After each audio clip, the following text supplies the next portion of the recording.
Big piss. Massive piss.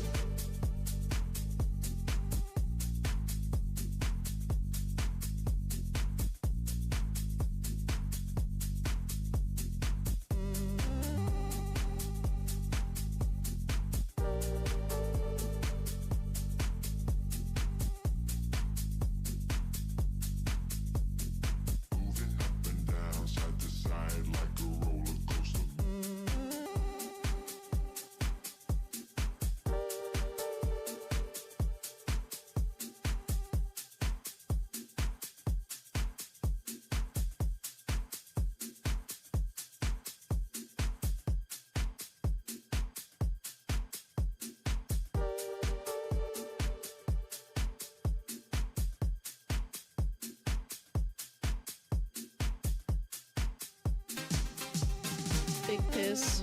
Massive piss.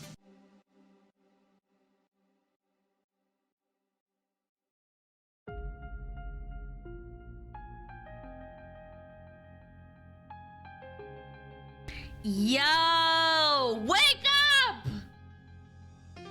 Wake up, smugglers. It's time.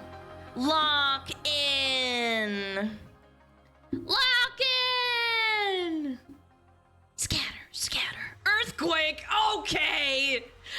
Okay, dude! What the fuck? Earthquake. That's a good one. Are women cringe? I ain't gonna Yes. hold you. Being the woman makes you gagey. 28 months of forgetting to unsubscribe. Gosh, Here's to 28 darn more. it!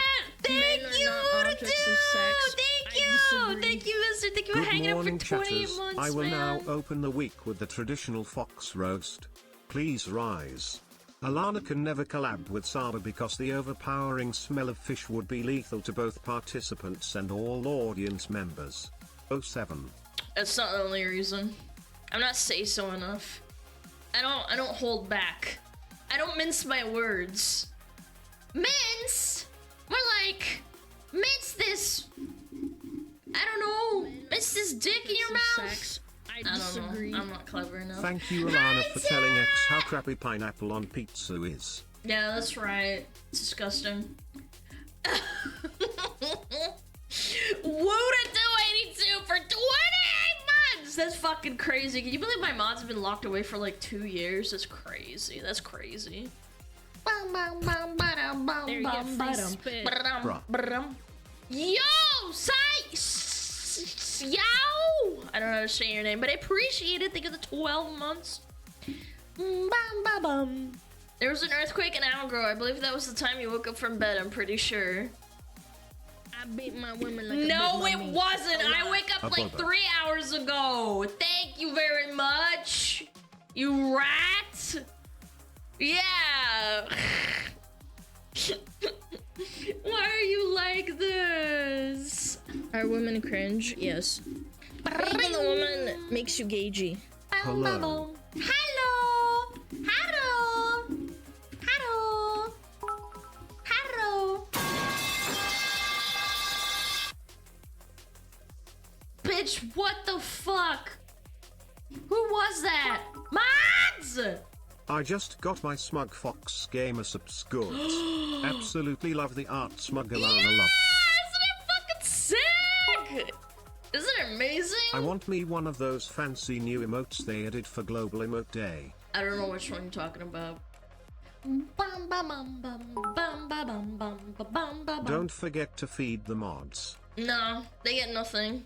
The word's shipped out now? Yeah, they are! Yeah! Yeah, the merch is shipping. I saw someone on Twitter. The voices! That's a good first time chatter. Don't listen to them. Don't listen to the voices inside your head, please.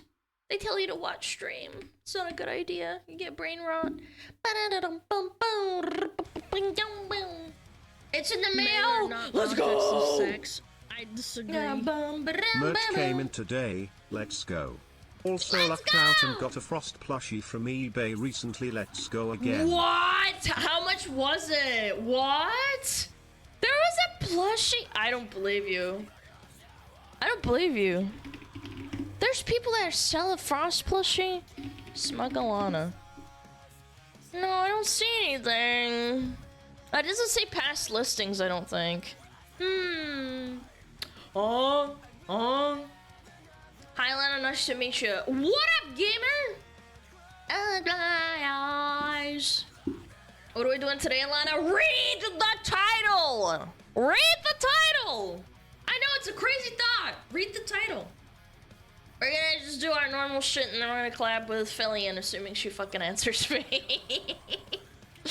I wanted to confirm if we're still on.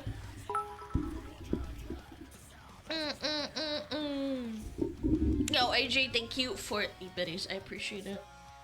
But we can't read. Yes, you can. You're a smuggler. You get educated. What's up, fellow peasants? Yo, what up, Copper? Thank you for the 5 months. Alana,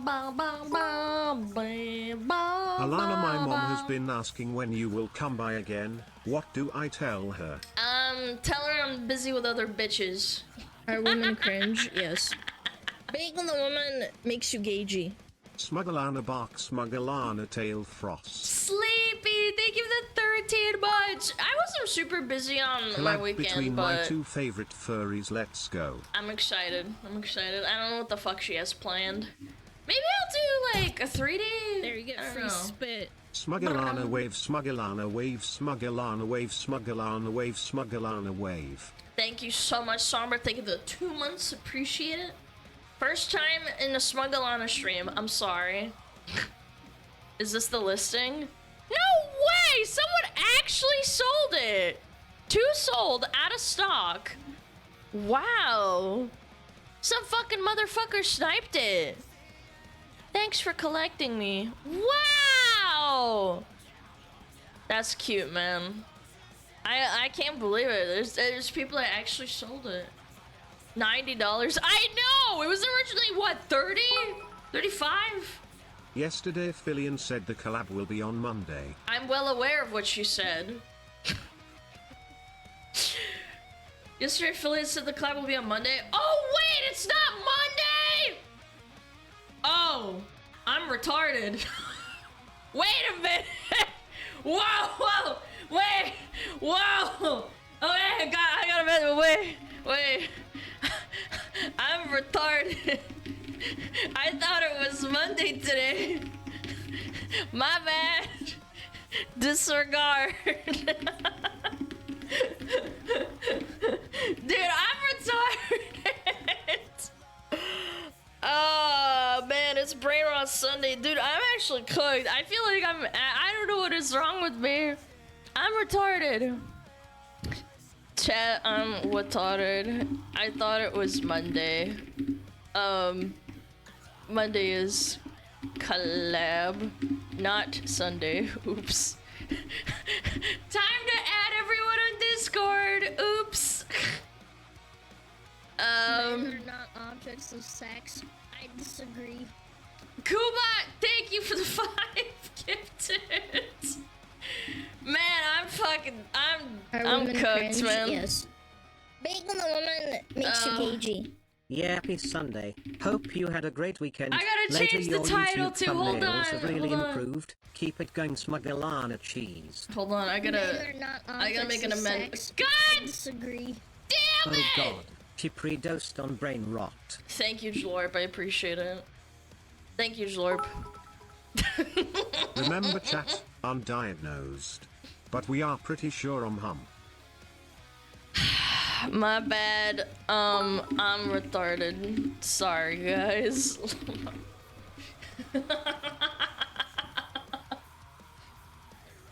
I genuinely thought it was Monday. I'm so cooked. Oh gosh, help me, man. This is why I double and triple check my fucking collab bullshit. There you get free spit. I'm stupid. Still feeling the caffeine. No! Are women Why are you cringe? fucking Yes. stupid? No! Being the I had woman 1 cup of makes coffee you today. Glorp.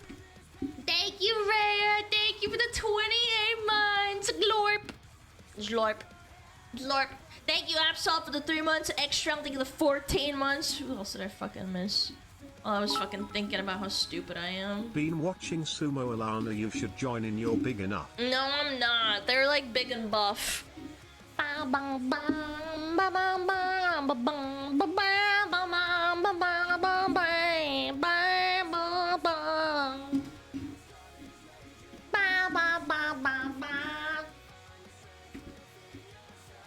How are you gonna make it up to us for lying? I wasn't lying. It was an honest mistake. God.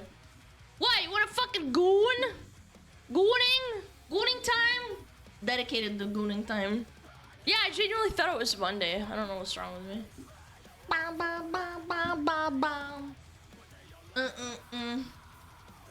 What the fuck? Moderators angry on me. They didn't give me a warning what I can't write on Japanese. In Russian you can't do it in Japanese. Or how can understand their logic? Well, if you weren't fucking retarded like I am, you'd be able to read that the rules say English and Russian only. So now you're gonna get a fucking time off for a week for being a fucking bitch. Is it I human timed you time out because you're already? annoying!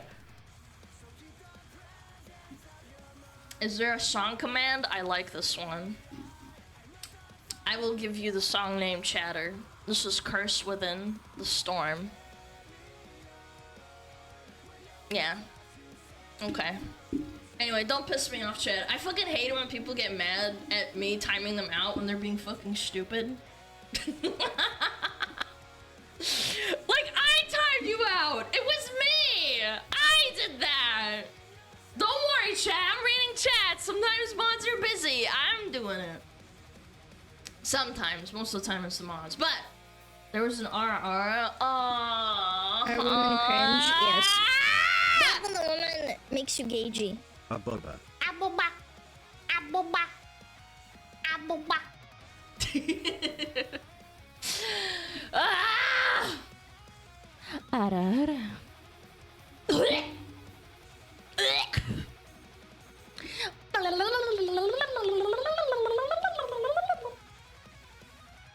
The voice when she does it though. What voice? It's fake. It's not real. Where's Filipino Frank? My bad. I have to change the fucking title because I'm stupid. I'm so embarrassed. I'm such an idiot. I'm such an idiot.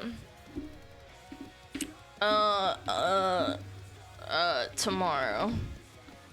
Yeah. I'm stupid. I got overly excited.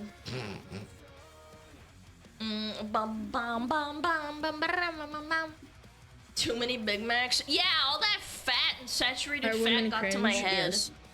Back when the woman makes you gagey. Yo Alana and chat. Yo! Hope everyone is having a great Sunday. I mean, I would have had a better day if I wasn't so stupid. I don't know. I feel like, I don't know. You're a stupid, so it's fine. No, it's not. Disgrace. Seppuku. Go to Home Depot. Get a rope. First time got here and I'm scared. Don't be afraid, my child. Yeah. Oh boy, just got here. I can't wait for the stream with Fillion. Thank you for making my day, Alana. Stop! Stop booing me! Little chatter, I'm sorry! Chat, I hope Monday, which is tomorrow, and not today, which is Sunday, is great for you. Thank you. Shameful display. Yes, I'm very shameful. I'm sorry! I'm sorry. I'm fucking stupid. Boom, boom. Yesterday was the anniversary of the CrowdStrike incident. Crazy how time flies by.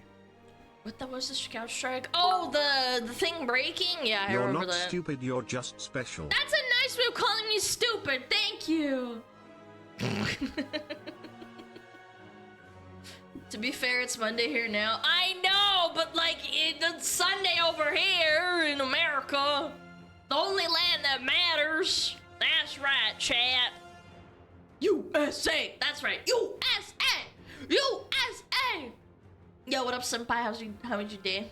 Do not the smug fox woman. Yo, Zane, do you think of the 3 months? Spark, you think of the prime? USA! USA! Are women cringe? Yes. Being a woman makes you gagey. I am so cooked. I don't know. Oh yeah, fuck.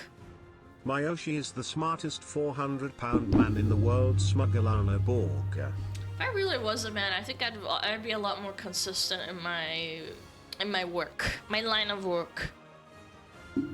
I would take no days off. Women, T emoji. They always be taking days off.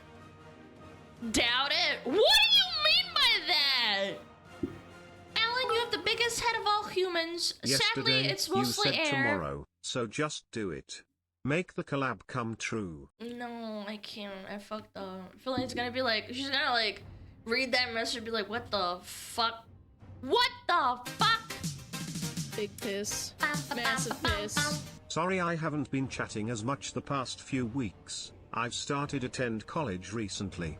Keep up the great streams. I'm glad to see your growth. Yo, Arcane, thank you for the objects of sex. prime. disagree. Good luck in college, man. I know that the rules say that only English and Russian is allowed, but can I use ASL too? Wait, Are isn't women ASL cringe? like Yes. hand sign Being a language? woman How are you gonna makes do you that? gagey. A diamond, Bonnie. Oh my god, I can't see the name Bonnie without thinking about Bonnie Blue. It's disgusting. Malika.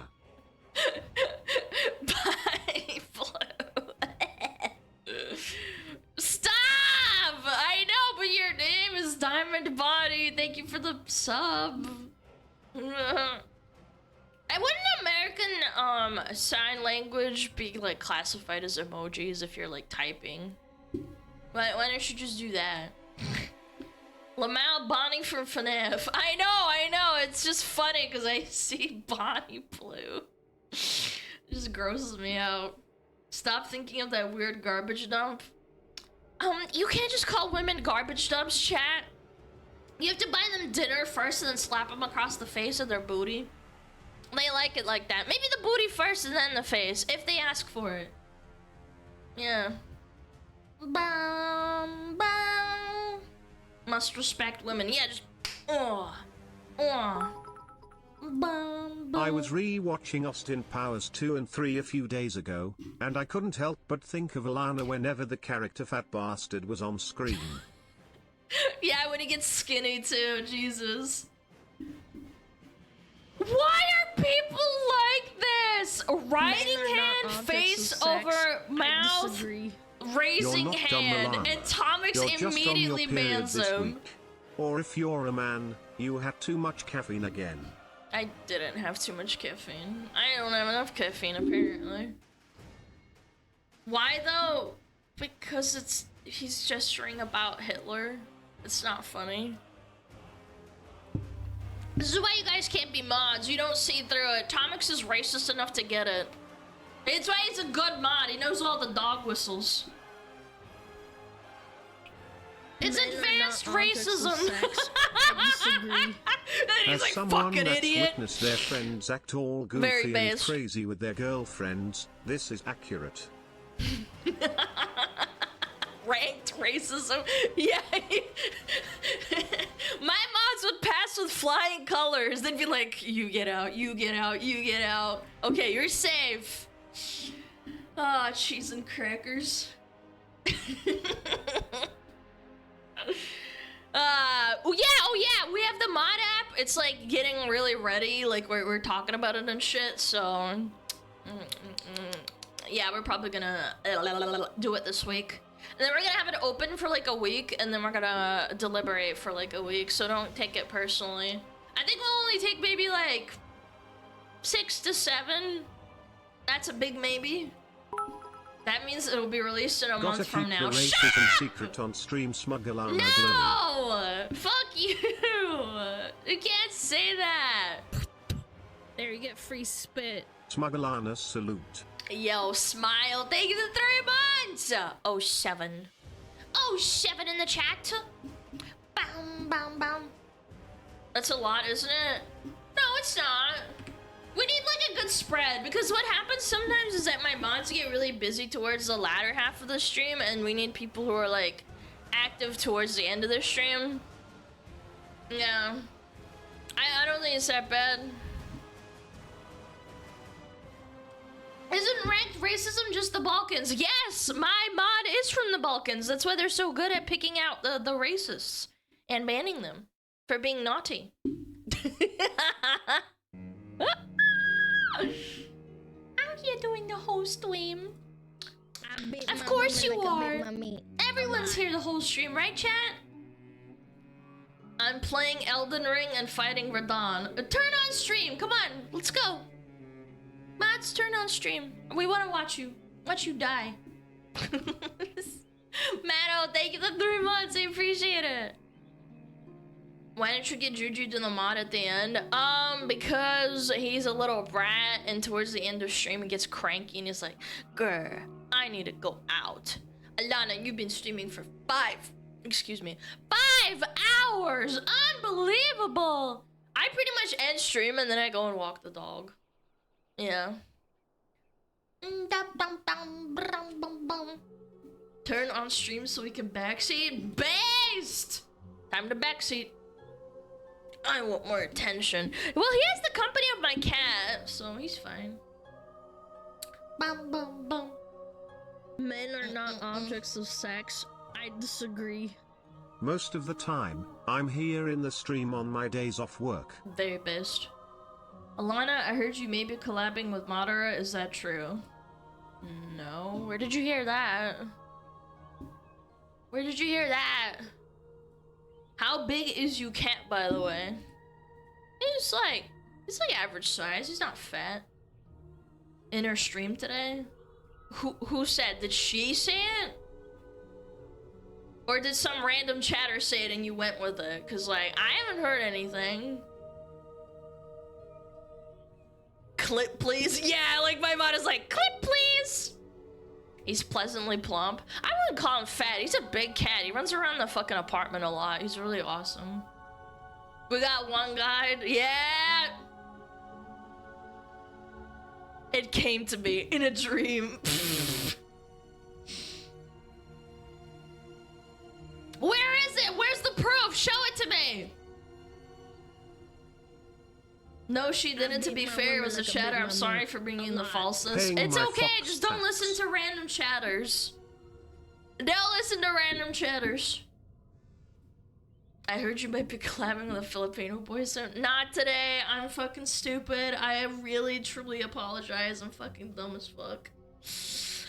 I'm really stupid. I thought it was Monday today. You got my hopes up. I thought Madara was like, I want to collab with Alana. I'd love to, but balls in everyone else's court. I don't want to bother anybody. I love spreading misinformation. Yeah, me too. Me too, King. I should collab with Madara. That'd be cool. Again, balls in anyone else's court. I don't really approach people first because, like, some people may deem me controversial or whatever, so I don't know. It doesn't matter. I don't think it matters that much. If you want to hang out, that's cool. Sex. I'm a pretty busy person, though. I am excited to announce that later this week I will be collabing with Alana's mom. No, you're not. My dad's a giga chat. He would never allow that to happen. He'd bitch slap you across the face with his massive tail. Dude! Are women cringe? My dad with a massive muscly tail? That'd be sick. Makes you gagey. Dude! Yo, Brennan Bow, thank you the 4 months! She ain't trying to bounce in on it or just let it sail. Oh, she ain't trying to be riding on it, just let it sail. Yeah, that's right. Your dad better have a curly mustache. He actually doesn't. No. He's kind of a beardless guy. Like, he shaves. Yeah, he shaves every day. Or, like, every other day or whatever. He doesn't, like, grow out his beard. Yeah. Yeah, he's not one of those dudes. Sex. I disagree. Yo, Winter, thank you the 5 gifted! Thank you so much. Alan, your plushies might get a shelf friend soon. What? Oh, it looks so grody! No, you want to know the worst part? This is fake. Do you want to know how it's fake? Because it's got a McDonald's cup. That bitch always drinks out of a fucking Wendy's cup. Hold on, I'll bring it up on screen. Give me a second. Ba-ba-ba-bum-bum-bum. Are women cringe? Yes. Bada Being a bing. woman makes you gagey. Bada boom. The Aramage gifted a tier 1 sub to Nyar0. Thank They have given you. 246 gift subs in the channel. Dude, it's so ugly. Look at it. It's so ugly. Go back.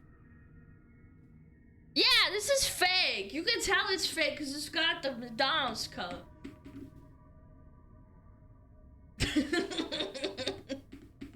It would be a Wendy's cup.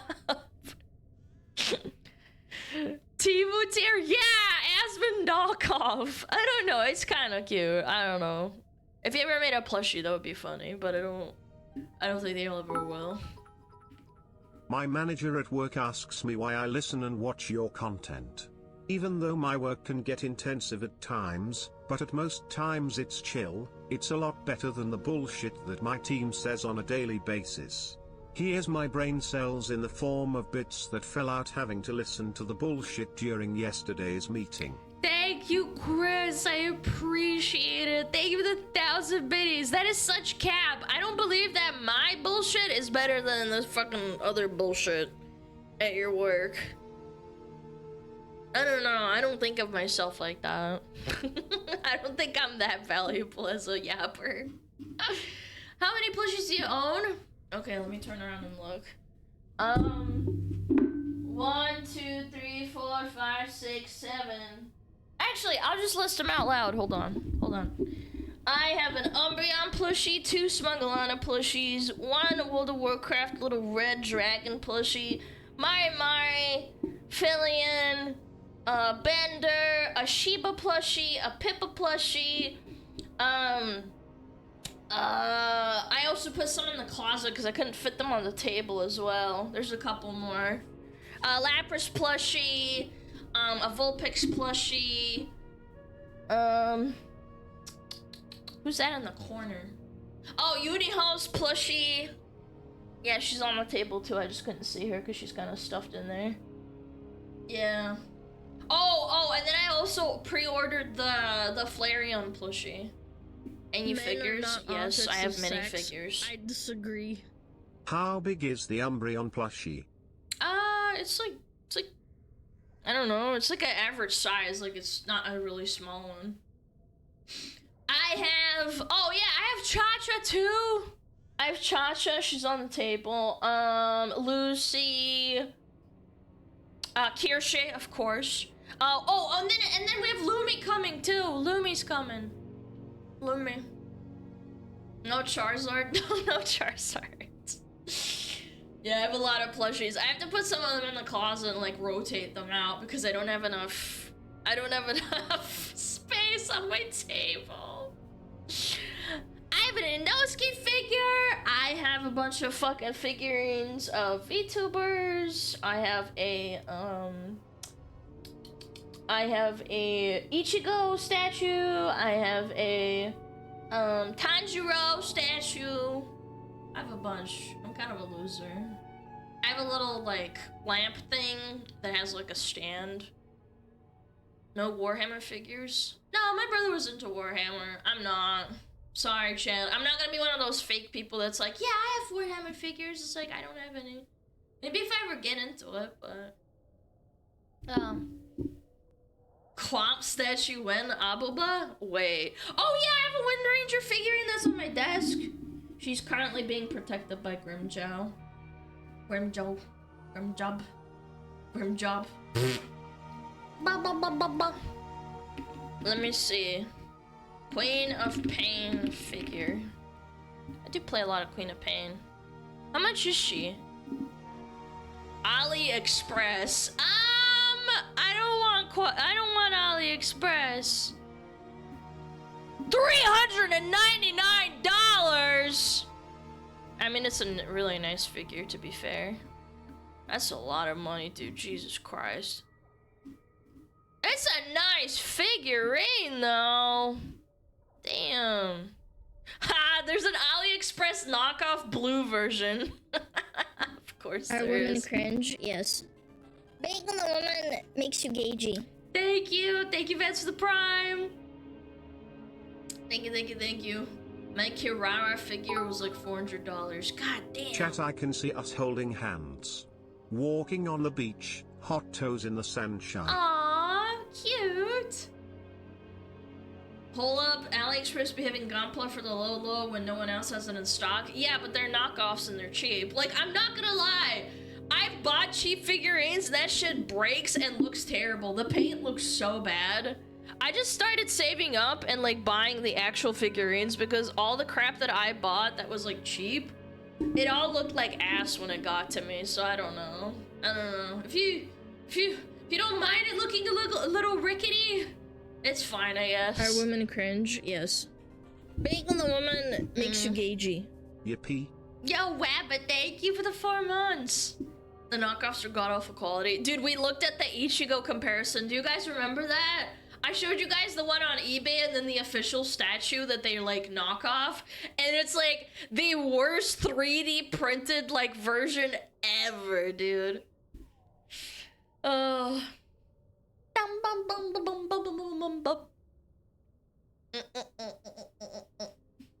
New Stellar Blade like Souls game coming out in 3 days called Wu Chang Fallen Feathers.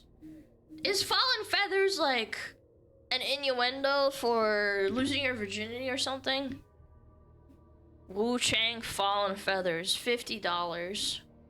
Coming out July 23rd. Wait, it looks kind of sick. Oh. Oh, it looks cool. I don't know, chat. Pre-order Knight and White Spectre. Oh, the protagonist is a hot woman. That's crazy. Saw your YouTube video, heard you speak Russia, never followed anyone so fast before. Love your content, keep it up. Yo, thank you so much. Warhammer 401k is expensive AF. It is. My brother only has like a couple. Yeah. Yeah, my brother's into Warhammer. He painted and like he's into Space Marines. He really loves that. I was not, so I'm just being transparent. Maybe one day. I've just got too much on my plate. Like, do you know, like, you don't want to spread your hobbies too thin, otherwise you can't give them the dedicated attention that you want. I feel like that's kind of a fair assessment. Like, I don't mind Warhammer. I think the concept's cool, but I just don't want to, like, dedicate myself, you know what I'm saying? It's kind of like with a bunch of Steam games in your library that you want to play. I still gotta finish Expedition, man. I really do. Sweet dreams of rhythm and dancing. Sweet dreams of passion through the night. Sweet dreams are taking over. Sweet dreams of dancing. This guy's a wannabe Shakespeare or something, huh? The mouse pad has arrived. Yo! Let's fucking go, dude. I'm so excited. What, you painting? Not painting anything. Paint this dick. Resin 3D printing stinks and needs its own place to wash and cure. 3D printing! There, you get free spit. What's up? Happy 15 minutes. Good day for brain rot Sunday since you thought it was Monday. Shut up. I'm so embarrassed, I'm not gonna lie. I was so hyped and then I was like, oh wait a minute, it's Sunday. Massive piss. Already 7 months with the wonderful Alana, SmugAlana Thank you, Fireheart. Ronan! Thank you for the freaking 7 months! Any progress on the Planya video? I found someone that's gonna translate and fucking make the video. Yeah, I'm gonna fucking hire an editor to edit it down, but only after they translate it, so it's gonna be awesome. It's one of... So you guys remember Flippin' Fillion? They directed me to one of the people that was in charge of the Russian translation Fillion channel. And they got me their Discord, and I talked to them, and then they proved that they own the channel, obviously, because I don't want to get scammed. There, you get free no spit. offense. I just keep coming back, lol. Thank you for the 9 months, Dragon. And Megs, thank you for the tier 3 for 27 months. I appreciate it, man. Thank you, thank you, thank you.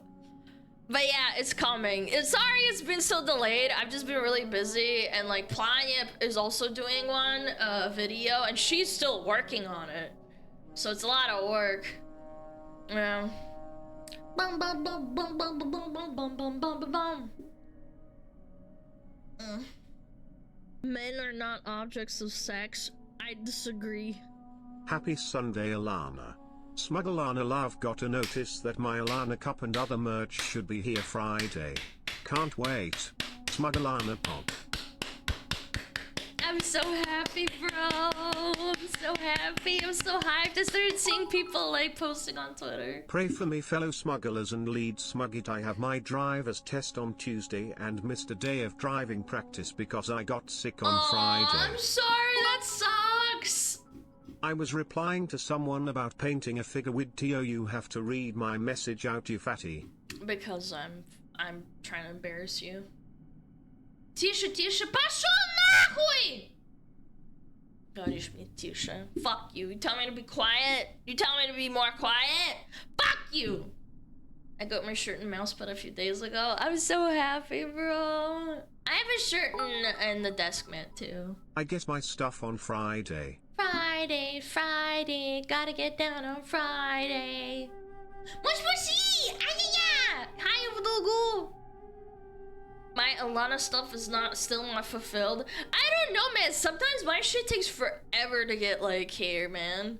Or they delay it. They're like, your order has not been fulfilled. Go kick rocks, bitch. No. Bum bum bum bum bum bum bum bum. Alana, thank you for helping me pass my general surgery exam last Thursday. I helped? What did I do? Did I help you study or something? Was I like throwing you fucking flashcards? Just fucking throwing flashcards at your head? Sorry, I got distracted by the walkers. Too much stimulation. I can't focus. I didn't need a SmugAlana doormat. I already got one. Okay, man. Oh. There's though we start shipping it. Yeah, no, I'm telling you, I always get my shit late. I don't know why. Maybe I'm just unlucky. Unlucky. Do you have shipping priorities regarding countries? I don't think so, because I've been in the US and my shit takes forever sometimes to get here. I don't know why. It is what it is. I also do bulk orders usually. They sometimes give me stuff, but you know, just gotta support my own company sponsor thingy, right? Yeah. Yeah, I will do the Silver Veil beach ball. It's gonna go right next to the Vebe beach ball too. I should check the mail, but I don't want to leave stream. Why don't you bring stream on your phone? What are you, scared, pussy?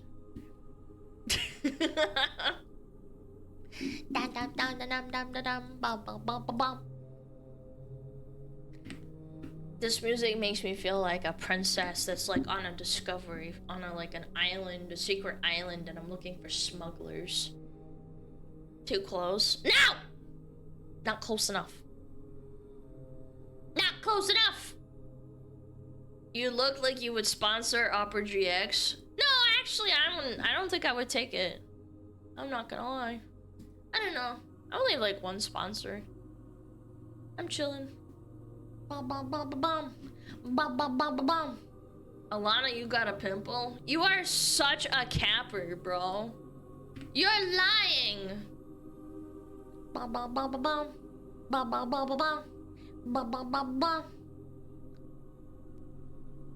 I just heard someone whistling. Am I gonna die?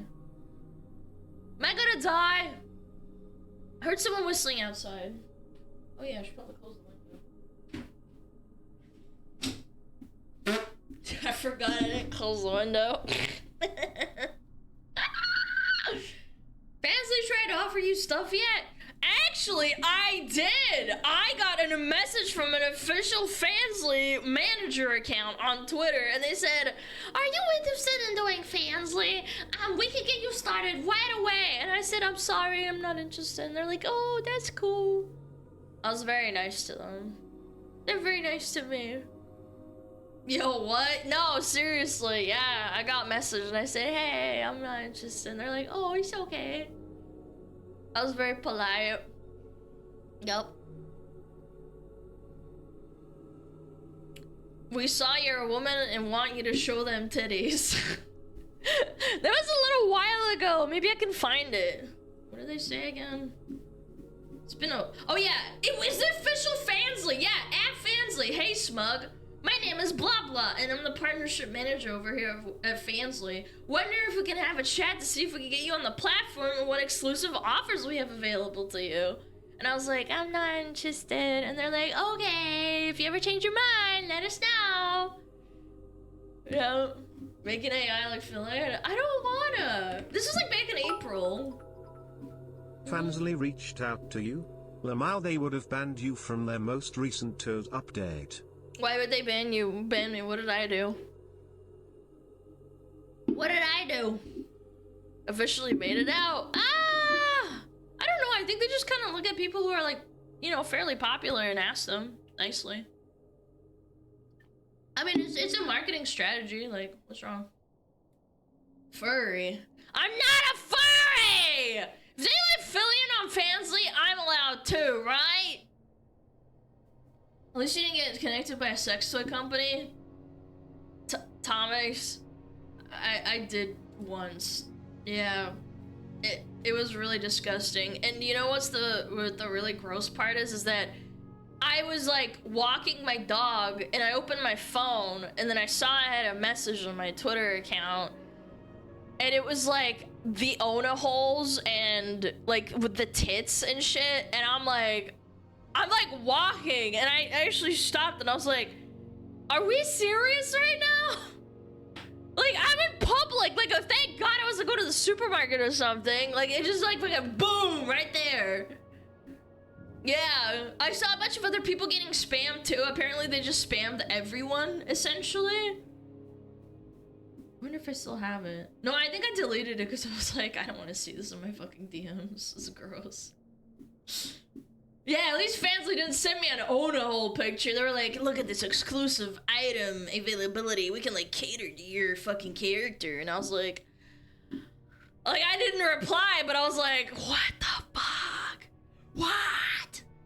Ah! Ah! Ah! I don't remember you saying this. I didn't want to make a big deal out of it. It was just really weird. Yeah. Guys, it's not what you think. I'm not looking at porn. It's just an Ona whole company using my asking to use my character, my whole specific for their product. Yeah, I think it was the company that Feifei uses or something. I remember her like posting about it on her Twitter. Yeah, it was the same company. I think they mass sent to a bunch of people because about the next day or two, I remember a bunch of other people posting about it and being like, I got messaged by this fucking Ona hole company. And then like posted it all censored, right? But you can still see what it is. And I was like, oh. Yeah. I only remembered Henya talking about it. No, I definitely like talked to, or like I made a reply to someone and I laughed and I said like, look at this shit, man.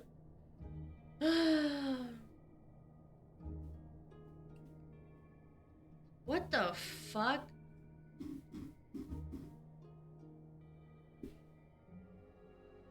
Oh my fucking god, this guy's just fucking spamming, dude. Oh my god. Oh, these people are so weird when they start tagging me and spamming in my posts. That's crazy. Ugh.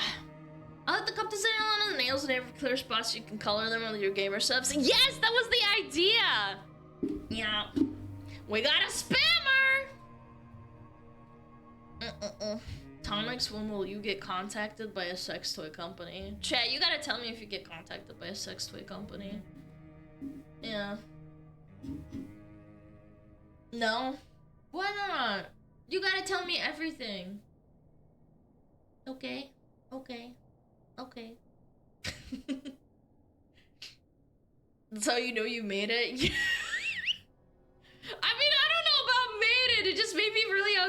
Fifi. They didn't even like message me and then like I reply and then they show me pictures. They just blasted the pictures in the first message. Ugh. If we did, would you review it? No. I only do hand holding. Could it just been Fifi? No, it was not Fifi. It was a company. I checked because I thought it was like a scam bot, like AI message, because that happens all the time. When you get messaged by like bots and they're like, hey, how are you? Hey,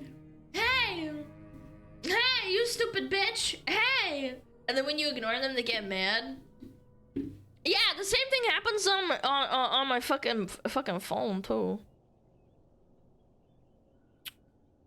Oh, actually, recently. This is one. Where are you? I have arrived at the airport, and I said, shut up. And they said, hey, Emily, this is Evelyn. I'm using my business phone on my personal phone. My personal phone is dead. Where are you? I said, hi, Evelyn. I'm at Home Depot. And then they were said, oh no, this is embarrassing for me. I'm really sorry for the inconvenience. I arrived 16 hours flight from Hong Kong to LAX, and I think I put some wrong digits due to jet lag. I was actually trying to reach my assistant, Emily, but your number is quite similar. I hope I didn't bother you. And I'm gonna type, you should kill yourself. That's what I'm gonna type. Yep, I did it. I hate people. I hate spammers, man. I hate them so much. I wasted a spammer's time for like, I don't know, probably like a couple of hours on and off while I was playing games and shit. Just replying to them and leading them on, and then they got really mad at me and are like, you're so stupid! You can't, you can't even figure out how to screenshot your phone. And I said, I don't care. I don't care. You're wasting everyone else's time. I'm gonna waste your time. Ba-bum. Do not redeem. It's fun scam baiting. I should message them. Hold on. Unrelated, do you like fried spam? Yeah, I guess occasionally. It's super salty, like I don't really eat it that often. Oh, they're still here. I'm gonna bother them again. I like fried spam. I've had musubi before. It's awesome. I get a shit ton of bot messages on Twitter. If you're really bored, you can just like bother them. Oh, they replied. Hold on. They said, what do you mean, LOL? I said, kill yourself.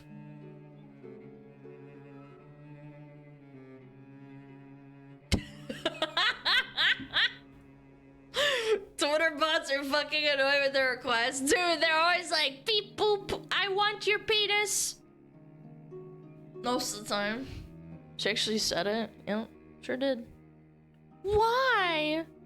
Because you're fucking annoying and I hate spam, scam, callers, and texters.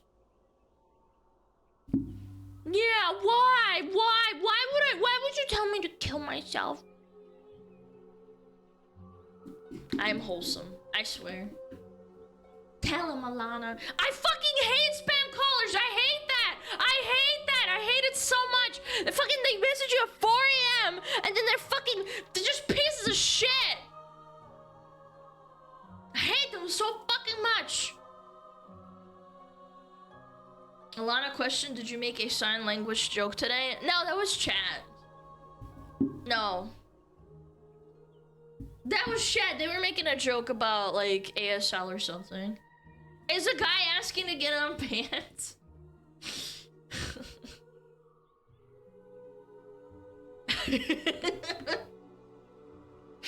I love spam. I do like spam. Spam's good. Spam scammers are useless pieces of shit. I don't know, man. I had a shitty job. I didn't resort to fucking... He said I was doing it because of the sign language joke. That's not an excuse to, like, say Hitler. Tell them to shove a hand broom up their ass and jump on a tree so they can LARP as a squirrel and bother someone else. Okay, I'm gonna say it. You should shove a hand broom. No, not hand room. Hand broom up your ass and jump on a tree so you can, I don't know how to say LARP, I'm gonna say role play as a squirrel and bother someone Are women else. cringe? Yes. Being a woman makes you gagey. There, I have I entered said at an it! interesting time, as always. Every day. Thank you, Sarah. Thank Hey you for 5 Alana, months. have you seen Sister Leveling on YouTube? You should go check YouTube and type in Sister Leveling into my channel and then see if you've seen it. Roleplay as a lamb skewer. They didn't reply. I think they were upset. Or they blocked me. What does the double tick mean? Does that mean that they saw it? It means it's sent, right? They didn't block me? That's spicy to say. Oh my god, they say Koti Deya Bacha! What the fuck does that mean? Who the hell are you? They're pissed! They're pissed! What is it? Hold on, I'm gonna type it in chat. Koti Deya Bacha. No, I'm not gonna type it in chat. I'm gonna Google Translate it. They're probably telling me to kill myself, aren't they? Detect language, English. It's Hindi! What does it say? Marathi? Oh. Oh.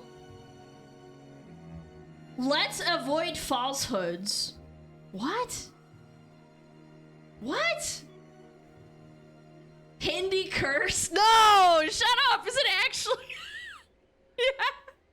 Oh god, I wish I could screenshot my phone, but I can't. Who the hell are you? No! Who the hell do you think you are? I am. Who the hell do you think you are? I am. Someone come up with another, someone come up with Are another women fucking cringe? curse. Yes. Being a woman makes you gagey.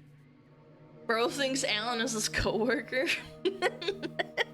Maybe I am. You guys are being ridiculous. The curse of Ra. Nah. This is so strong. I'm turning into Kid Boga.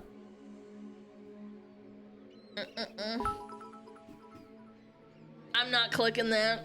Sorry, don't be cringe. I don't react to shit just because you posted it in my chat.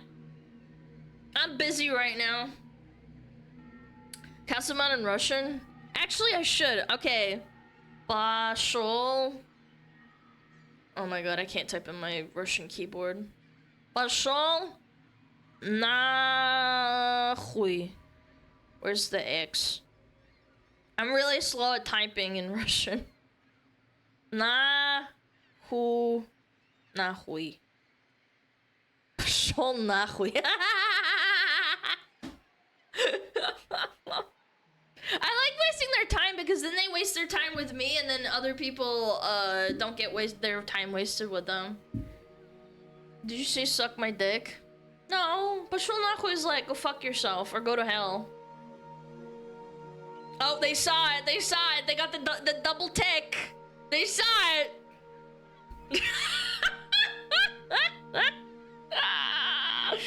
LOL, they said LOL.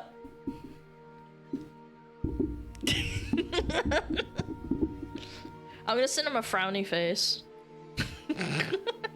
Motherfucker, he says! No, you motherfucker, wait. No, you motherfucker, bloody bitch. Bloody fuck you.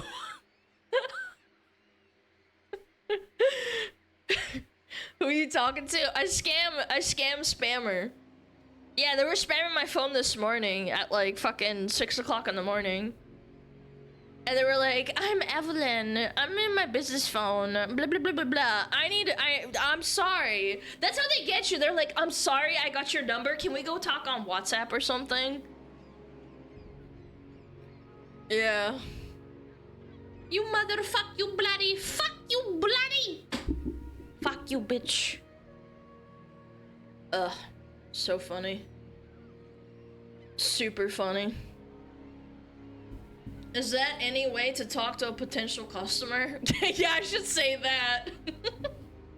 I block those immediately. It's a really good pastime if you're bored because they don't respond instantly, and you get like an endless like stream of content. Oh, they saw it. They saw the message. They saw the message. They're gonna reply. I got the double tick, the double. Motherfucker! I said no, you motherfucker! Bloody bitch! Bloody fuck you! Oh, it's fun. I wish I could do what Kimboga does. It's like really fun. Yeah, but you need to be like actually skilled at like, you know, spoofing your number and like not because they start sending you death threats like IRL. It's pretty fucking funny, but like sad. Yeah.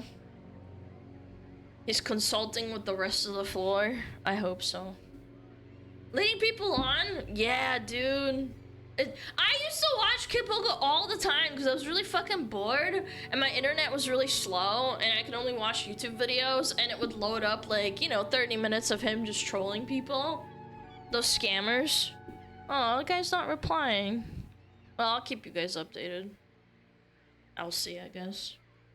I used to work for him a few years ago. Wait, that's so cool! We have a smuggler that worked for Kimboga? That's so cool! Do not redeem! Do not redeem!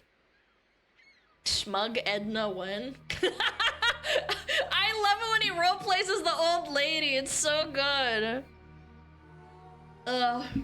Maybe he just wants to be your friend and you're being mean. No, they don't. They always scam you. They're never nice people. I tried to be nice to them one time and they just ended up getting mad at me because I didn't want to get scammed.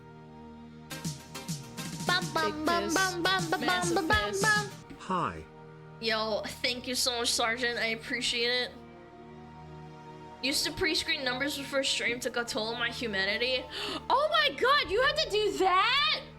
Well, I hope it was at least a little bit fun. I don't know, man. I'm sorry you had to do that. Hey, Alana, do you like pineapple pizza? No. No, I do not.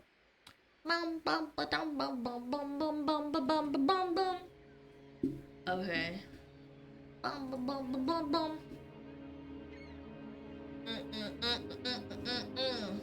When's ads? When's the ads? Ads starting soon. Okay. Alright. Alamba, come to Brazil. Big fan. I will come to Brazil. Brazil. Hey Alana, do you like strawberry pizza? Oh my god, that shit was foul. The Gordon Ramsay episode with the chocolate strawberry pizza is disgusting. Alright, chat, we got ads. I'm almost out of water. I'm gonna grab some more. La Bamba, come to Brazil? Okay. Okay, I will come to Brazil. Come to Brazil, beautiful woman. We have beautiful women in Brazil, big butts. Handsome men. I will stream for Brazil. Yeah, I'm gonna get a white duck ass implant. Go so we can better pod. Okay. There's no collab today, by the way. If you see chatters asking where the collab is, I apologize. I'm a stupid bitch. Please tell them. Alana goes to Brazil and rolls over half the rainforest. Yeah, that's what McDonald's wants. They want more forestry taken down. What collab? Anyway, based. Like okay, I'll be right back. Please behave yourself. Oh, Metapod. Oh, Metapod, use Harden. Metapod, Harden. Oh, yeah, Metapod, you're so hard. Metapod, Harden. Oh, he's so hard. Look at those two hard throbbing Metapods. They're so strong and hard. Wow.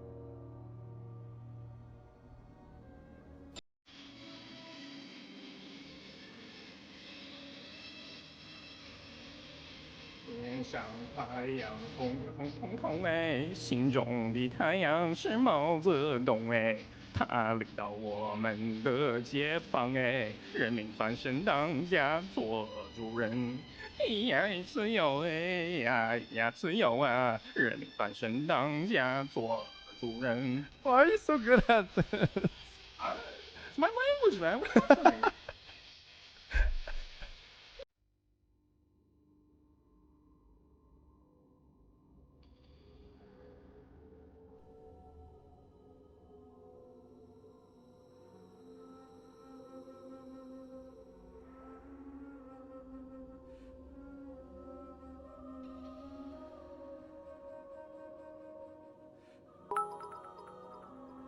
So now tomorrow we have to convince her it is actually Tuesday and that she missed the collab.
Now that she is gone.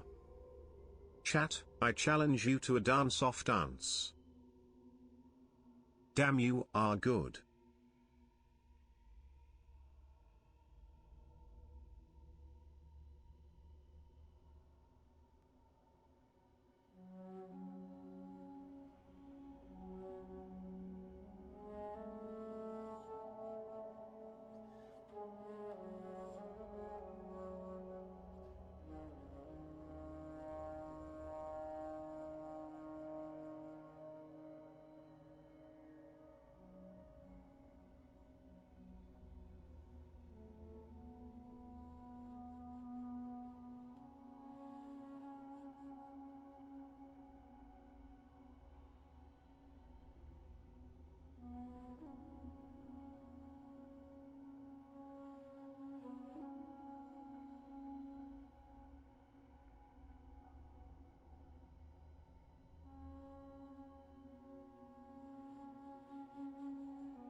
Why did you swap me? What the fuck?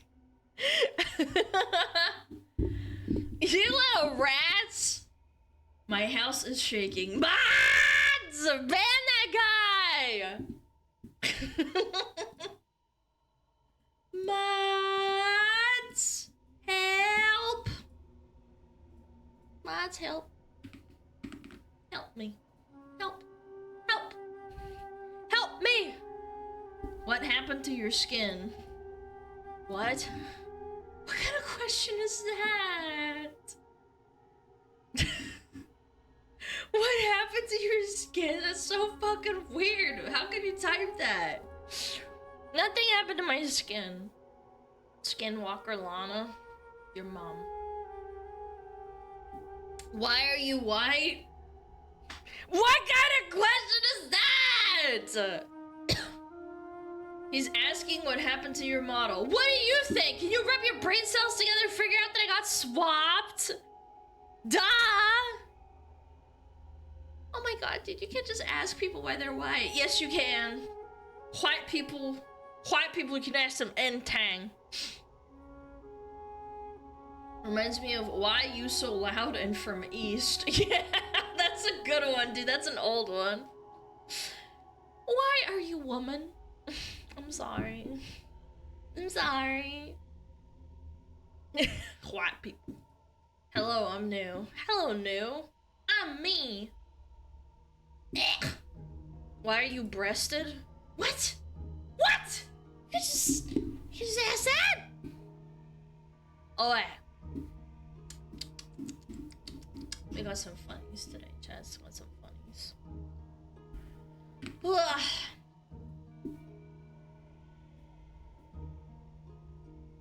Why are you a fox? Why not? Foxes are cute. My SmugAlana cups and mouse pads shipped out. Let's go! I'm so excited. I'm so excited. I'm so excited. I'm so excited. Cause she's a furry chatter? Okay, Maple. Your name is Maple Moose. You should start streaming. It's a good name, Maple Moose. And then all the Canadians are like, haha, Maple and Moose. That's very Canadian. Stream Dead by Daylight. Why do you have red hair? Why is your mom's fucking titties so big? I don't know. Any questions? Why are you the Firefox mascot? I am going to kill everyone and wear their skin as my own. Are you sure you are Aunt Tuba Queso? Your keeps making fun of you in the same way and you have red hair on your model. Too many similarities to be overlooked. Joke's on you, Queso's more handsome. Yeah. All I got are big fat titties. Someone played too much RimWorld yesterday? Yeah, maybe a little bit. Man titties no less. That's right, cake owner. Bum bum bum.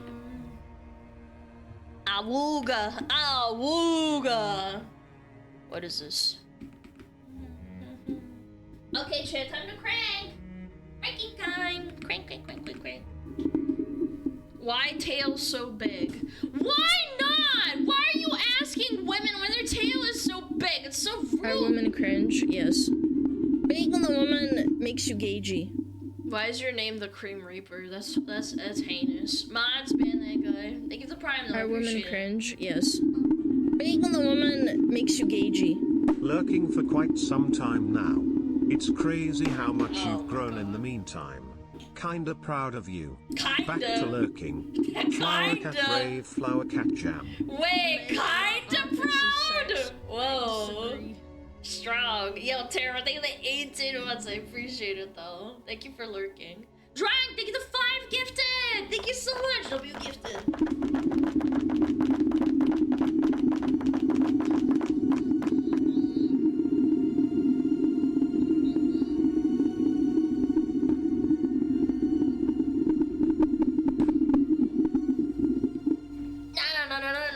No. Bum, bum, bum, bum. Oh. What is that awful noise? Me porking your mom. Okay, we're good.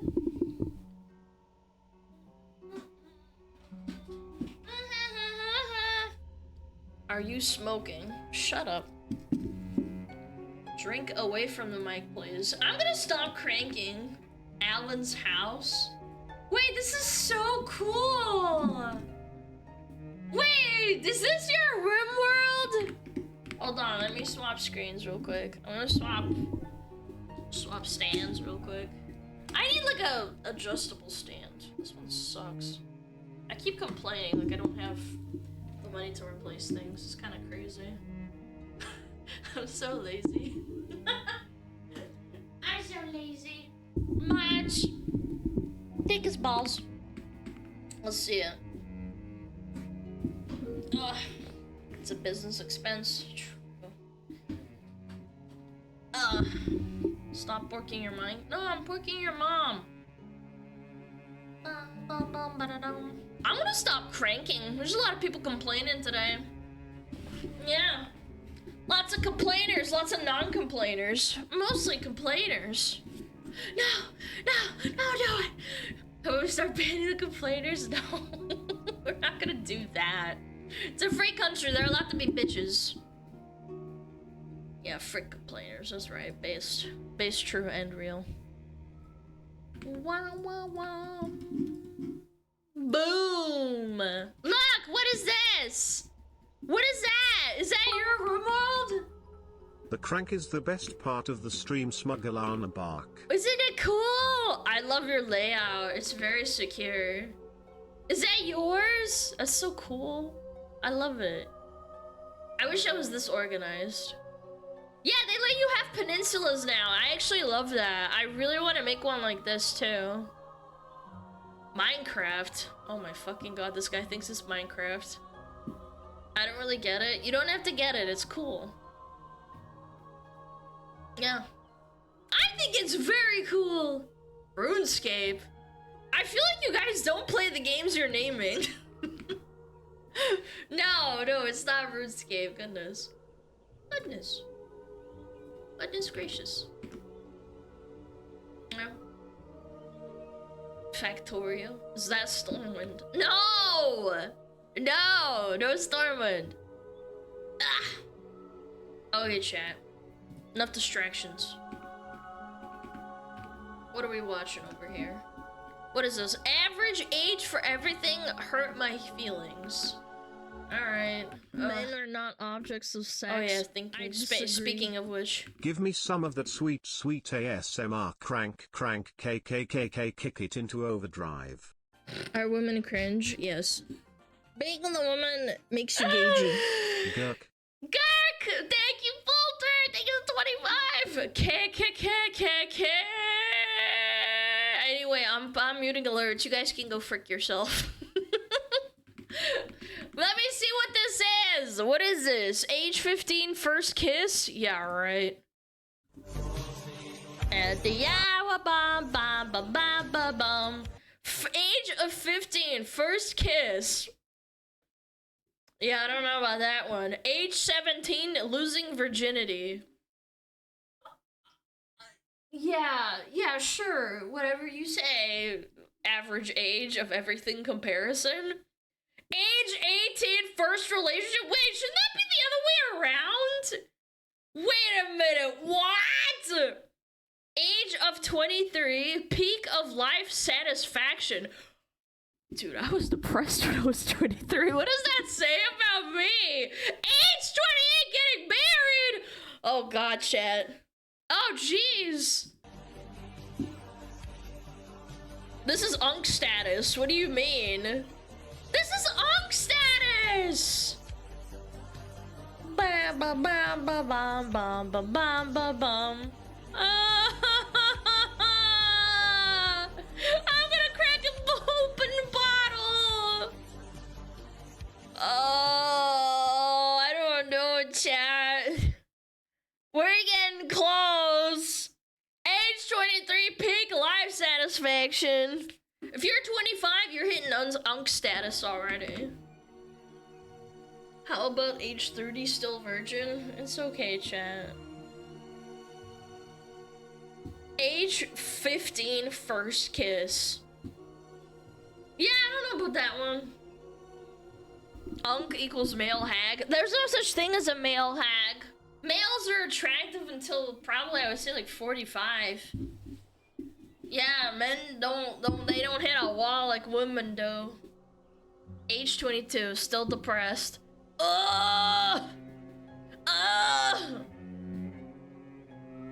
Age 25, did none of the above.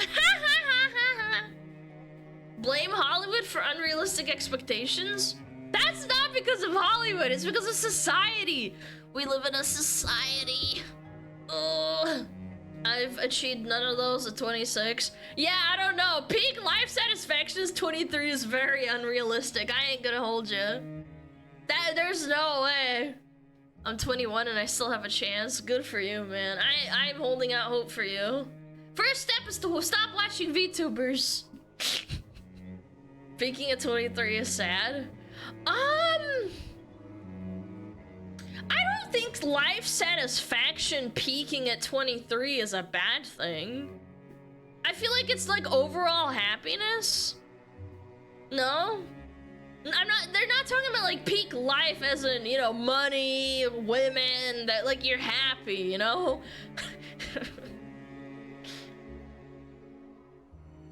37 and I said, frick people's expectations. It's my life, not theirs. Well, yeah, obviously, but I'm just saying, this is average age. What's the statistic on this? Is this America? Is this everywhere in the world? I don't freaking know. Satisfaction of family isn't necessarily happiness. I don't know, leaving the house at like 21 or 20, that was pretty pog.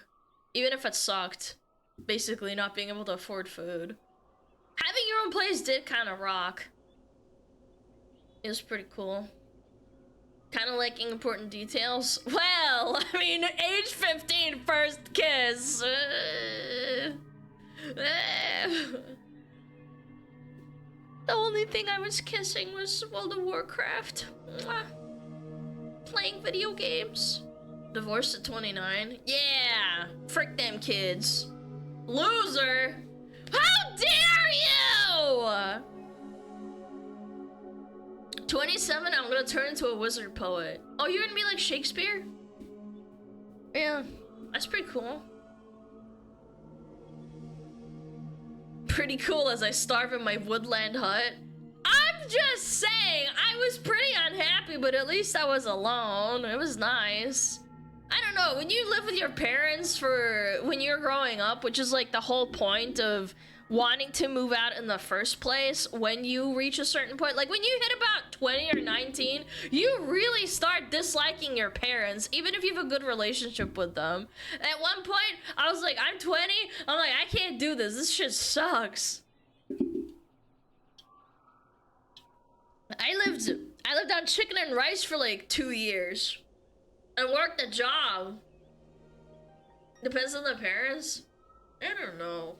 I guess. I mean, even if you have a good relationship with them, apparently there's like a study where it's like a biological desire or like a biological need, even if you have a good relationship with your parents, that you want to move out because that's how it is, like in evolution. Like you can't just be there forever. You butt heads with your parents.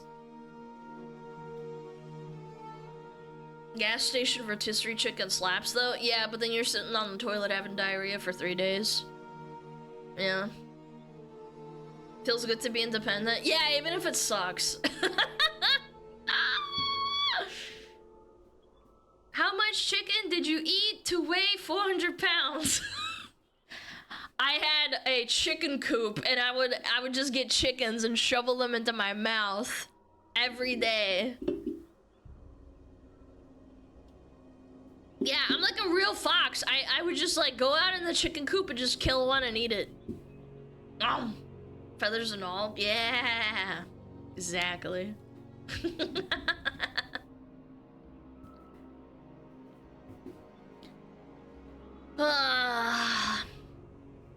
Oh yeah, I want to talk about the Steam censorship bullshit. This is kind of strong. Steam updates its rules to comply with payment processor censorship. Purchase multiple titles. Details below. Yeah, the frickin' meme, bro. Oh, yeah. This is the stuff. The myth of artistic freedom. I want to draw it. I want to see it. I don't! Isn't there a random payment processor you forgot to ask? Dude, MasterCard and Visa have a monopoly. I wouldn't even say it's a duopoly. It's like they're almost the same, basically. They just control everything. Yeah, they do that with Steam. Earlier this year, payment processors allegedly tried to withhold funds from Japanese developers on Steam who released adult games. Payment processor monopolistic censorship is one of the biggest unchecked cartels right now. Yeah, it's a mafia. Regulation is needed to either break up these companies or guarantee a degree of service. It's not a free market when every company operates collectively. 100% they have an unfair bias towards media that just so happens to be usually from Japan. They're actively bullying Japanese publishers and platforms. Yeah, they do this with anime too. We watched a video on this Monopoly like 8 months ago, didn't we? They own like 80% of payment processing via credit card, and they tried to argue that more competition would be bad for the market. It was insane. Yeah, we talked about it on stream. It was about anime specifically. They were barring them. The amount of power Visa and MasterCard has is literally crazy. Yeah, and PayPal. PayPal has an insane amount of incentive to just basically lock people out. Even small businesses have to use them, otherwise they can't take payments from customers. Yeah, when I find out that I can't pay someone through PayPal, it's usually such a hassle, and I have to sit here and think to myself, like, why isn't there a better response to PayPal as an alternative? PayPal changes their TOS all the fucking time too. Yeah, because they can. Like, what are you gonna do? Go somewhere else? It's like, no. Yeah. PayPal sucks. Yes, they do. I've heard of so many artists too getting locked out of their account because PayPal can just do whatever the fuck they want, and then they just keep the money. Apparently they removed SCP containment breach from Steam. Wait, why? It's what? That's bullshit. Bitcoin? Yeah, bro, everybody uses Bitcoin. You're right, sweetie. But basically, like, this all started because payment processing companies, the same ones that we watched, like, a video about, like, I think it was a year ago, maybe like 10 months ago, the ones that control like 80% of all credit card purchases combined, and then they deny that they're a monopoly. Those guys. MasterCard and Visa basically started trying to hold funds from like developers and Steam because they have problematic games on their freaking platform, chat. What defines a problematic game? Why is it okay for a Western publisher to have titties in the game, but a Japanese one can't? Isn't that a little bit weird? It's a little bit racist. A lot of these games are literally just anime games, but Steam compiled like all of them together into one conglomerate, and now and they complied, and now everyone is freaking pissed, bro. And like, again, what do we always say? Like, corpos are super evil, and their reasons for doing all this bullshit is never genuine. It's always driven by some like insanely retarded virtue signaling or harassment campaign, which we're gonna get to in a minute. I saw another post which was crazy to me, that Valve was like bucking them, and then they said no, we're gonna actually do what you want because we don't want to lose all our money. Valve responds to payment processor controversy, hopes devs have another game to put on Steam. Valve responds, blah, blah, blah, blah. Valve has notified the affected developers and offered app credits.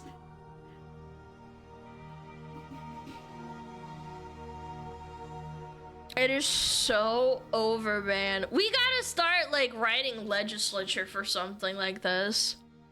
This is insane. Response to payment processor controversy, hopes to have another game to put on Steam. Yeah, just put another game on Steam. Yeah, just quickly put another one on. So Valve like basically responded to the backlashes and said, we're sorry, we're gonna compensate the devs. Like, this completely misses the point. Like, I'm happy that the fact that devs are being compensated, but people aren't just mad because of that. That's like 10% of the reason. 90% of the reason they're upset is because of the precedent that it sets in the first place. Payment processing companies should not have leverage to censor games. It shouldn't work like that. As Baldy said, it is an unchecked cartel. And it's under the radar. It's flying under the radar. It has free reign to do whatever it wants and censor whoever it wants, or else, oopsies, you can't get paid. Oh, your livelihood's on the line. Oh, that's too bad. Where are you gonna go? What happens when you fuck with like... What happens when you fuck with like generally apolitical shut-in gamers? You know, such as my smugglers, with like an insane amount of free time and nothing better to do than fuck with you. When all they wanted in the first place was to play their frickin' games, their hentai games or their anime games, and they want to be left alone. I don't think this is gonna go the way Steam and Visa and MasterCard think it is, man.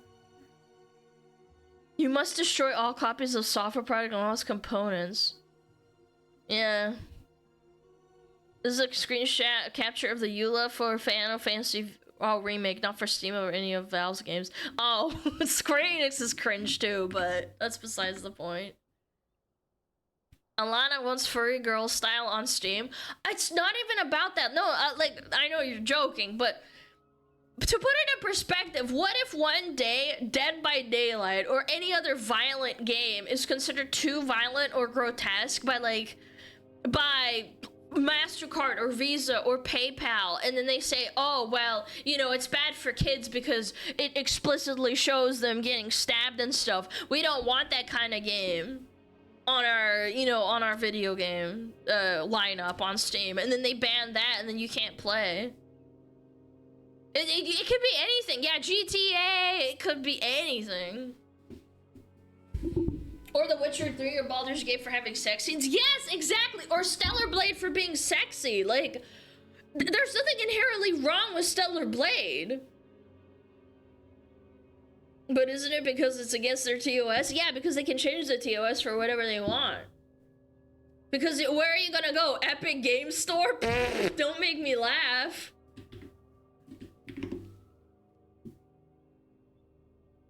The Steam subreddit is calling out a collective shout for celebrating getting adult games removed from Steam. Point out that's the same group who tried to remove Detroit Become Human from Steam and could lead down to a slippery slope. Today it's adult games, tomorrow it's COD. That's what I'm saying. It could result in like other fucking issues. Because who dictates what is and isn't acceptable? Again, there were people crying that shooter games back in the 90s were causing people to become, you know, I can't say the word on YouTube, but you get what I'm saying. Like, people who shoot people, right? The Karens could cry, and then MasterCard's like, oh, yeah, shit, well, you know, Dead by Daylight, COD, any other, like, violent game with, like, violent scenes could be deemed problematic. Why on earth would you want to get rid of Detroit Become Human? Yeah, I don't get it either. It's just, I never saw anything bad of it. Major win. New policy on Steam regarding, I can't say these words because YouTube is awesome. Since we lost your campaign calling on payment processors to stop facilitating payments for grape, incense, and blah, blah, blah, blah, blah. Why did you... Anyway. The new rule states content that may violate the rules and standards set forth by Steam's payment processors and related cards and network bands or internet network providers. This is scary too. Internet network providers? Your ISP gets to determine whether or not you can goon to like to your hentai games. Like what? We can't always serve games tagged with blah, blah, blah, blah, blah. In our last count, there are 82. We want all of them gone. This is what I'm saying. They're Chat, they're literally Karens. These are Karens.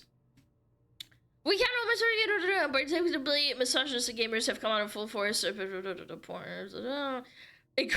us to kill ourselves.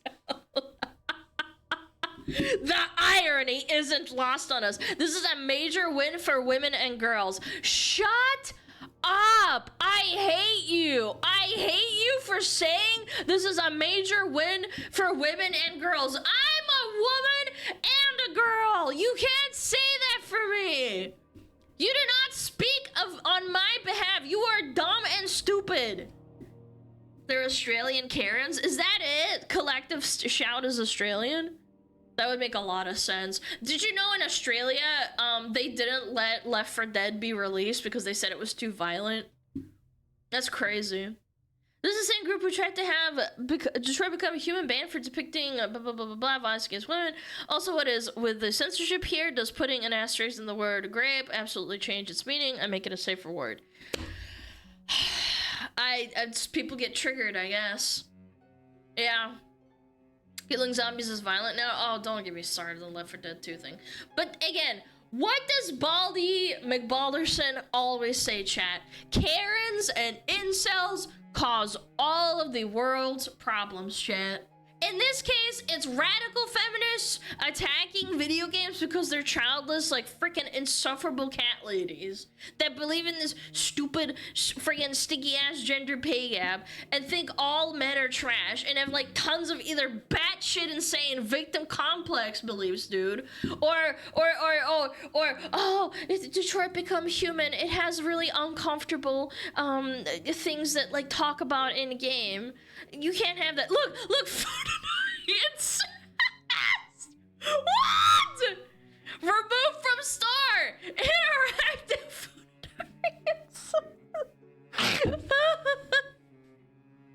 Oh my fucking god! I can't believe this is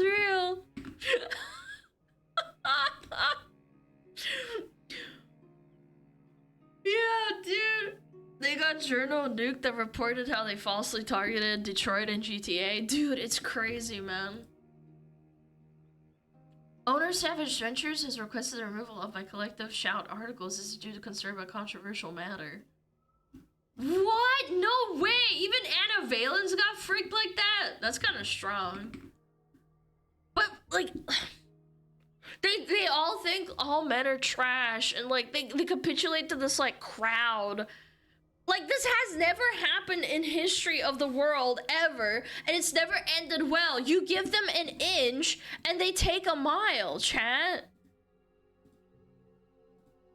These assholes also tried to remove Detroit Become Human. I'm all for anything glorifying depicted a female presenting robot being attacked by their owner. It was an important part of the story that really sold the world.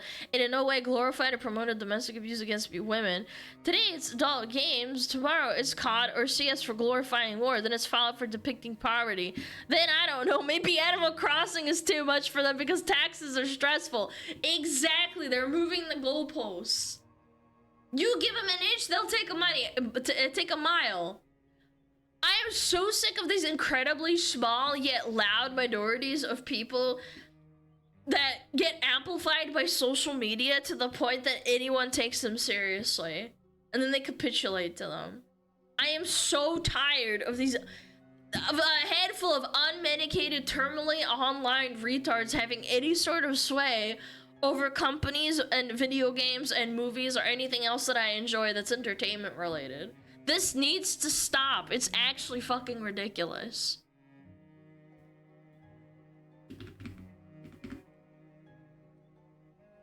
Twitter, Reddit in a nutshell. But the thing is that they have this power. I mean, look at them. They actually got what they wanted. It's scary. Don't some states in America ban porn sites? Yeah, and I think that's dumb. Who are these people? Evidently, they have so much pull that they can influence payment processors to ban many games on Steam from any other media on Pixiv. Pixiv is a art website for that mostly is used by Japanese people. They have been spearheading a censorship campaign that's being implemented by Visa and MasterCard, PayPal, etc. Chad,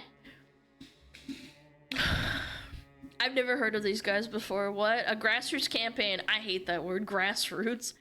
Campaign and movement against the objectification of women and sexualization of girls in media and advertising and pop culture. Chat, 10K followers.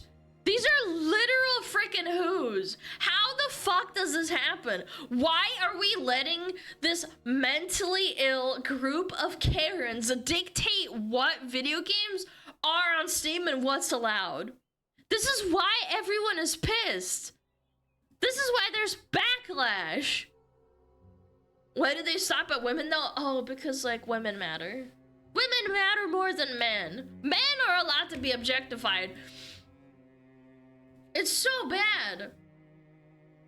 Because every time, chat, it is never a level-headed group of normal people advocating for these changes. Remember that. It's every time it's a handful of retarded hypocrites with no morals that are just virtue signaling for the sake of virtue signaling. And again, someone pointed out they were from Australia too, which is even funnier. It's the ideologically captured morons that think their opinions actually matter online. This cannot become the standard of how we do business. People are not gonna stand for game censorship at the hands of people like this. Like, I just hate it so much. Let's go, like, read their actual letter. The post that they made on their website that started this, apparently. Cause, yeah, there it is. Yeah, I found it. Come on. Oh my god. Let me in! Open letter to payment processors profiting from rape, incest, child abuse games on Steam. Oh, and then they list all the people. Your corporation is facilitating blah blah blah blah blah. We undersigned our writing to request that you cease processing payments on gaming platforms which host rape, incest, child abuse. In April, we exposed the sale of rape simulation game No Mercy on both Steam Games and itch.io gaming platforms. In the game, players assume the persona of a man who rapes his family members, including his mother and aunt, as punishment for his mother's infidelity. It was marketed as follows. In this game, you'll either become every woman's worst nightmare, or rather the best dick they'll ever have. Your goal is simple. Leave no pussy. I can't read this. Leave no pussy non-fucked. Since that's the only thing they'll ever want. Never take no for an answer. Fuck your mom. Fuck your auntie. And even freak your friend's mom. Why not? Take what's yours and show no mercy. Do you know what this reminds me of? Women that read the most fucked up books you've ever seen in your entire life, that just hang out at Barnes and Noble. Like, them, you know, porking their uncle or their stepdad or whatever. We've seen so many TikToks, book talks of this. I would say this is pretty tame. I'm not gonna lie. Those bands should be banned too, but whatever. I mean, like, again, if there's gonna be a standard like this, then block everything. Either everything's okay or none of it is. The game was geo-blocked in Australia following collective shouts complaint to the Australian Classification Board, following our global viral campaign, including a change.org signed by over 70,000 concerned individuals. Yeah, 70,000 is a lot. Whoa, bro. By the way, we have 1.4 million for stop killing games, but 70,000 is a lot. Yeah, sure. The game was taken down in Canada and the UK and pulled from the Steam by the developer.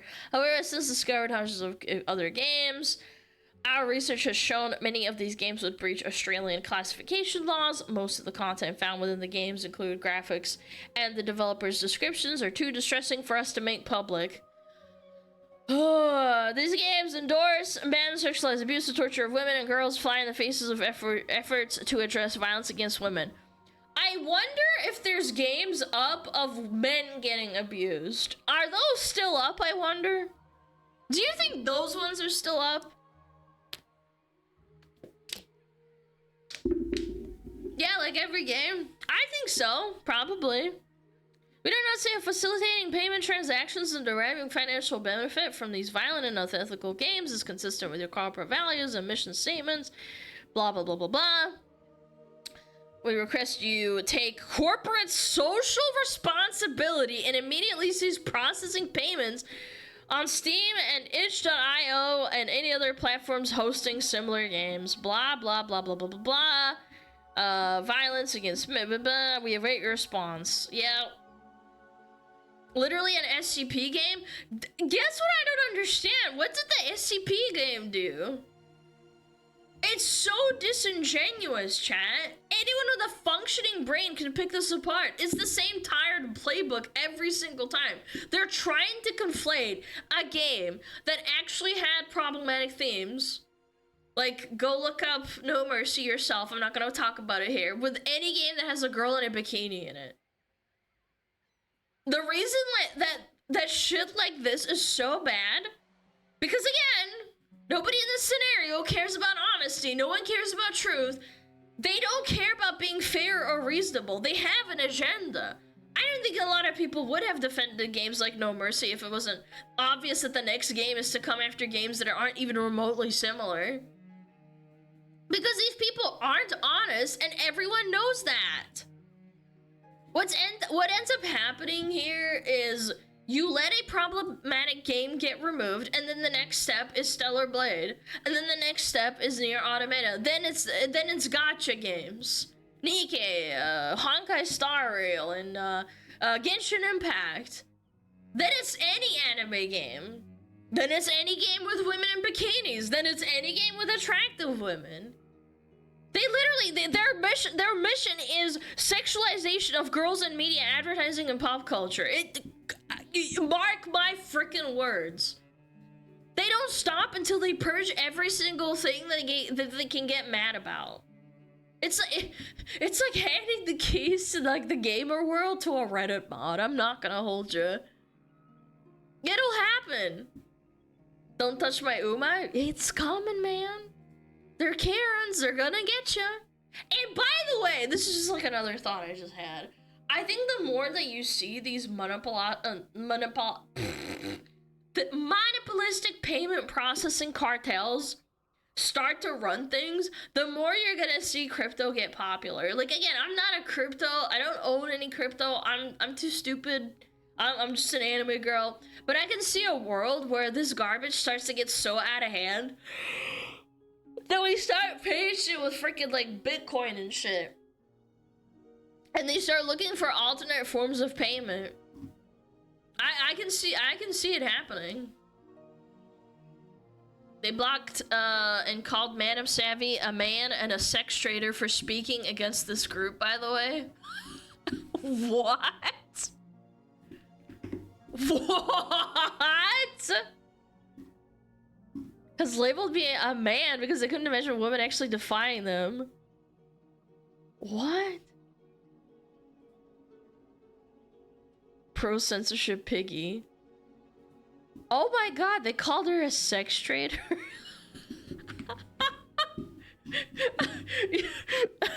What? You must be a man because you're against us. Oh my god. They really think all women think the same? I just know what's coming. I know what's gonna happen later on. You start censoring people, you start censoring and drawing the line in the sand. What's gonna stop them from going from sexualization of girls and objectification of women to like extrapolating to cute anime girls in dresses being adorable?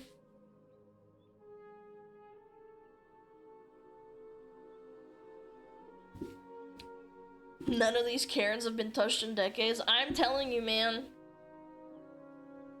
It'll happen. I don't want it to happen. Maybe I'm wrong. Maybe gamers will rise up. Gamers rise up! I wonder if all these women are hags.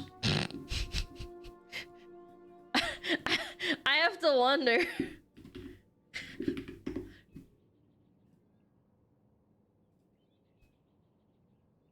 Yep. Yep. Yep.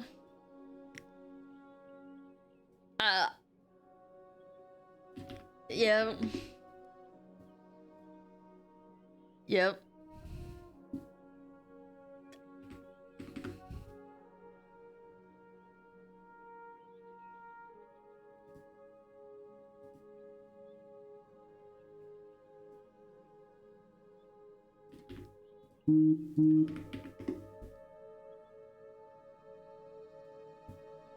Which one is it? Yeah, I guess this one isn't that popular. Michael Salter, Helen Taylor, Vice President of Impact. Okay, she's not a hag. Who's this? I just can't imagine living in a world where you get called a man for standing up for what you think is right and called a sex traitor. In what world am I living in? Alana's a man confirmed? I guess so. Where's my penis? Where's my penis? Alana, you got a letter? Uh-oh, stinky. If you don't hate men, you're a pick-me. Oh, shit. It's coming soon. Slop Law to the Sex Trader. Wait, that's a really hard title, chat. Slop Law to the Sex Trader. That sounds like an Elden Ring boss.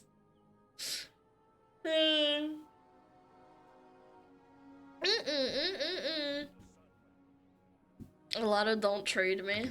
I will betray you. Slop Law, a traitor of sex. What's your attack pattern? Oh, I really hope this doesn't end badly, but we'll see. We shall see, chat. We don't got ads, hold on. 17 minutes, okay. I throw Big Macs at you? Wait, that's so strong. YouTube's absolutely gonna have a hissy fit with this video. Yeah, I'm gonna have to edit this down. Her wiki is so typically boomer, she's against movies, rapper images, and now games. Wait, what? Where'd you see that? Can you link it?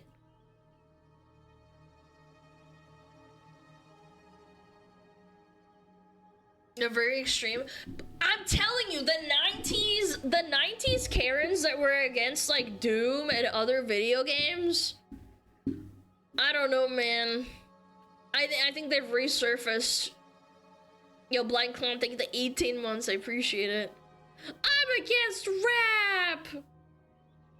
Rap is bad. Melinda Tankard raced. Oh my lord, she's 61? Anti-pornography, anti-prostitution, anti-abortion, feminism, violence against women, conservatism, Christianity.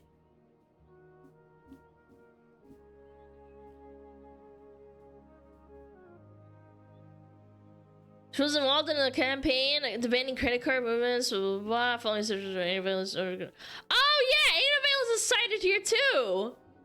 Noted collector shows against claiming that the grooms who service to protect the games they target has specifically noted that the game can be a child. Encourage empathy for the abused woman and child. Yeah! Wow, anti-violence W actually. Who knows if it's genuine or not, but you know. Calling him out for what it is. Followed by stepping down of Valence and multiple co-workers from the website. I don't know about that. I thought Valence lost her job forever ago. Yeah. Sounds like the Exodia of a Karen. Yeah. Okay, chat. What is this?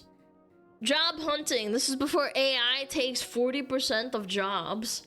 Young male college grads are now jobless at the same rate as non-grads.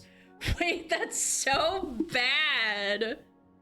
Unemployment rate among US men and women aged 22 to 27 by education level. Percentage seasonally adjusted, 3-month rolling average.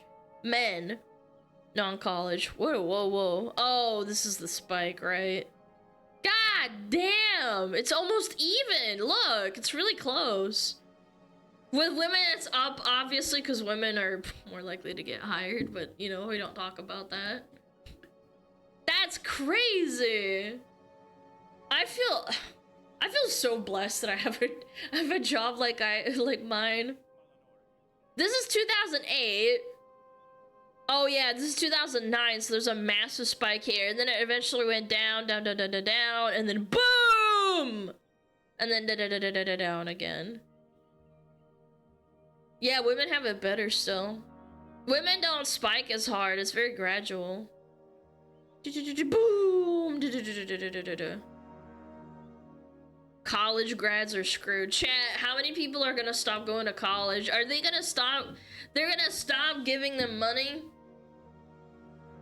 There's no cooking AI yet. Not yet. It'll happen soon. Your robo waifu will come. Yo, AJ, thank you for the 1,000 biddies. I really appreciate it. Yeah, it's already happening. I don't think so. I think there's still a lot of silly people that think they need to go to college for underwater basket weaving. Yeah. Grok will cook for you. Yes, dude. Grok 10 is gonna start cooking for you. Yo, Muzzy, think of the 12 months. I wonder who paid taxes. Still the same people, man. Everybody gotta pay their taxes. Grok, is this true? Are you gonna be able to cook for me? Chad, everyone's gonna lose their job and everybody's gonna start gooning out to Grok, basically. I like to see this broken down by area of study. I also like to see expectation and pay between the two. As we can see, it isn't true across genders. Suspect there's both male college grads seeking higher pay and being in fields that are just not hiring. That is such cap! What are you talking about? My brother, when did he graduate college? Oh, I don't even know, bro. I was still in school, he's older than me. Let's just say he couldn't find a job, like, immediately. And this was, like, I want to say 2012, maybe 13. Yeah. Yeah, it sucked for him, man. I can't imagine it's any better. If anything, it's higher, right? No, it's lower. It's horrible. That blows, man. Yeah, he's an electrician now. Smuggler, we need to make a cooking robot AI wife so we get rich and whatever. I mean, the amount of stress reduced by having a adorable AI waifu and coming home and, you know, having a warm meal ready while she massages your shoulders. I think any man would still be okay with it going to a shitty job. Or at least it would be a little bit better. It'll make people happier. Rock, where's my super suit?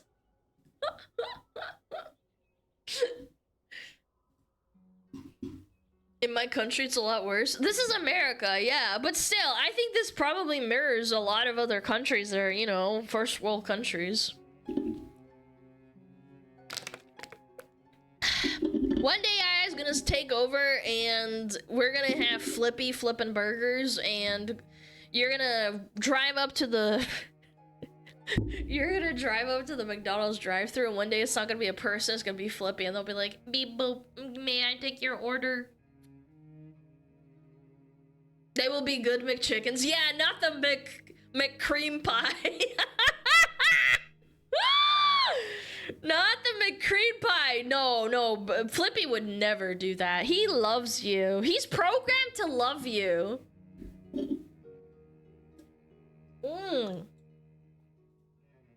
Not those again, freaky clankers. No, clankers would not do that to you. Damn clankers taking your jobs. I mean, ultimately, is it really that bad? You ever try one of those special massage chairs? Felt like I was gonna rip my calves off. I ain't trusting robots to rub nothing.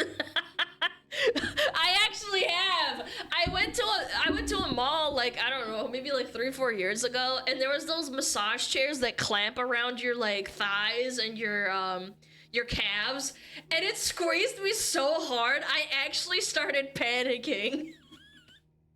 I actually full-blown panicked. I was like, where's the off button? It squeezed so hard, it hurt my leg. I was like, ah!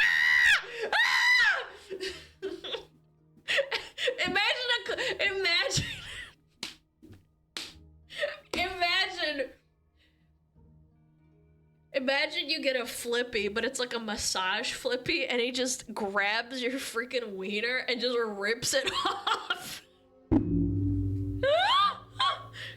Yeah, just squeeze a little bit too hard, and it's like, no, Flippy, no! Massagey, dude.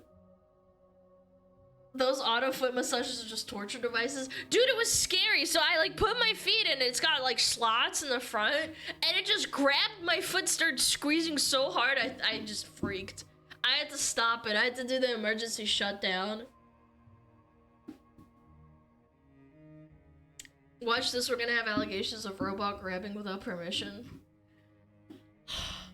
We're gonna have a feminist movement removing AI clankers from jobs because they didn't consent to, like, they didn't have the consent of the woman. Yep, those damn clankers. Robot feminism. Fucking clankers. Grrr. Dropping out of college was a wise decision for me. In Canada, the college situation is just as bad as the USA. I would even argue it's even worse. I'm not gonna lie. I've seen some bad shit. I've seen some bad shit about Canada recently. There's people protesting. The tattooed feminists are ruining everything. No, I'm ruining everything, bro. No kidding.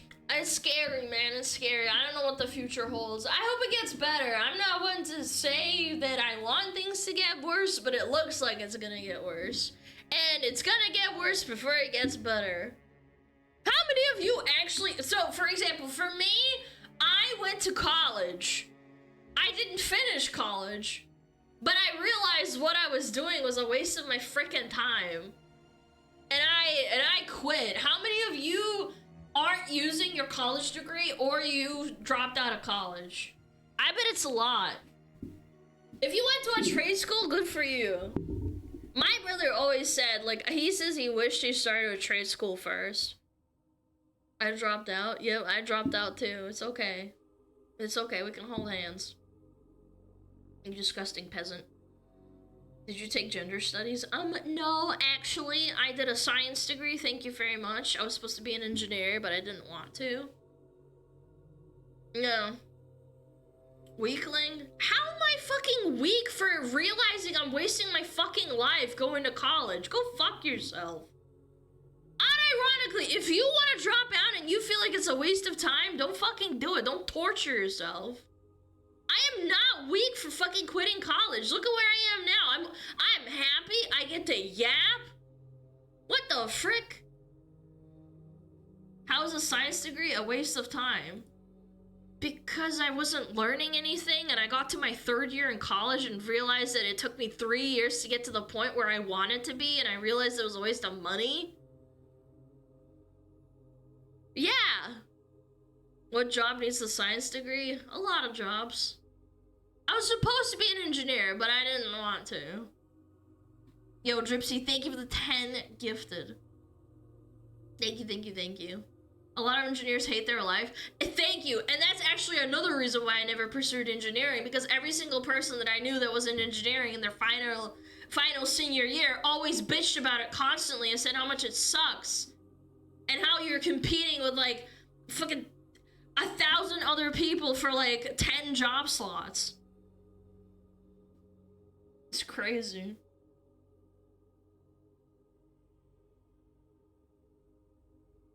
Engineer here. I'm sorry, I'm not trying to be like mean or rude. I'm just saying I heard a lot of bitching.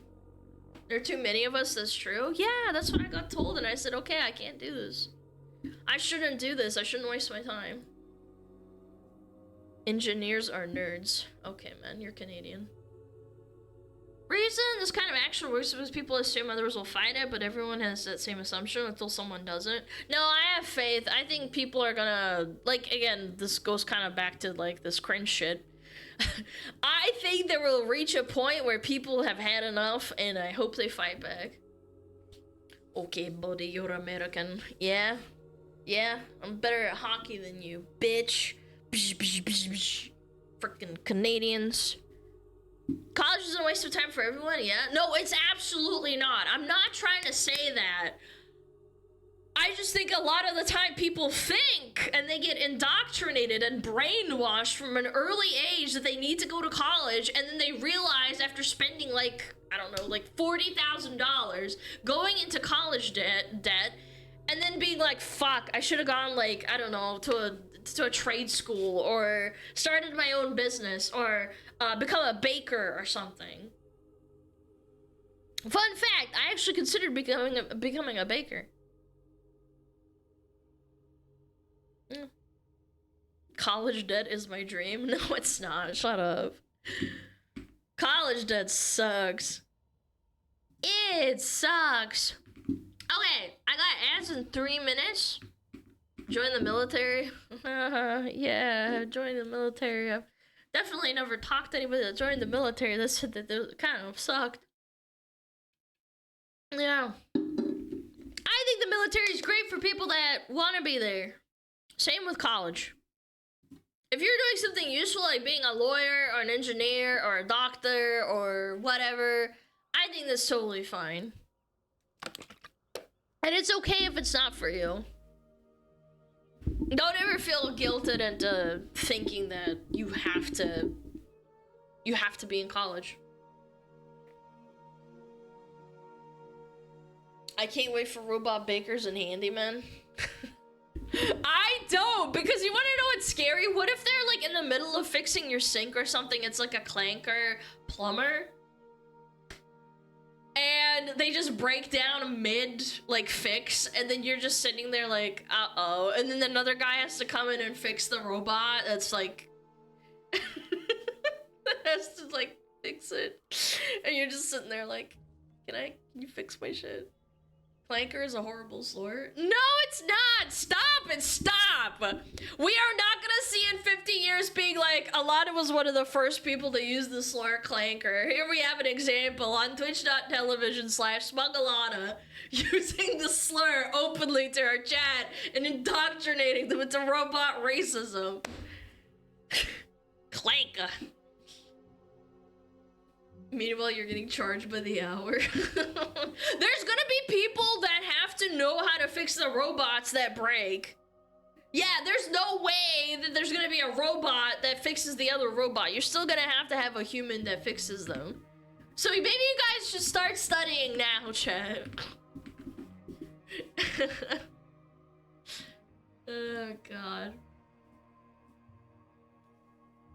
Let's fix this freaking clanker. That's right. We're gonna smack him upside the head. Hey, work! Get to work, clanker! Okay. Okay, I got a minute on the ads. I'm gonna go tinkle. I gotta pee. Stop thinking about clankers. Wow! I'll be right back.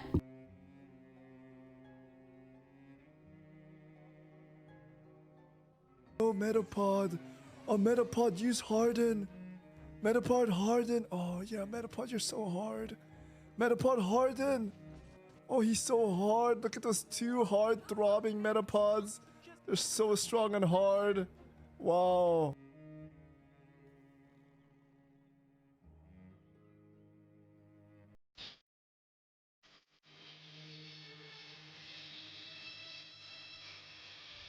"天上太阳红红红红哎，心中的太阳是毛泽东哎，他领导我们的解放哎，人民翻身当家做主人。哎呀，自由哎呀呀，自由啊！人民翻身当家做主人。Why are you so good at this? It's my language, man. What do you think?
Yo, wake up!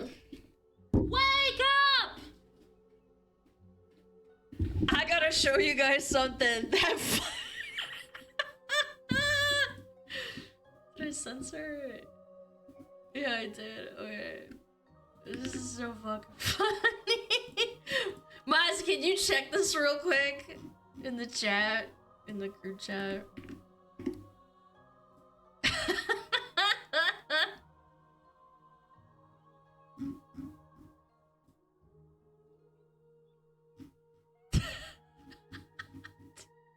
Like, is it fine? Is this all censored? Yeah, I just don't want to, like, leak a number or something.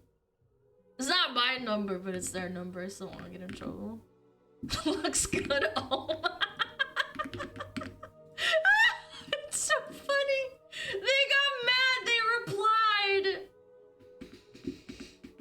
Oh my fucking god. Where is it? There we go.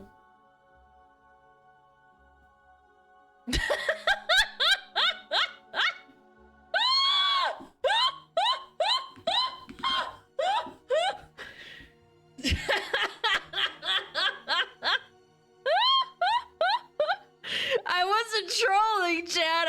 This is for real. What should I say? I want fucking your mother. I'm gonna say I'm going to fucking your mother in my bed tonight.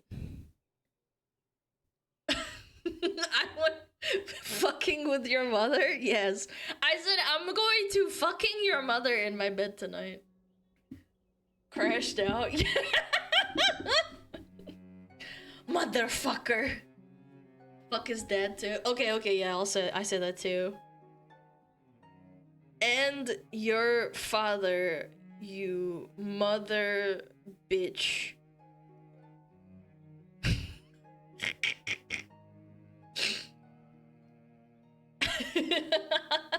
Question mark? Yeah, I want fucking with your mother? Question mark? Yo, Darthy the Prime. Can all chat come? Yeah. Yeah, for sure. I dare you to type gargle my balls and kick my booty hole. That's not funny. No, you have to be funny. How many more messages till that person blocks you? It usually takes like a little bit and you have to be like really persistent.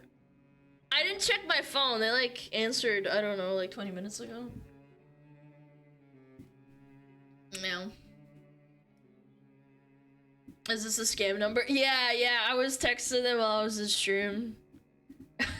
Chat heard me like snickering and laughing.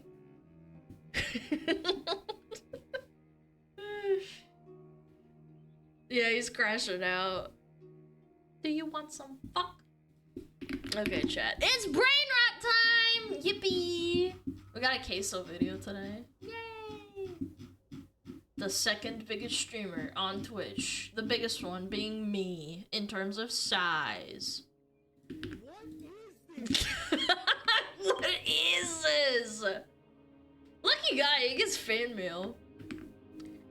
Oh, the scammer replied. Hold on. I am with your mother in ass. You mother enjoy with me. No, I am in my mother's ass. You are enjoying my big dick. Yeah, you like that? You like my big dick? No, not pick, dick. There you go. Oh, yeah. And then I'm gonna put like, ooh. Like, you know, like when you do ooh. Ooh. I'm gonna do, yeah, ooh, or like, ooh. I did that.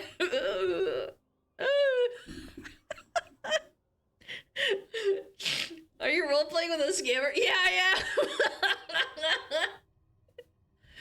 No, I am in my mother's ass. You are enjoying my big dick. You child. I love wasting scammers' time. I do. It makes them upset. Sexting on stream? Yeah, that's what it is. Sexting with a scammer. Imagine doing Moon with a scammer. Wait, I have to find the logs! That'd be so strong. You see Kirsten freaking out with the Aspen dating game? Yeah, I did! The clip is so funny! I can't believe someone actually did that! That's so strong! Okay. Boom. Okay. Queso's best fan mail moments. Ooh. Let's see it. Alright, I'm ready. 3, 2, 1, boom. What is this? It's a harmonica. Harmonica! Hey! He sent me a harmonica! That's cute. Chat, why don't you send me a harmonica? Dude, look at this, this crochet. Oh my god, it's huge! I'm surprised they had enough yarn for that thing. Not accurate size, though I'm way skinnier than this, but W crochet right here, chat. Let's go. W crochet. Who sent this? Hi, Case. My name is Susanna. I hope you like the plushie I crocheted. I had a lot of fun making it. Me and my family love your streams. I'm sorry the plushie isn't accurate. I don't have enough yarn to make it that big. It's a hoodie! I fucking knew it. What does it say? Yo! What does it say?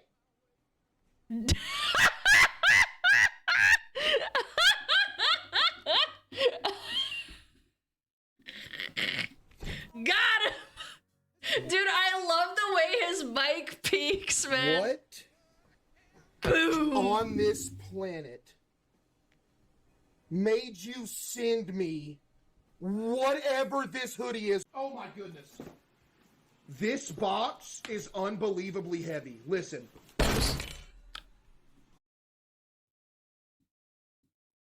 Did he just break his camera?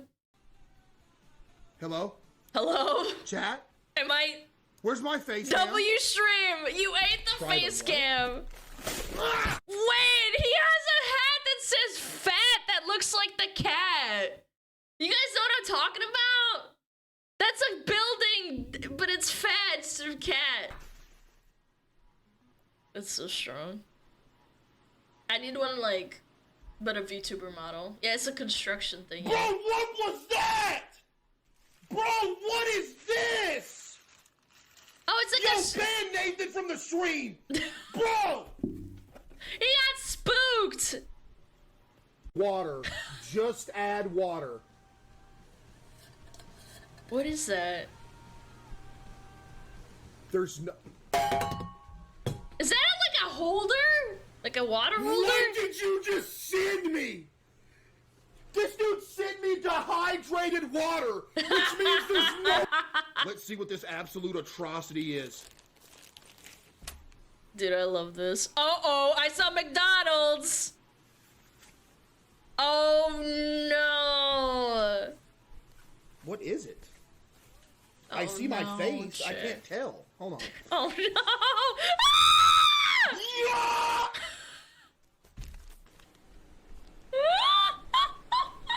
We need one of these with me in it, dude. Yeah.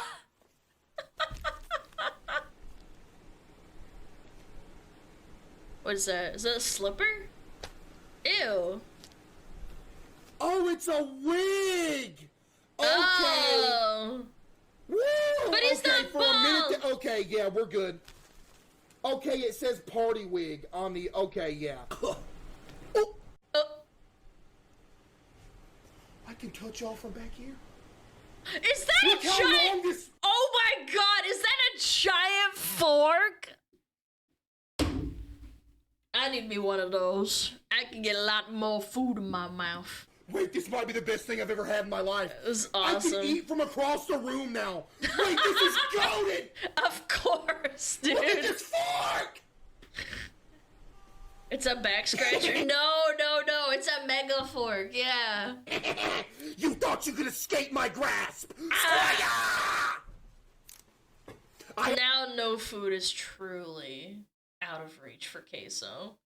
Always keep that thing on me. From now on, can't nobody do nothing to me. With my Extendio Petroleum. Petroleum. I need like 10 of these things. That's honestly kind of sick. Whoever actually thought of like sending that to him. Wait, it doesn't extend all the way out like it used to. Oh no, he broke it! Oh. No!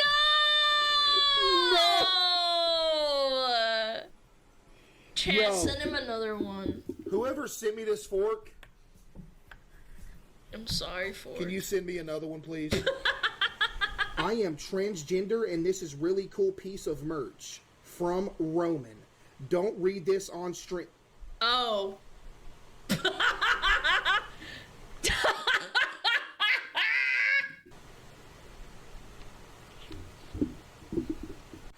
Oops. To be fair, you should always preface first whether or not you're gonna, like, you want something read on stream. Bro! Why does it sound like a water? What?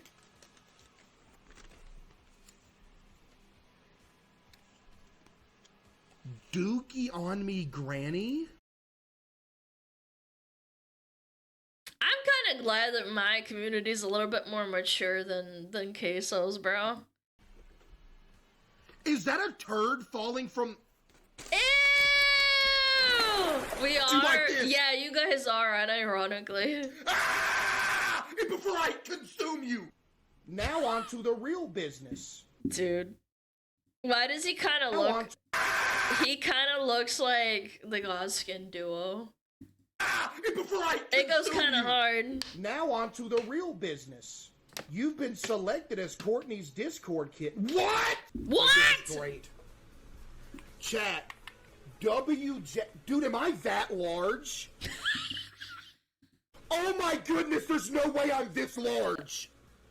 Why does this keyboard look so small?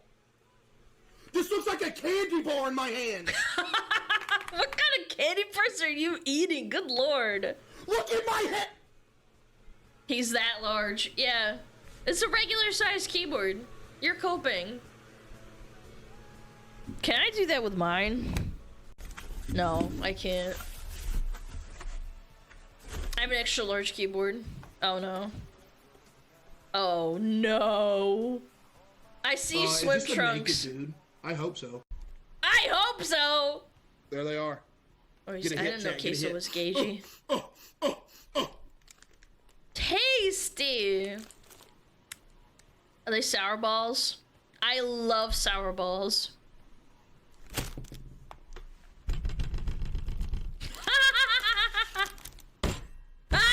Yo! Really sour!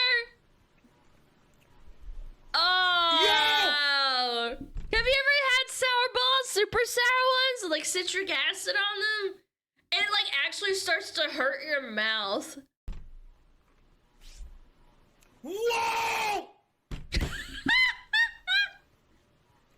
My eyes are watering! Ew! Yo, hold up. It hurts so good. No, it just actually starts to taste like... I want to say like battery acid? Or I guess that's sour. Okay, listen.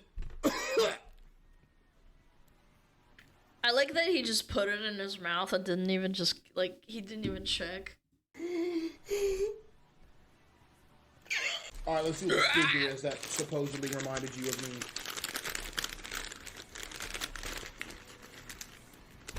Yeah, let's get Wyatt banned from the stream real quick. Yeah, you're cooked. Look at the form! Yeah, Wyatt, you are cooked, buddy. Honestly, I'd have to ban a lot of people if they ever sent me fan mail. Yeah, you have to leave your username.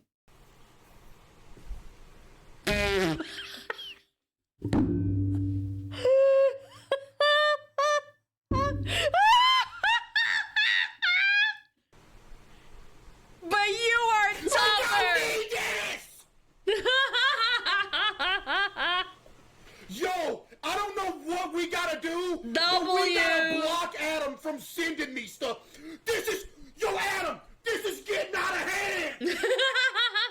is your portion control, apparently. The force of a 120-pound man, which I am. Ah! It busted everywhere! No! All over the new setup! No! Half the bottle's go- Is that a Ramune soda? Yeah, those ones fizz really bad. Oh no. Aww. Hi Case, Morgan again. Oh no. Hope you enjoyed that massive gummy worm I sent you. Anyway, I decided to get something chat, and I think you look like. Okay. I'm ready.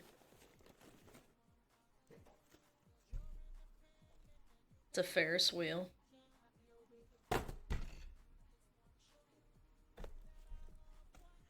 So you get me the London Eye figurine. Are you actually kidding me, Morgan? He's around, huh? Yeah. Bro! I'm not built like this, by the way. Don't even chat. Like, chat, literally don't even. Is this a shirt? Yeah, I could never open a P.O. box. I feel like you guys would send me like the dumbest shit. Fat people are harder to... What? What? What does this say? Harder to what? Kidnap? Are you kidding me? Don't make me whip out the king, buddy. Dude, Godskin Okay. Duo would go so hard with this weapon. Don't ever Oh no! underestimate my fork game, buddy. Alright? Bro said I bet you got a fork on the table. Hey, Case, I thought you would need this since you eat so much. You look like Baymax from Max. Who's Baymax? Baymax? Oh, this guy. Baymax. Yeah. You look like Baymax. That's ironic yet again, Max. You say I look like Baymax, but your name is Max. All right. What Let's is see it? what you sent me, buddy. What is it? An electronic. Electronic what?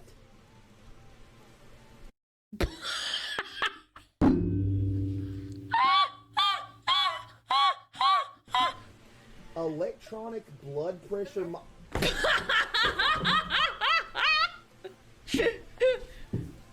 Gummy worm! I'm sorry.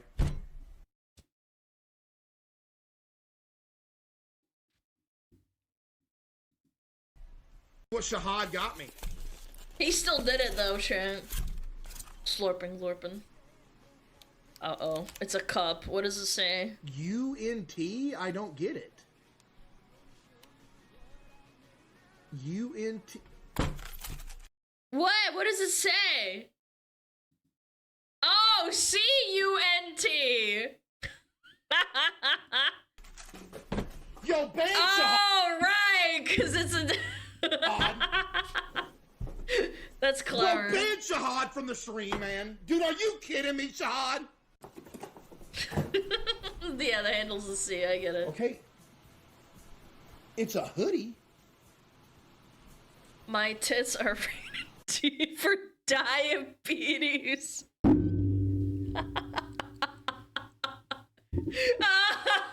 Oh, man. It's an extra large, too. 10XL, that's wild. The PO box down. You gotta be kidding me. Yoga after 50. How to dummies. Honestly, I'd wear that shirt. First off, I would. don't do yoga. Second off, I'm not past 50. Third off, I wouldn't need a book that says yoga after 50. Who sent this? Yo, Adam, if this is you, we're officially getting you banned from sending mail. Hey, Case, growing old must be tough, especially at your weight, so I hope this book can help you with that. Sincerely, David Pig God 314. David. Ban him. Oh,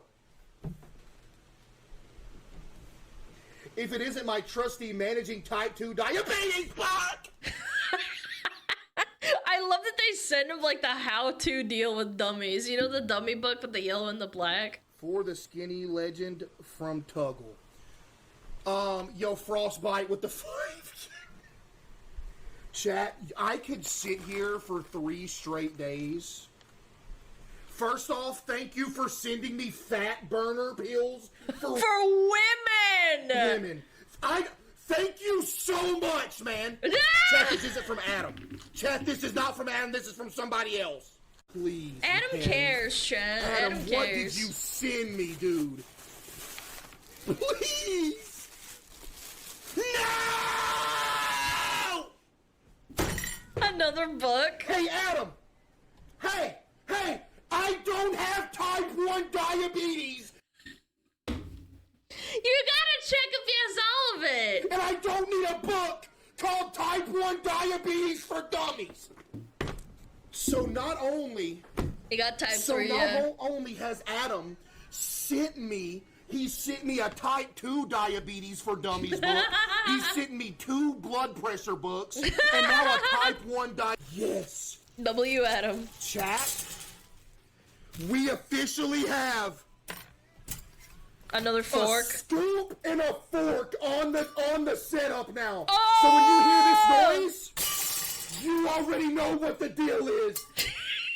He's gonna eat the camera. Hey, appreciate you. Oh! Look at me! Squire! Look at this thing! It actually weighs 100 pounds, dude. I'm just strong enough to hold it like this. Dude, this is gonna go good with the Thor. What weapon is that anyway? It kind of looks like a dwarf hammer. It's kind of sick. Cosplay. A battle hammer. Favorite gift giver, Adam. Oh, it's Thor's hammer. It's Thor's hammer. Yeah, you're right. I thought I'd be nice for once and send you some food. I saw this on Amazon and immediately thought of you. Oh no. Adam, Adam on everything I love. You know it's gonna be good from Adam, chat.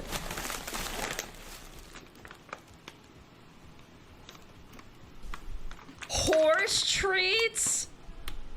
The German horse muffin grain horse treat. Why does it look like balls? Hi, Case. I know you like beef/soy sauce ramen, but I figured you could use a little variety since the #1 key to a diet, so I got you this. Why is he low-key so good at the southern accent, dude? I From got you Connie. some of this. Oh no. See what's in here? Horse treats are yummy. What are you, a horse? Ah!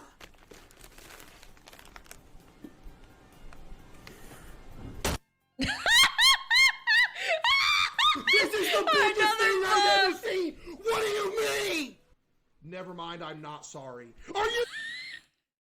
Aw, it's so well painted. Look, he's almost as big as the moon. Are you kidding me? Dude, he's bigger than Moon.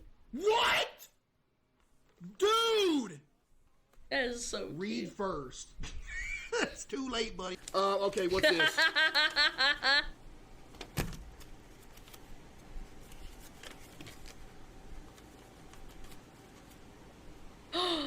$20! Big bands, baby! What you talking about? He sent me a 20!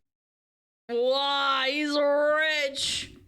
Is it legal to send money to someone through the mail? Chat, low-key. Cases from Arkansas. Yeah, I know, but he doesn't have like a super duper strong accent. I guess he just tones it down on stream. It sometimes slips out, but he's so good at that one. It's so good. Guys, go check him out. Canoon! Used to get cash from my grandma for birthdays all the time when I was a kid. Nice, grandma sent them $20. Also, grandmas send money in the mail. Oh, my grandma didn't do that. It's not legal to send cash in the mail. How it happens all the time. Fucking sick, dude. Nah. I like the diabetes shirt. Where is it? But the D stands for diabetes. Oh, there it is. This one's my favorite. And it's huge. My tits are rated D for diabetes. Be happy you don't have a PO box yet. I'd have to set something up with affiliate. I don't know. I wouldn't want to do it in my state. I'd want to fly out or something.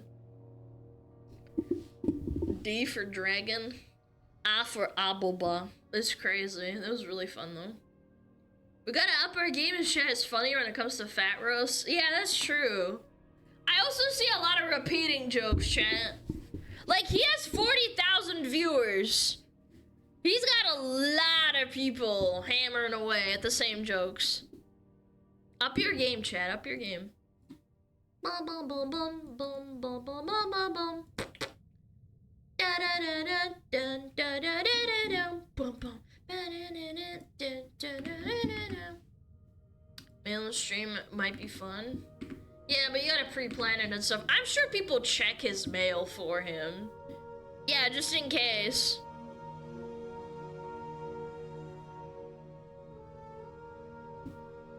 Hungry for more, huh? Your fat ass can't get enough? No, that's a dad joke. That's not funny. In case of what? What do you mean? Someone could have a gross... I don't know. So there's some people that think it's funny to mail poop and piss. Yeah, you have to scan it. I'm sure his mom pre-checked it. Could be anything. Yeah, you gotta check that shit. That's gross. Nah, you gotta be precautious. Precautious? Precocious? Precautious. Do do do do do do do do do do. When we got ads. 28 minutes. Nice. Japanese adult film star have fans mail her jars of their glue. Yeah, I know, but like, I mean, you kind of expect that, right? With a VTuber, I feel like you shouldn't do that, period. You shouldn't do that with anyone. Should do an IRL with Fillion so we can see if she can suplex 400 pounds. I would suplex her ass so hard. Holy shit. You have no idea. Boom, boom, boom. Send SmugAlana a smuggler plushie. We gotta do that one day, chat. We gotta do that. You can't suplex a boy? Yeah, I can. What do you mean? The amount of tomato. Oh, hell yeah. Hell yeah. Charlie video? Woo!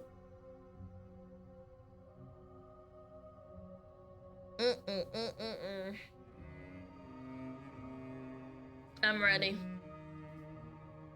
What is this even about? Ubisoft claims microtransactions help players experience more fun.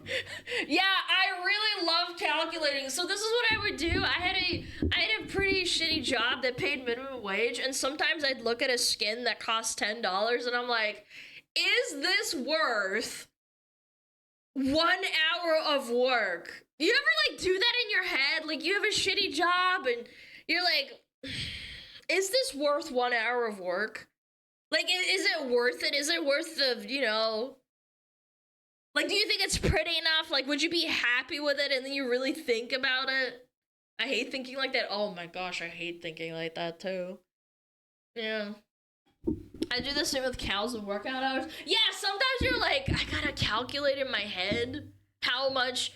Yeah, like $10 to $15 an hour. It's like, is it worth $15? Is this game that's $60 worth 3 to 4 hours of work? Yeah.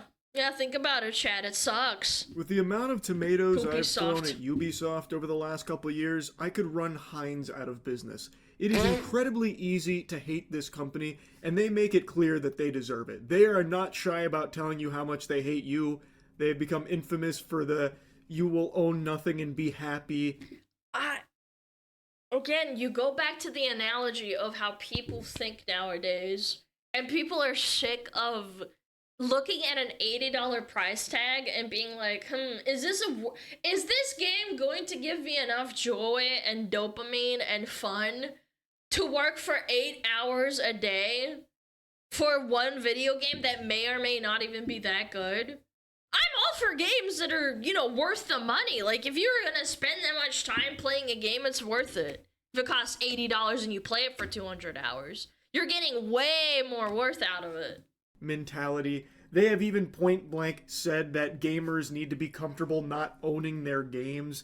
This is a company that every step of the way chooses all of the wrong options during the QuickTime events. They are not even accidentally saying things that anyone could appreciate, even the most diehard Ubisoft Formula fans, if such a creature even exists at this point. They can't even unintentionally say something agreeable. Even as their stock price plummets, fucking death spirals. It's been death spiraling for like a year, and then they got bought out, and then they just crashed again after Assassin's Creed Shadows came out. Again, I can't help but laugh at that. They somehow dig deeper. This is the equivalent to the captain of a sinking ship turning on all the sink faucets to try and fill it up with even more water as much as possible. I cannot understand it. Today, they've gone on quite the spree here, an entire montage of bad takes from Ubisoft, and I have to make fun of them again. All right, lay it on us, chat. Have to. I mean, Keep Charlie. in mind, this company is so misguided. They released multiple NFT games only a year ago, and NFTs are dead and buried, and somehow Ubisoft is still pooping those puppies out. And you wanna know the best part? There are some people that would unironically buy the NFTs. I think that's why they do this. They actually think that they're gonna make money off of it. Yes, NFTs. Those stupid monkey Twitter profile pictures that were all the craze like 6 years ago, maybe 5 years ago. It's crazy how out of touch Ubisoft is. In order to prove that the stupid juice is still flowing deeply at Ubisoft. My monkey Ezio NFT. Yeah, it's a monkey with the Ezio hood over its head. Headquarters to this day. Let's go ahead and show you their most recent annual financial report where they talk about their microtransactions and how microtransactions are actually a good thing because it allows their players to experience more fun. Yeah, you have to open your wallet to experience the fun. If you're poor, you can't have fun. You will own nothing and be happy. Reminiscent of that time EA defended Battlefront controversial decisions by claiming that it was intended to give players a sense of pride and accomplishment. You can...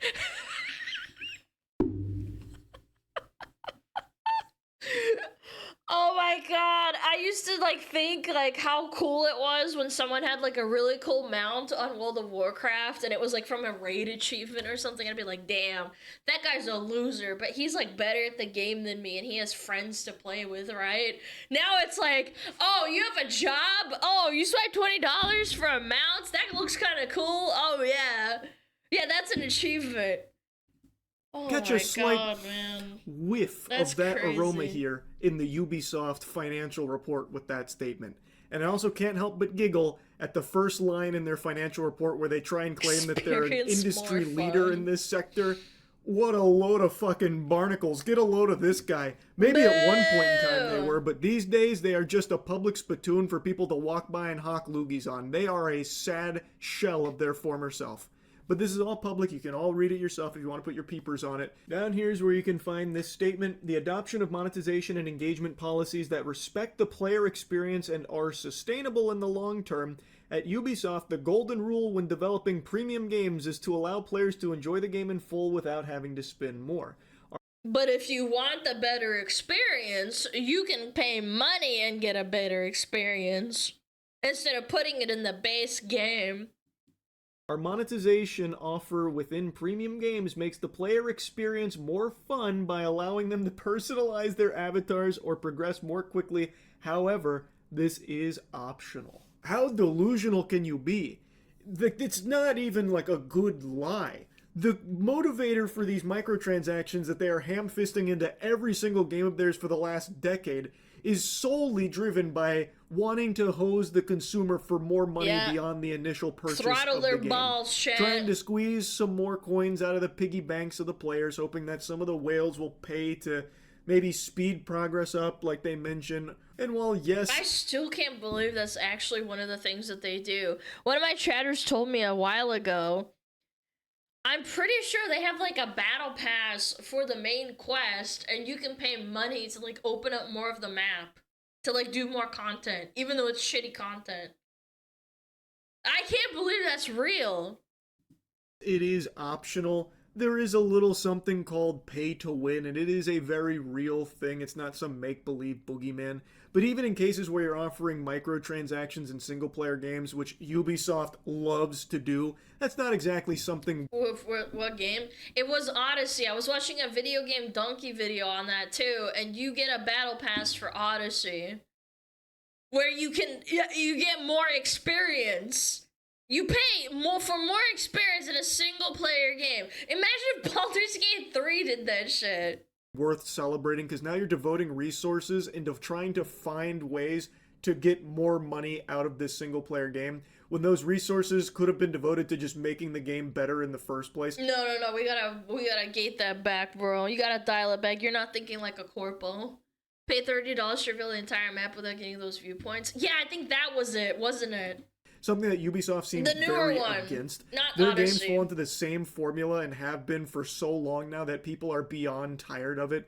And instead of trying to find ways to breathe new life into their titles, they instead try and find new ways of monetizing them through these microtransactions and shit. It's so tone deaf as well, and it shows very clearly that they don't even see player feedback, because every single Ubisoft game that comes out that is riddled, infected with microtransactions, like every Assassin's Creed now, you find collective sighs from even the most loyal supporters of the franchise. People aren't happy with it. And here they are just completely ignoring. But the worst part is there's still people who buy that shit. Why do you think Ubisoft isn't out of business yet? Yeah, they sold to NetEase, but they didn't go out of business. They didn't just die. There are whales out there that are willing to pay $70 or $80 for a game, or $90 for the extra deluxe edition, and then they buy the battle pass on top of that, and then they buy the experience boost on top of that, then they buy the, I don't know, whatever the fuck else. Like, it's just like, it's insane that people have money like that to spend. It and trying to spin it as a positive thing, like, oh, it's always optional. Like, it actually like goes over really well, because I mean, it's personalized fun, right? Who wouldn't want to pay for that? Am I right? But another thing that also came out here is Ubisoft's thoughts on the real reason Star Wars Outlaws flopped. They are blaming disinterest in the franchise, which, when it was reported that Outlaws was stumbling and not performing all that well, that was cope they used back then as well, like some whispers of it being like, oh, the IP is just not as strong as it once was. I watched Asmund play it on day one, and the stealth was literally broken, and you literally couldn't play the game. It was bugged. He'd run in and out of the bush, and it would reset the mobs. It's terrible. What? Now they're just coming out here with their whole chest saying, no, the reason Outlaws didn't do well is just because no one cares about Star Wars anymore. Which is fucking crazy. They are just refusing to take the L and come to terms with the fact that the reason Outlaws didn't do well is it's just not a good game. And it doesn't even have the decency of being like a laughably horrible game where it could be like entertaining in how shitty it is. It is just so boring. It is like the most safe, by-the-numbers, bland, sterile, Ubisoft, Ubislop game. It is the same generic, open-world Ubisoft experience that we have seen 1,000 times before, and clearly people are tired of. The only difference with this one is it had a Star Wars skin on it. And also some of the worst stealth you'll find. But outside of the worst stealth you'll find, everything else... And the dialogue is terrible, too. I remember seeing, like, a scene where the character's face barely moves, and you're thinking to yourself, like, is this game from 2010? I would even argue that games in 2010 had better facial movements than most of the crap that they pump out now. It was just serviceable. And it didn't even try to do anything well. It was just content being mid. And Ubisoft has, for some reason, really struggled with accepting the fact that mid just doesn't really cut it anymore. People don't... Mid has never cut it. Like, really, honestly. 10 maybe even 15 years ago, you really had to make a standout game to stand out from the crowd. Do you guys not remember all the crap that Xbox and PlayStation would pump out, and nobody would play that shit, and it would sit in like the EB Games or what is it called? Not Best Buy. You know, like the secondhand stores where it's just like, yeah, shovelware, that's the word. And, yeah, the game's on the bargain bin. You had to make a standout, classy game to be on the shelf. Don't want more Ubisoft open world games. It's been done a billion times the exact same way every time. It's tired and it's And genuinely, I think that Star Wars Outlaws belongs in the bargain bin. But they try to paint it as like this amazing AAA game. Out, and the sales show that with Star Wars Outlaws. It has nothing to do with the weakening of the IP, which is a real thing. Since going to Disney, it hasn't been as strong. A lot of the Disney shows have been super stinkers, but I think there is more evidence to the contrary that there is a hunger for good Star Wars, as demonstrated by Andor. I can't glaze Andor enough. I think that show is a masterpiece, and I think the reception and the absolute booming success of it speaks for that. People want good Star Wars. They're just not getting it often. Very rarely with something like Andor coming out. Yeah, and then they pounce on when it's actually half decent. Would you say it was decent, or is it really amazing? Again, I think people jump on the fact if it's just above mediocre. It's very good, really good, it's decent. Yeah, I would say, like, again, I've heard pretty good things about it. Star Wars Outlaws falls into the really uninteresting bucket of Star Wars that people just don't want to play with anymore. They don't want to touch, they don't want to indulge with. But there is still very much a lot of people wanting good Star Wars. It has nothing to do with the IP, with why Star Wars Outlaws flopped. But Goober is still trying to write it off as one of the... Oh, it's the French CEO, Yves Guillemot. Contributing factors that the game suffered from a number of items. First, it suffered from the fact it was released at a time when the brand that it belonged to was in a bit of choppy water, and then he acknowledges... I love that they blame Star Wars. I mean, honestly, I get it. You have to, for these CEO meetings with the investors, you have to blame everyone but the company, because if you make your company look weak, they'll instantly sell the stock or, you know, have like a meeting to fucking boot you out. Some technical problems, such as things missing polish, but they were polished and debugged early enough, but it had early enough. Which, again, like, yeah, there were some technical issues, but that is not the main reason that it failed, nor is it the strength of the IP during your release window here. You made basically the exact same copy and paste Ubisoft open world game. Again, no one wants it. Just accept it and do something different. The final little nugget from Ubisoft today is in regards to them loosely addressing Stop Killing Games, or more so, what they believe. Really telling how many companies, including Activision Blizzard, including EA Games, all the big AAAs that used to be wholesome companies. I think that's the saddest part. All the companies that started off as small little, you know, mom and pop, like little cute little indie game developers, now they're monsters. And look at them now. Look what they're doing. Yeah, the corpo blood runs thick through them. You stop buying new games? Fine, you can't play our old ones anymore. Yeah, you gotta buy the new slop. We don't want to put effort into preserving our old games. So you can't remember, and then we're gonna gaslight you and say that they never existed. Believe Stop Killing Games is about, and it's not the best response, but it's also being misrepresented by some publications with what he was actually saying. So apparently, Ubisoft CEO Goober was asked to respond to the movement at a recent shareholders meeting and said, regarding the petition, we operate in a market, and whenever we release a game, we provide a lot of support for that game. We also provide a lot of... No, you don't. Why do you lie? Me when I lie. ...services to make sure that the game is accessible and remains playable 24/7.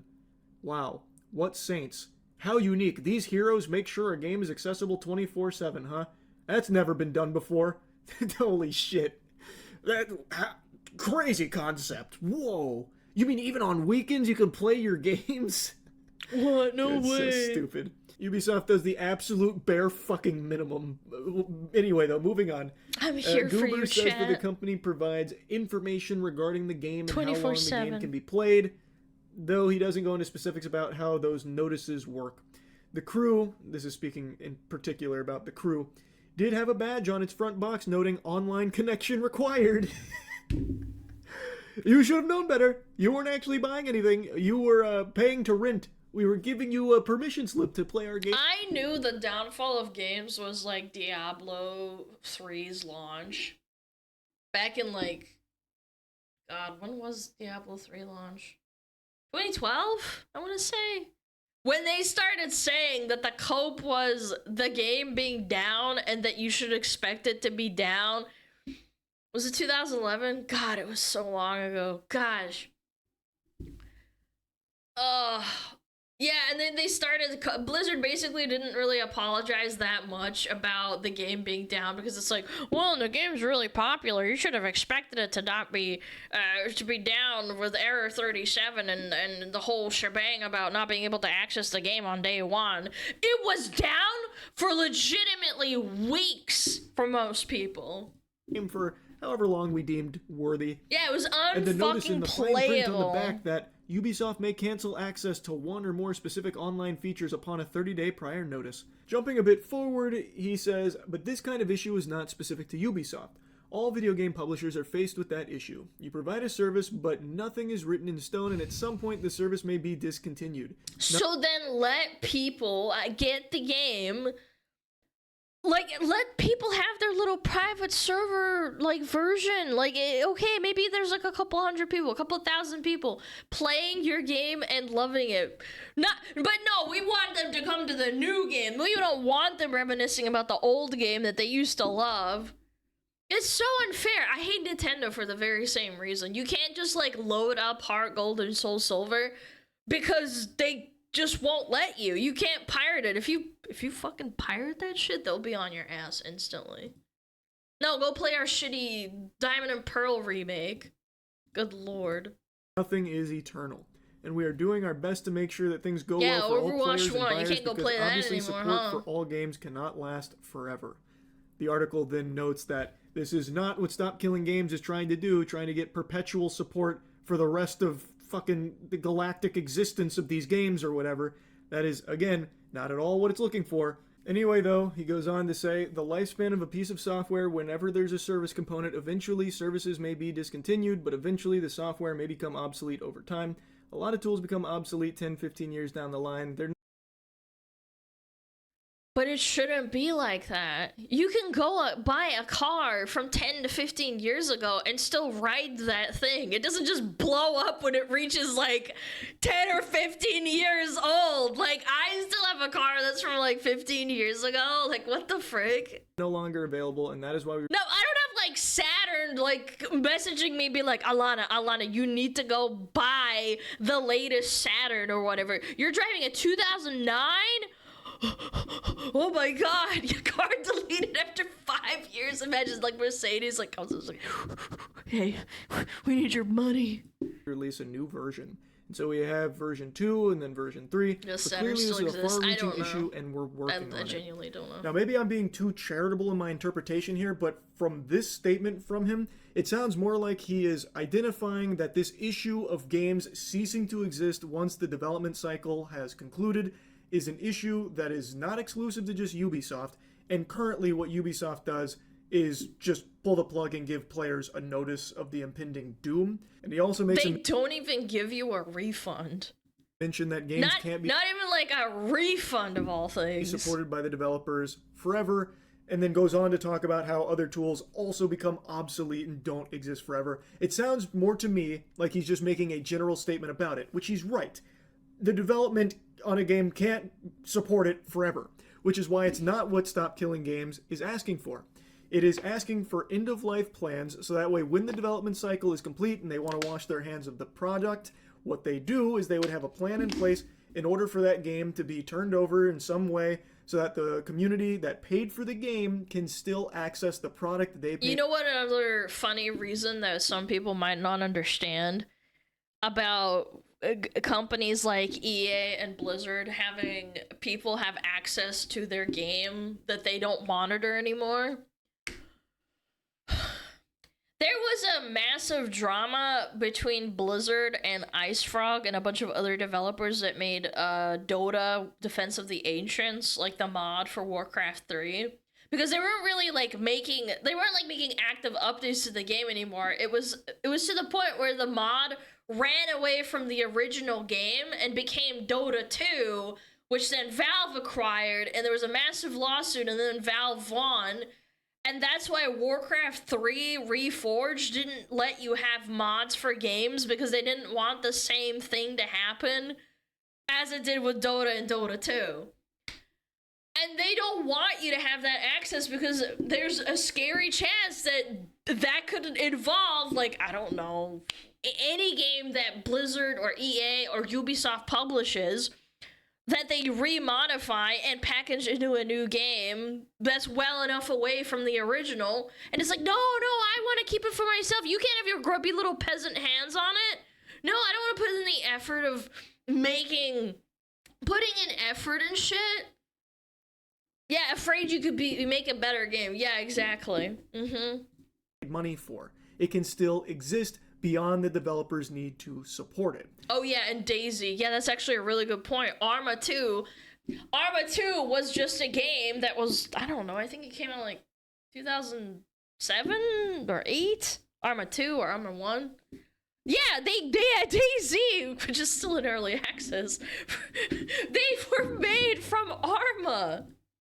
It is not an unreasonable ask. It became its own thing. There have been so many game industry veterans with decades worth of experience in the industry coming forward to talk about how important something like that is and how reasonable and feasible it is as well. It is not some like ridiculous request or anything. It is very much doable. And what a lot of articles have run with from the Ubisoft statement is when he just made a mention of the support for the game can't last forever. And to me, that wasn't like the whole crux of what he was trying to say. And again, maybe I'm being too charitable here to Ubisoft Goober, but with the whole statement, it seems more like he's just identifying it is a far-reaching issue, and it is something that isn't exclusive to Ubisoft, but it is something that he also says that they're working on. It doesn't seem like he was trying to harp on that statement, like, can't support it forever, as like what Stop Killing Games is about. It doesn't really seem like it was targeted and trying to spin Stop Killing Games as that, like I was initially led to believe from the articles that were talking about it. When you see the whole thing, I think it paints a little bit of a different picture. Of course, I'm still no Ubisoft enthusiast here, and of course, Ubisoft isn't exactly happy with this direction, I'm sure. I don't trust any company that stands against it, just because it's like, how difficult is it to let a community of, I don't know, a couple of thousand people play an old game and have access to it, where you don't monitor anything and then you just let them, just let them have it. You still have the copyright to it. Like, you just can't go and make like a new game out of it, obviously. You get sued to oblivion. Netflix stood against it, of course. Why wouldn't they? Yeah, old games like Monster Hunter, like being able to play any Nintendo game when all the old consoles are basically defunct at this point. You need a million workarounds to get it to work on your TV and have an adaptable TV. Like, oh my gosh. It's not that difficult. Like, you make billions of dollars and you can't dedicate 0.5% of it to making it available to your consumer that paid for it? I don't believe that. But it doesn't seem like he was trying to misrepresent Stop Killing Games as demanding that we support forever. So, anyway, I still don't love the statement from him, because I still don't love the way they tackle it. I do appreciate that he says they're working on it. I guess we'll see if they actually do. Ubisoft is working on nothing, bro. I just wanted to talk a little bit more about how Ubisoft is going these days, because, yikes. Not very good. It doesn't seem all that positive for Ubisoft. And I don't I don't know when they're finally going to have their come to Jesus moment and start making good games again and start making decisions that make sense in the industry. That's really about it. So yeah. They're not going to. If there's whales that are willing to give them hundreds and thousands of dollars every year, like EA makes so much fucking money.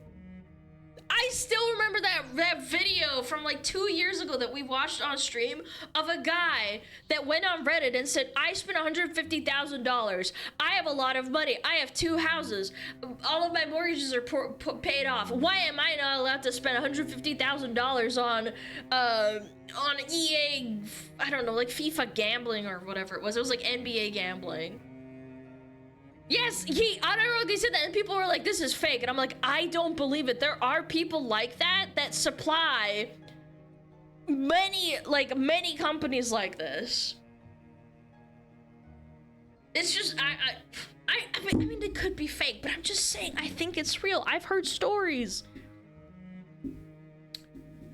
They want to get their hooks in a whale and just run with it, and it works because there's people like that just don't care. Yeah, gotcha whales too. Gotcha whales. You think that people spending like $2,000 a year on Genshin Impact is ridiculous? Like, which is a lot of money, by the way. It's just like, you think that people like that don't exist, like on a multiplicative level, and that's how they get their money back? Yeah, I don't know. I don't know. Okay, we got ads in 4 minutes. I might go tinkle real quick. It was a great video though. Go check him out. Go check out Charlie Barley. One whale can offset the criticism of 1,000 players. Yep. Why do you think there's people that still play BDO to this day and they spent like $20,000 a year on BDO? Because they can afford to, and it offsets all the people that play for free and have a sensibility with their money, and they don't do that, or they can't do that because they can't afford it. Well, I would love my ideal, like, I know this one will never happen, but if Blizzard lost their Warcraft IP and it became like public, I would fucking die. That would be so cool. Like, the shit that people would be able to do would be insane. Create your own, like, spin-offs of WoW and, like, fucking World of Warcraft, or, like, make, like, a shooter, I don't know, fucking make Warcraft 3 great again.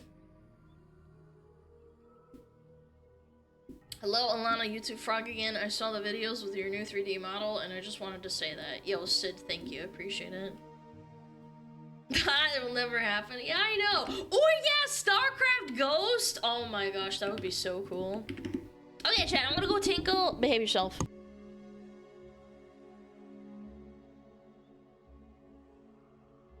Oh, Metapod. Oh, Metapod, use Harden. Metapod Harden. Oh yeah, Metapod, you're so hard. Metapod Harden.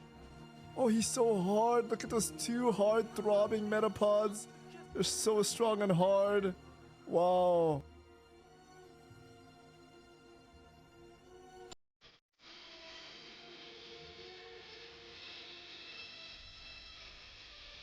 天上太阳红红红红哎，心中的太阳是毛泽东哎，他领导我们的解放哎，人民翻身当家做主人。哎呀，自由哎呀呀，自由啊！人民翻身当家做主人。Why are you so good at this? It's my language, man.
not time for food. My kitty cat is just following me around, flopping wherever I go. I was in the bathroom taking a pee, and he's just flopping all over the carpet. You know, little toilet carpet that you have, like, you know, to put your fucking toes on. He's just flopping. He goes bam, bam, bam, bam. Always time for food. He gets fed. He gets fed. He's such a little rat. He acts like he's starving. He gets fucking 3 square meals a day. Bum bum bum bum bum bum bum bum bum bum bum bum bum bum bum bum. Kitty, kitty. Cats are always so dramatic, right? You took his only food. Now he's gonna starve. Ah. Carpets in the bathroom are cringe. Are you retarded? My entire floor on my bathroom is tile, and then I have my Tootsies that have the carpet on it. I'm not saying I'm not saying I have carpet like on the floor. I'm saying it's like a little rug. Yeah, you have like a toilet rug that you wash like, I don't know, once a month. Shit carpet. Ew. Gross. You guys are nasty. Who has carpet bathroom? Okay, you guys clearly didn't understand what I meant. You mean like a fucking, like a mat or a little rug that you put your toes on. I wash mine every week, bro. Yeah, well, I don't piss on the floor like you do. Rug with poopy particles all over it. Yucky. You guys are weird. That's crazy. Not having a toilet rug that you wash. You need it for grip? True. People don't have those. Bro, my tile gets cold like in winter. I want the rug to like be there so I don't have cold toes while I'm pooping. Yeah. You wash it every day? No. Use slippers? Bro. Slippers are kind of annoying, not gonna lie. Nah, you guys are cooked. You're weird if you don't have a carpet or a rug. Yeah. You gotta have a rug that you wash. I like cold tiles, keeps me awake. No, not when it's 4 AM and you have to go back to bed before you go to your wagey job. What the frick? You guys are weird. Okay, chat. What's going on? Alright, ads are over. What is this? Bum, bum, bum, bum, bum, bum, bum. National disgrace. Where's this? Japan? How a stalker severely humiliated Japan's police force. The tragic case of Asahi Okazaki. Chat. I'm gonna be your stalker tonight. Japan is a country like any other, comprised of both positives and negatives. If you're familiar with the country, then one of the big negatives that you might already be aware of is the slave labor work culture, where you get paid absolutely nothing and yet still have to give up everything. And overtime, don't forget that part. Another major negative in the country that happens to be more of an open secret is the worrying rise of stalking-related incidents. This has long been an issue in the country, but its turning point was actually in the year of 1999, when a typical stalker case turned into a disastrous murder that humiliated the nation's police due to their pathetic handling of the entire case. Today, I wonder why they have such an uptick. I don't understand. As if US was better. I've never heard of a pandemic of stalkers in America. We got other pandemics and other problems, but Japan definitely has a stalker problem. Yeah. And 26 years later, we recently found out from a report that cases involving stalking in Japan are currently sitting at an all-time high. And in the first half of 2025, we witnessed a stalking case so disastrous, so mismanaged by the police, that it made people start drawing parallels between it and the tragic case from 26 years ago. So what the hell happened, and how is this something that the country is not going to forget about anytime soon? Well, let's talk about it. Alright, so to truly understand the significance of this incident, we have to go all the way back to the year 1999 in order to talk about the story of Ino Shiori, a 21-year-old university student at the time. You see, on January 1999, Ino would meet a guy at an arcade by the name of Komatsu Kazuhito. They got to know each other that day and shortly afterwards started dating. It didn't take long though for Ino to start noticing some pretty severe red flags. For example, Komatsu would all of a sudden start buying her some very expensive luxury items, such as Louis Vuitton handbags and Gucci clothing. In the first meeting? Nah, dude. I get it if you're trying to go sweet on him and maybe like you're trying to marry him, but damn. Ino wasn't so easily swayed though and didn't really care about materialism, so she would refuse them. Komatsu wouldn't take this well at all and would start screaming at her and causing scenes in public. At that point, Ino knew that this guy was crazy and started to slowly distance herself from him. Komatsu noticed that and threatened to hurt her unless she stayed with him, and so she did until she was finally able to leave him months later. This is when Komatsu would effectively lose his mind. Over the course of the next 4 months, he would spread letters and posters all over the neighborhood to slander both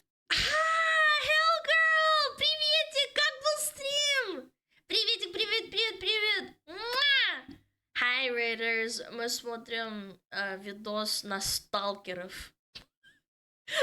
I know, it's kind of weird. Привет, смотрим видос на японских сталкеров. Привет, Рейдер, привет. Thank you so much, I really appreciate it. Welcome. Excuse me, sorry, my throat. So all those people who slander Alana are just stalkers? No! Ino and her father. No. The harassment got so bad that both Ino and her father went to their local police station in the Saitama prefecture and presented them with these posters, these letters, even license plates and photos of certain cars that were spreading the slander. And of course, the police couldn't care less. They didn't assist in any way, shape, or form, which of course only served to leave Ino and her family defenseless. This entire harassment campaign and Komatsu's obsession would reach its conclusion. You're not allowed to have a gun in Japan, right? Like, you just can't really have one. On the 26th of October, 1999, when Ino would be in the middle of commuting to her afternoon class at university. She biked all the way to Okigawa Station, and as she was getting off, a man armed with a knife would end her life on the spot. By the time her body had made it to the hospital, it was already too late. It turned out that Komatsu had hired a hitman for 20 million yen. Man, you pussy, you didn't even do it yourself. You're such a coward. Obscene amount of money in order to take her out.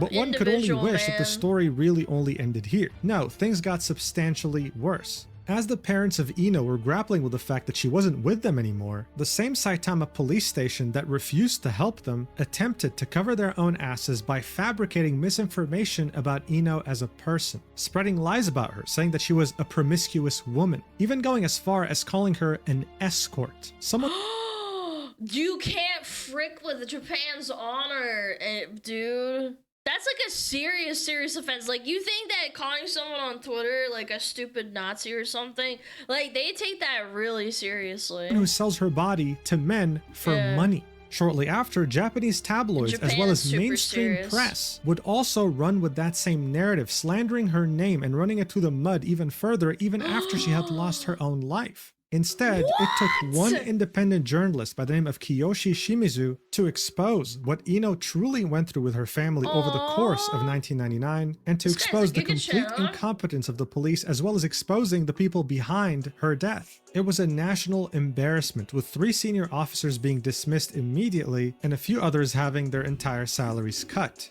This was such a... That's the worst they get. Should have fired all of them that were involved. What? Serious issue that in the year 2000, lawmakers passed the Anti-Stalking Act, giving victims of stalking and harassment more power by allowing police to intervene before a situation becomes serious. And to this day, this remains. Why was that even an issue? Like, she provided evidence. Shouldn't they at least help her? A pretty big deal. One quick Google search and you'll see testimonies from many people living in these so-called first. The legal system does little to nothing to protect victims. As someone who's currently dealing with a stalker of my own.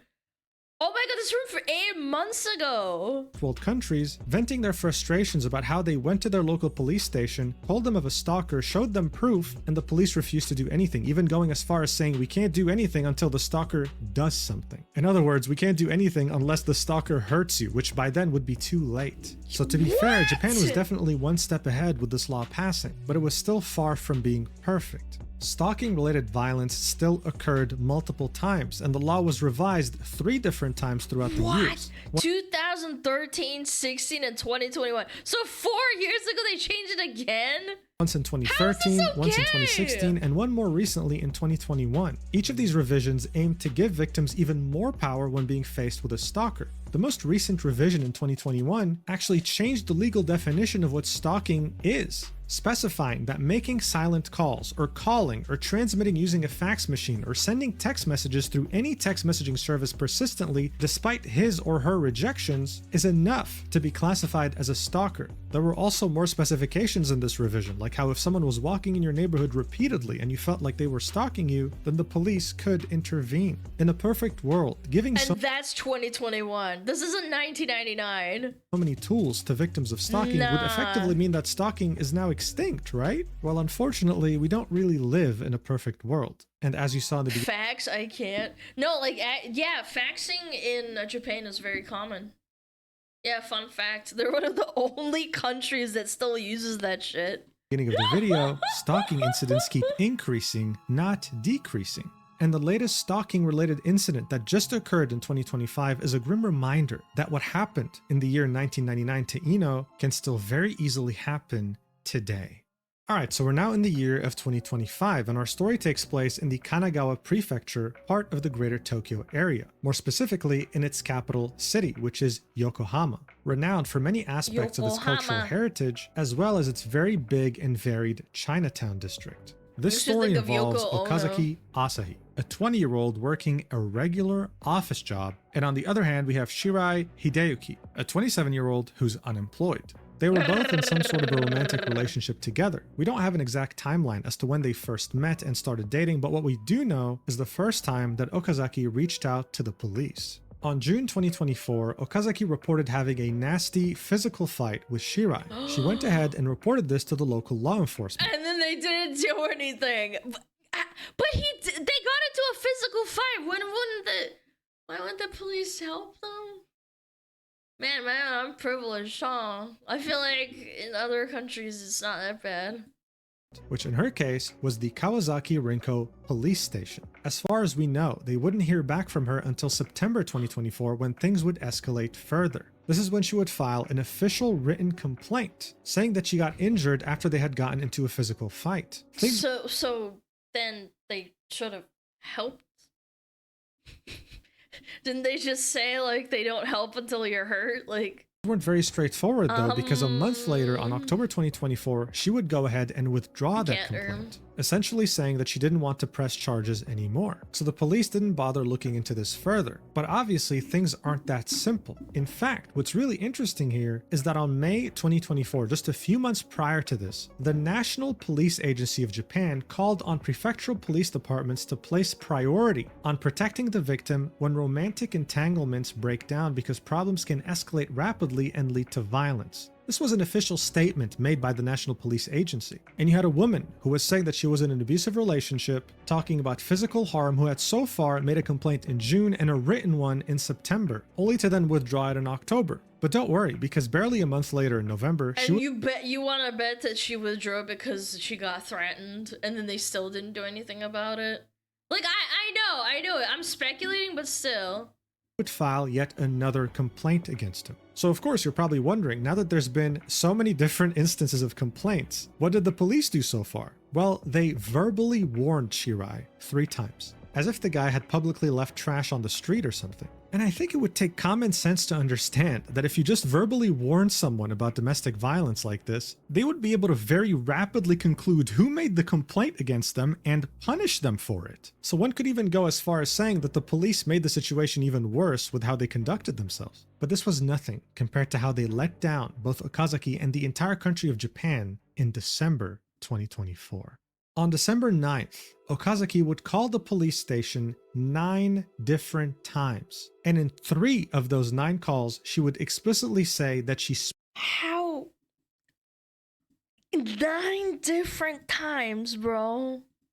Spotted Shirai in her neighborhood walking around, even though he didn't live there.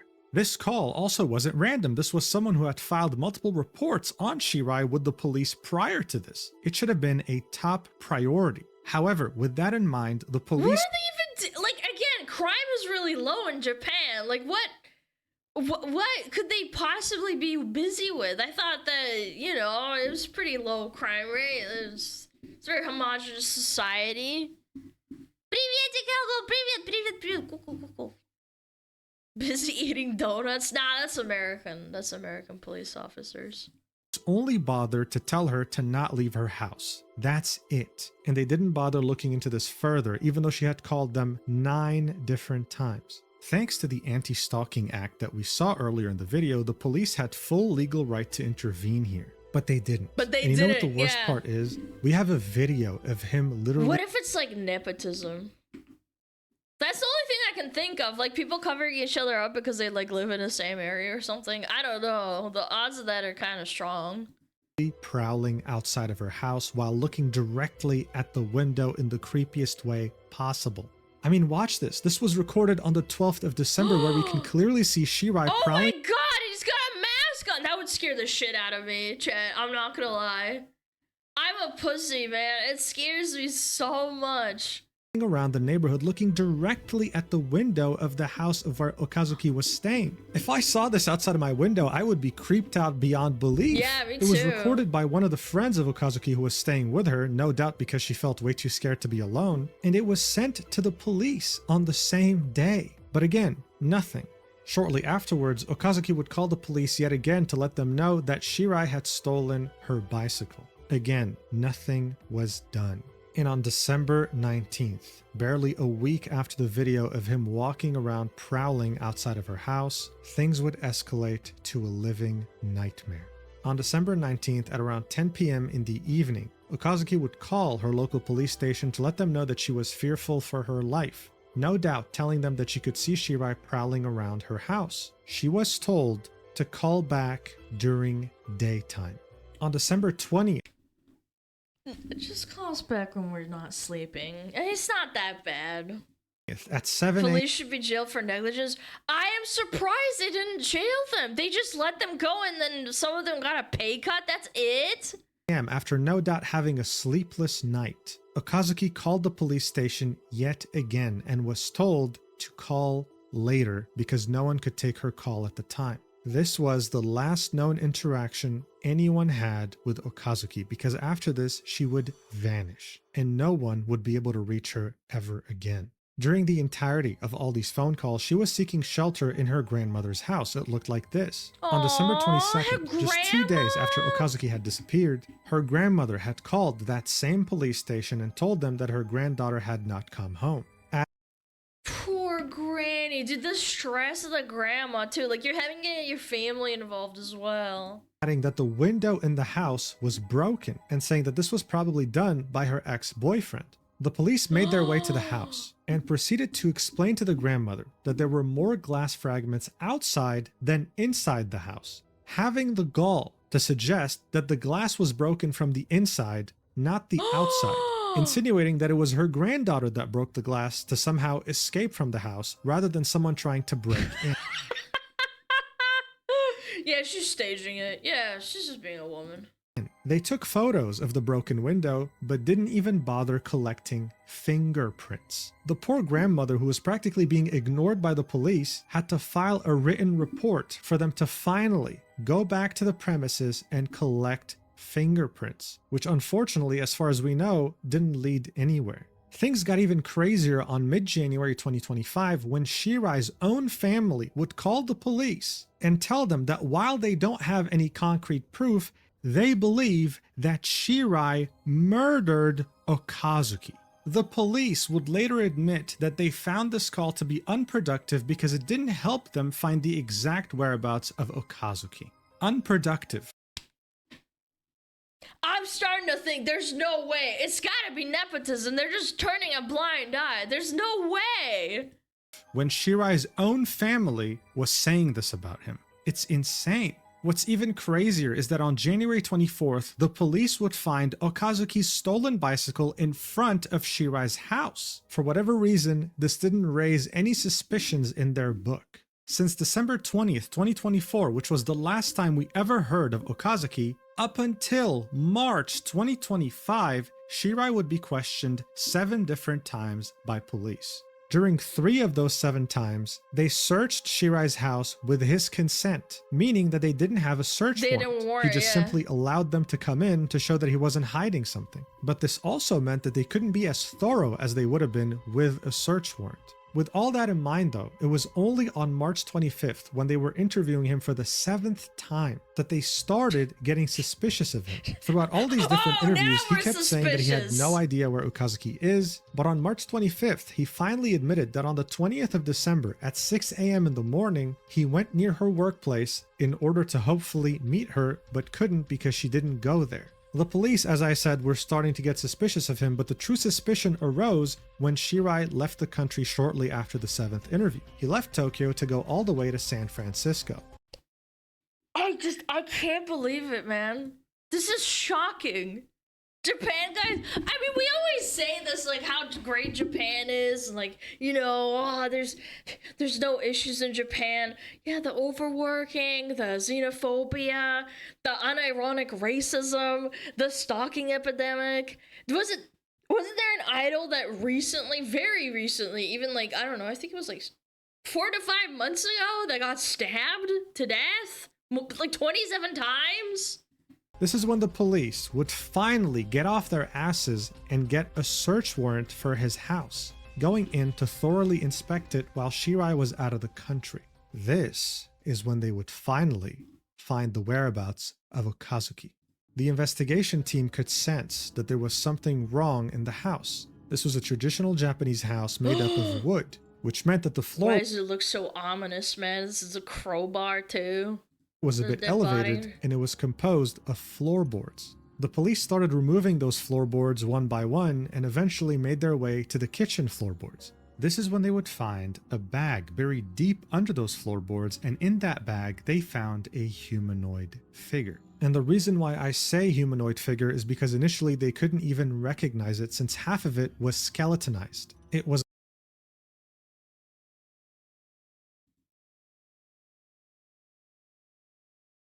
Do you realize how long it takes for a human body to decompose like that? Like, that's not like, oh, a couple of weeks. That's longer, man. Yeah, that's half a year. It could be even more. A partial skeleton. It turned out that Shirai, in his pursuit of getting rid of evidence, was slowly barbecuing the corpse, hoping to only have bones left. Oh, Dude, that's actually disgusting. And he had plenty of time to do that gradually, seeing that he had 4 months to do so up until that point. After further analysis, you vile, despicable human being. There's no place in hell that's good enough for you. Police was able to conclude that this was indeed the corpse of Okazuki. So on May 3rd, when Shirai's plane finally landed back in Tokyo, the police was waiting for him at the airport to immediately arrest him on suspicion of mishandling a corpse. Suspicion of mishandling a corpse, but not on murdering a woman. Did was horrendous in every way, but people were wondering, how was he allowed to get this far? The incompetence of the police to the point where they even enabled this murderer to continue doing what he was doing, that was on the same level as the incident back in 1999. But today we have a stalking act that's been revised 3 times. The police couldn't say that they couldn't act, they had every legal right to do so. 20 days after initially being caught at the airport, Shirai was both indicted and charged with damaging and abandoning a corpse, without specification as to whether he acknowledged responsibility or not. That's crazy. Police vowed to continue investigating the case, but obviously, as you can imagine, Okazaki's family is outraged beyond belief. On May 3rd, when Shirai was initially arrested, they protested outside the police station saying things like, "You killed her. You're the reason why our daughter left this world." And at this point, it would be hard to disagree with them. However, the Kanagawa Rinko police station has defended its handling of the case, claiming that the audacity. Okazaki didn't want to file stalking charges against Shirai and that there was no indication she regarded his actions as stalking. Many found the statement to be ridiculous because she had filed multiple reports against him and by December was claiming to have felt unsafe over him walking outside of her house. And we investigated our department and we found that we've done no wrongdoing. You're the one that's wrong. Professional gaslighting. Yeah, 9 freaking calls. Even providing proof of that, we literally saw a video of him walking around in the creepiest way possible. Shortly later, a prefectural police spokesperson said they would review the office's handling of the case. But again, that's too little, too late. I can't imagine what the family and the parents had to go through for 4 months until they finally received closure in the worst way possible. This was so significant that the father of Ino Shiori, the woman who was in the 1999 case, had something to say about it, stating, "I want members of the police station where the victim sought help to think again about whether the way they respond recalls their mission to protect the lives of citizens." Serving a grim reminder to the nation. That's such a polite way of saying that they're just a bunch of incompetent fricks that don't deserve to even have a job like this, man. You should be like, I don't know, picking up poop in a park, bro. That even after 26 years, Japan hasn't really improved with how it handles cases of stalking. If anything, it's gotten worse. A national police agency official in Japan who handles such situations has been quoted as saying, "I feel quite strongly that what matters the most in implementing those measures is the awareness of each individual police officer," specifying to us that even though the tools and the laws are there, what really matters in the end is the individual police officer and how willing they are to help people like this. Look, this is obviously very tragic and so frustrating. It's like, why are you even a police officer if you don't do anything? But I just feel like even the moral complexity of like, maybe one of those guys in the police station that got the call is like, "Hey, we should help that chick. I feel like they're in trouble." I feel like every man has that feeling, no? That you should go and help, or at least try to help. Maybe it's like a rogue police officer? No. Yeah, willing to help.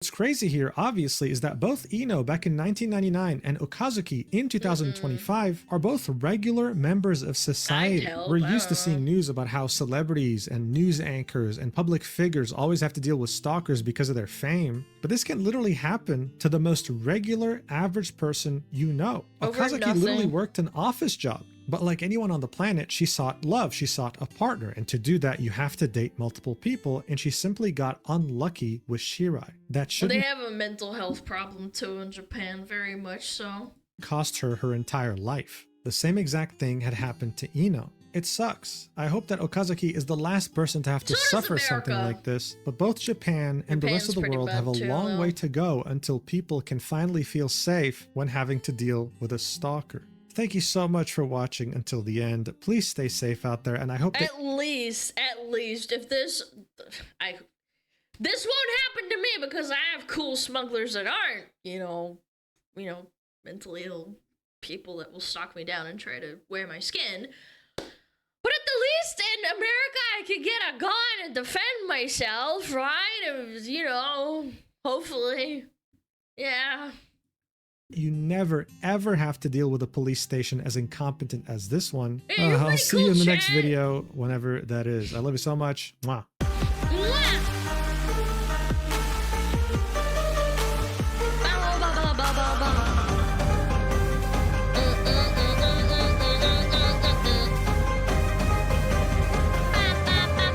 It's so loud.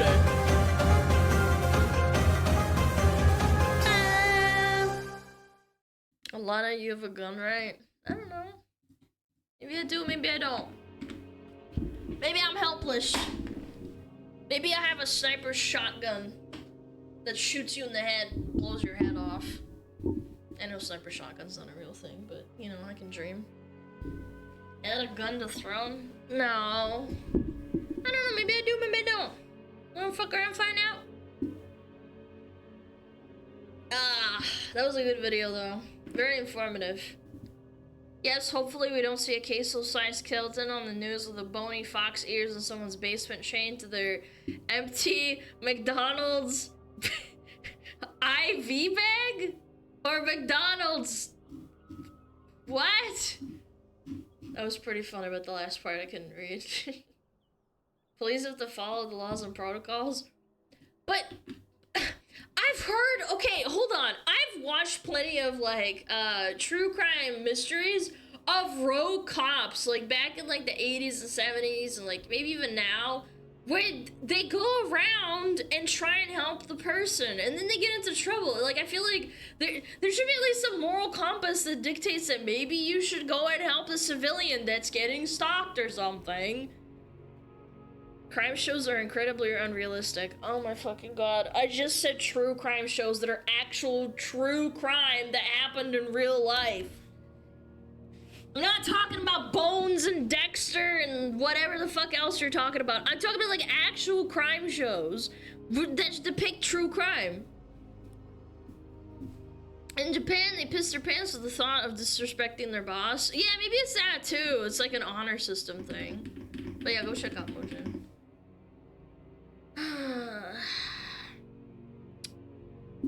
That's vigilantism. Gotta get the paperwork first. I'm very well aware it's vigilantism, but I feel like if I was a cop and I heard that, I'd at least look into it and be like, okay, maybe I should go help this chick. I don't know, maybe I'm soft, maybe I'm emotional, I don't know. Maybe I'm soft. I'm a big baby. I want to help everybody. When I hear chatter say like, oh, Alana, this is like my last $10, I'm gonna give it to you. And I'm like, you don't have to do that. And I don't want you to do that. I want you to be happy and have $10 to buy some Big Macs instead. Instead of giving me your money. Please, I care for you in a non-parasocial way. I don't want you to die and starve. Yeah. What if going broke makes us happy? I don't believe you. You're not a pay piggy. My chatters are not pay piggies.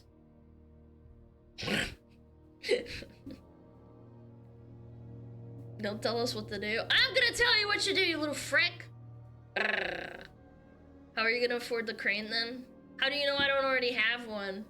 I already had a wrecking ball go through my, you know, my apartment building, and now I have like really tall walls and wide walls that fit my body. You don't know that? I don't do like world tours. I mean, sorry, house tours. No.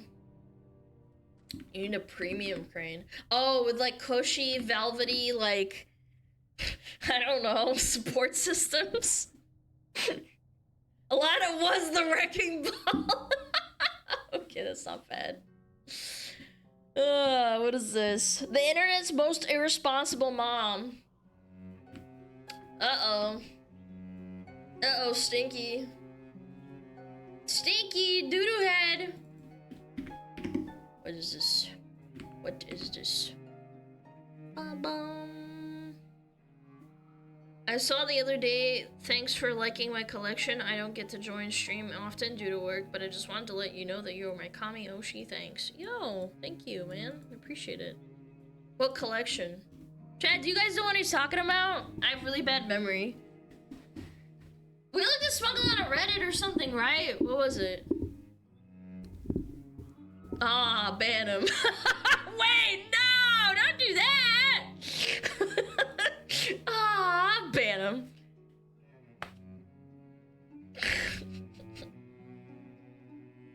Alana merch collection. Oh! Yeah, you probably posted on Reddit. How do you pay your chatters to compliment you? $5 for every compliment. If you insult me, that's negative $10 out of your bank account. Deposited directly into the McDonald's Big Mac fund. Yeah, you better be nice. fat ass. Okay, you're getting your money removed. I'm garnishing your wages. You're so good at DVD. Hey, did you see that clip of me doing that save on Madden? That was sick. That was a sick save. Yeah, you saw that. I'm really good at DVD. DVD time. This is a good save. Maybe I'll show it on stream sometime. This is an excellent clip. Okay, we got 24 minutes, 30 minutes. Okay. Woo! Hold on, I gotta get my, where is it? Where's my boom boom stick? Oh, there it is. Insult this. No. Oh. Oh. Woo! Smelling salts. No, they're not smelling salts. They're nasal sticks. Oh, that's good. Woo! Wakes you up. Alright, let's do it. Neglects kids, dates criminals, thinks she's bad. Wait, oh, you mean like a baddie? Yeah, she does look like a baddie. She look like me, for real, for real. Beep! My daughter said that she's gonna expose everything when she's 18, right? Very base. As soon as you turn 18, if you have fucking schizo parents, just expose them. What is there to expose? I've been taking care of you since you were born. What are you gonna expose? How badly you've been taking care of him? God damn, that makeup was doing something, huh? You know how many CPS cases I've had on me in the last 4 months? And I still have custody of my kids? But then... That just shows that CPS is incompetent, unfortunately. CPS is known to be very incompetent. As I got older, I just had this thing to be with somebody incarcerated. Like, I don't know, I liked bad boys. Do you guys remember, like, I don't know, maybe a year and a half ago where I covered some really crazy women that there was a serial killer and a guy that ran over a woman with his car repeatedly in her own driveway. And then there were women in prison that would write to him and say, like, how hot he is and how they can change him. But he's hot. Yeah, essentially. He's like, he's such a bad boy. Like, I bet he could, like, I could change him. Women? Yeah, I mean, no, men are also guilty of this. There are men that see crazy and they're like, oh, I got a boner. Yeah. I'm an inmate hopper, of course I am. And guess what? If your boyfriend was in prison, I'd take him too, baby.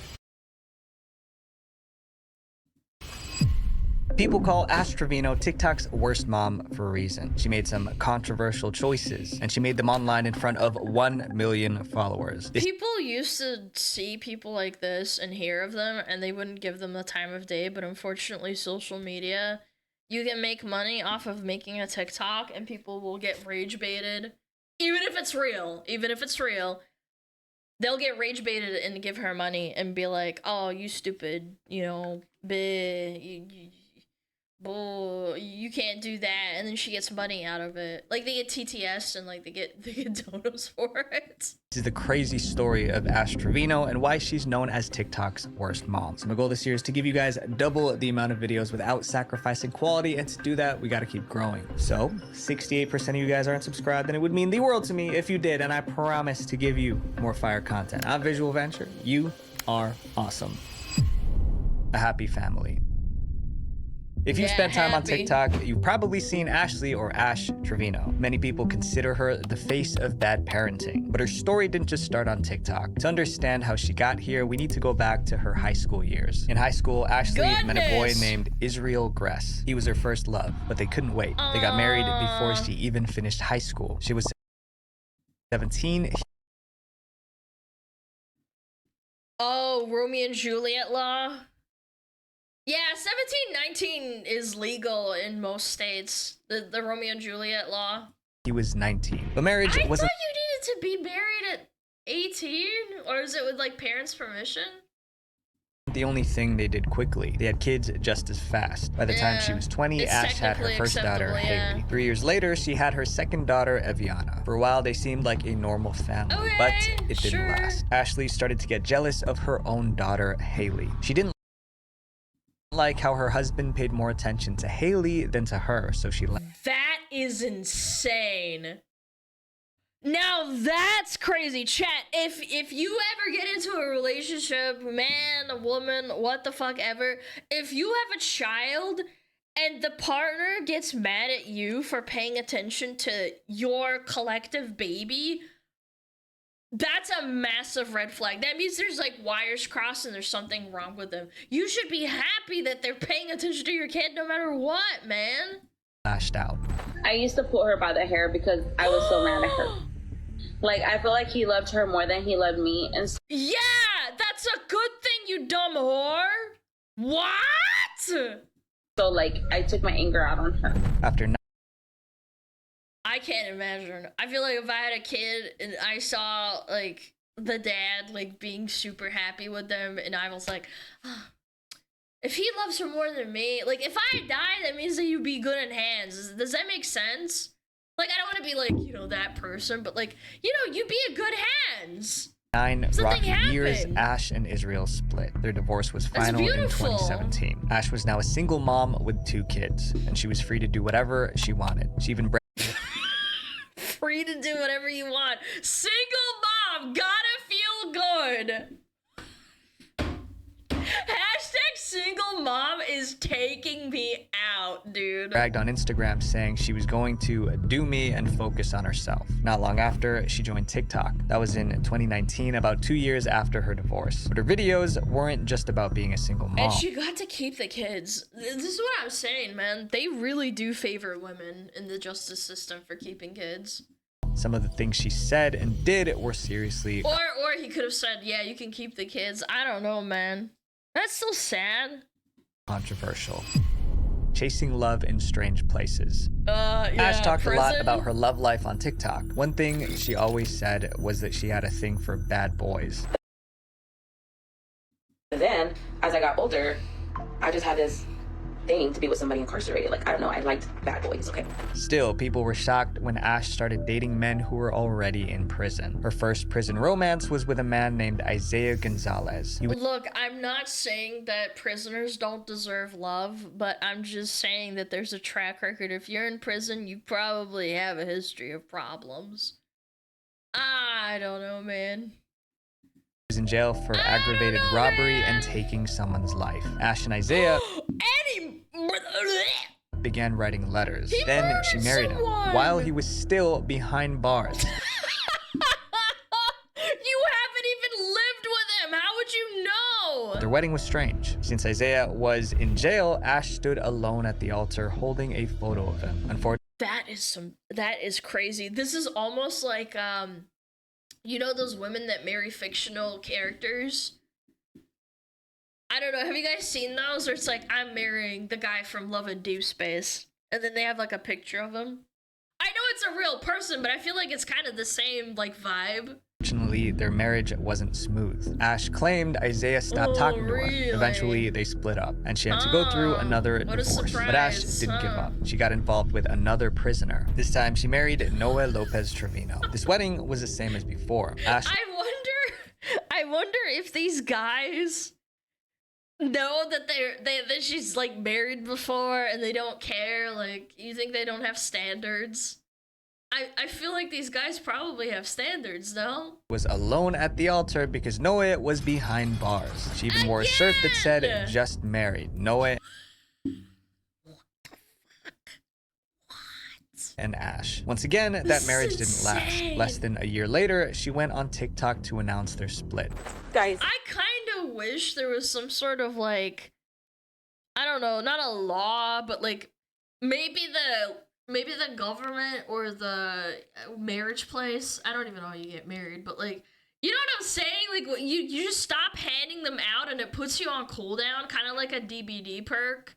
Like, you can't vault through a window 3 times and, you know, abuse life or whatever. You know what I'm saying? Like, the perk goes on cooldown. You gotta wait. I am officially divorced. Yeah, now you're on cooldown. Officially divorced. Yep. Woo! Ash kept dating inmates. The more she did, the more famous she got on TikTok. It became part of her brand. She even bragged about how many inmates she's been with. But is there a cooldown? Like, you can't just get married every 3 months? To be honest. Yeah, be honest. Completely honest. I would say like 50 to 75. How? How are you allowed? Like, how does the government let that happen? 50 to 75? And if she got No, bored with she's one, she lying. simply moved on to the next. Like every other month, I would talk to another inmate just because I didn't find myself attracted to the one I was talking to. So I would find another one to run. Dude, she's bouncing on it like all the time. That's crazy. Soon, Ash got a nickname on TikTok. People started calling her the inmate hopper. Instead of I would have said something meaner, but okay. being embarrassed, she owned hopping it. on it. She's I'm bouncing an on inmate it. hopper, of course I am. And guess what? If your boyfriend was in prison, I'd take him too, baby.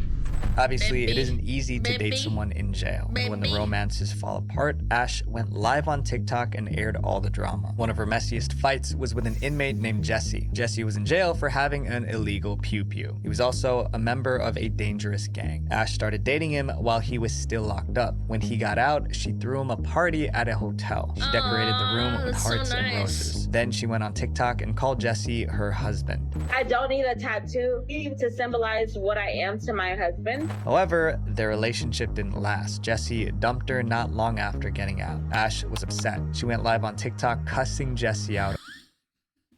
He dumped her. He dumped her. Nah, don't even say all that. Don't even say all that, bro. Like, F you. Don't call me no more. Move on. But viewers were starting to worry because some of the men Ash dated weren't just inmates. They had violent criminal records. And you don't think after like 50, 75 times, wait, they got the teardrop tattoos. Isn't that like how many people they've killed or something? Is anybody here part of the Mexican cartel? Do you know the teardrops is like 3 people you killed, right? Usually, yes. Okay, okay. One of the most dangerous men Ash dated was Francisco. He was in prison for taking the lives of 2 females. One victim Why does he say 2 females? Why don't we just say it? 2 kids, 2 teenagers, 2 children. Yeah. was almost the same age as Ash's daughter, but Ash dated Francisco anyway, and she didn't hide it. She showed him off on TikTok. Sometimes she even put him on speakerphone during her live streams. When Do you think it like makes her excited and aroused, and then she's like, "Oh my god, I can't wait to pork him," and then she gets bored because the thrill is gone and they're not prisoners anymore? Yeah, it gets her like going. people warned her She's about his crazy. crimes, Ash defended him. Guys, he's innocent. And I don't care what y'all say, what y'all think. He's innocent. Oh my god, he's innocent. He got convicted. He's innocent.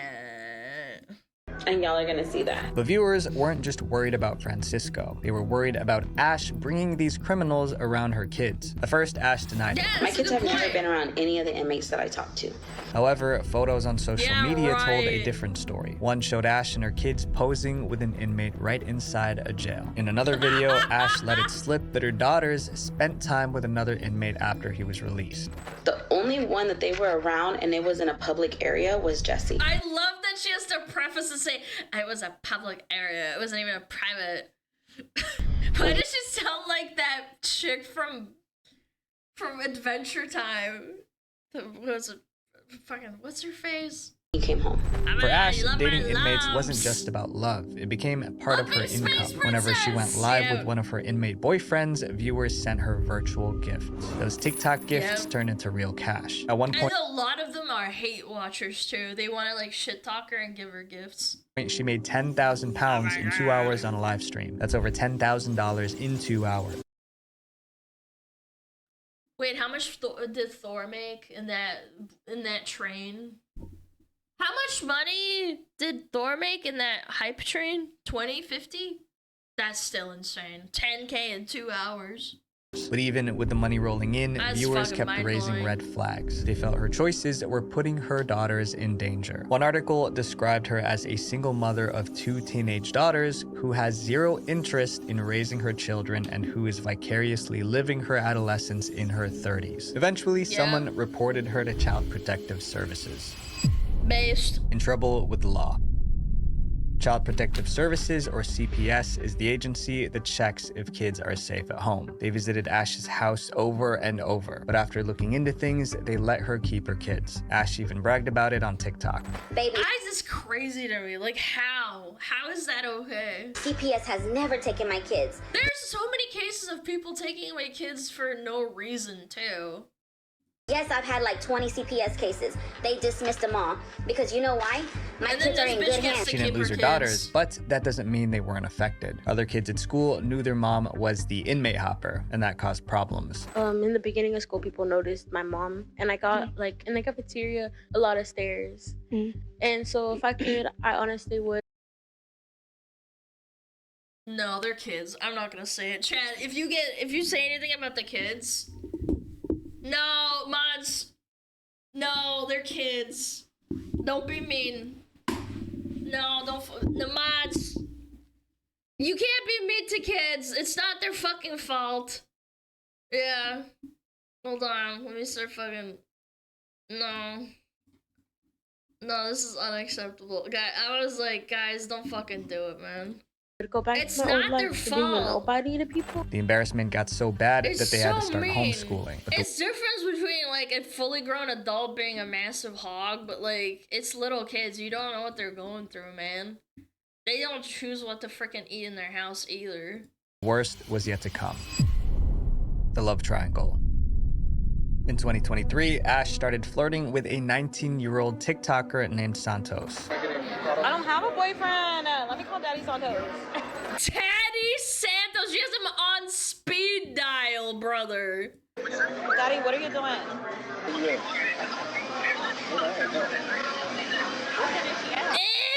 Why is she sticking out her tongue like that?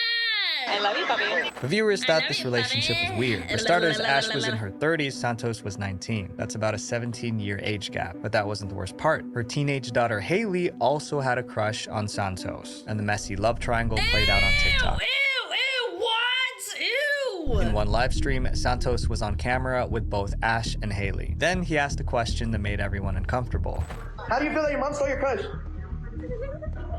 Santos, how do you feel about being bald? Why would you ask her that? Why would you ask her that? This is disgusting. I know he's probably farming them for content, doesn't actually feel anything, or at least I think so, but still, this is disgusting.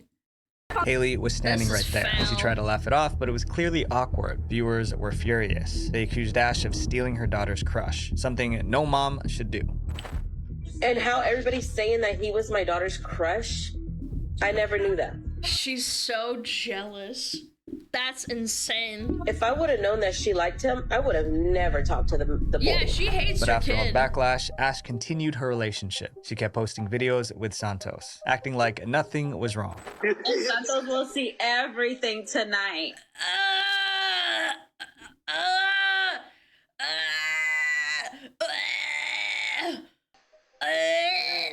Or when I'm in Cali.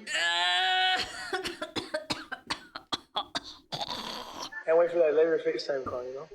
Oh, Lord. But like her other relationships, it didn't last. Santos dumped her. Ash went on TikTok sobbing and cussing him out. Around the same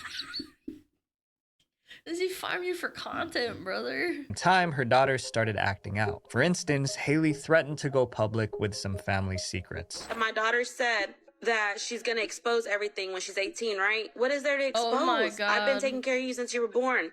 Yeah, except when you literally divorced the very first man because you got jealous of your kid getting loved on by the fucking dad, bro. It's crazy that people fucking say that, man. What are you gonna expose? What are you gonna do? And Ash's younger daughter, Eviana, got her nose pierced without permission. She was just 13. Ash's followers saw it all because she was still posting everything online. But that was about to change because some angry viewers wanted to kick her off TikTok. Enough is enough.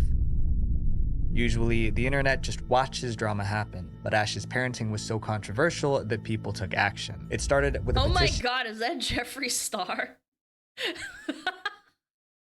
Dude, what the fuck? Why? People took action. It started with a petition on change.org. This is a website where people can collect signatures for causes they care about. The petition was called Ban Ash Trevino from TikTok Permanently. One part of it read, Trevino has built a notorious reputation for her neglectful behavior toward her own children. This goes against the community guidelines set by TikTok, which state that content that harms the online community or individual's experience are not allowed on the app. The petition spread fast. In a few days, it got over 30,000 signatures. That's a now lot. it has over 140,000. The movement didn't stop there. TikTok users created the hashtag #UnfollowAsh. As the petition and hashtag grew, Ash started losing followers. At first, she acted like it didn't matter. 300,000 people unfollow me, it's not gonna matter. Thank you, D, because I don't get paid off my followers or my views. She said it didn't affect her income.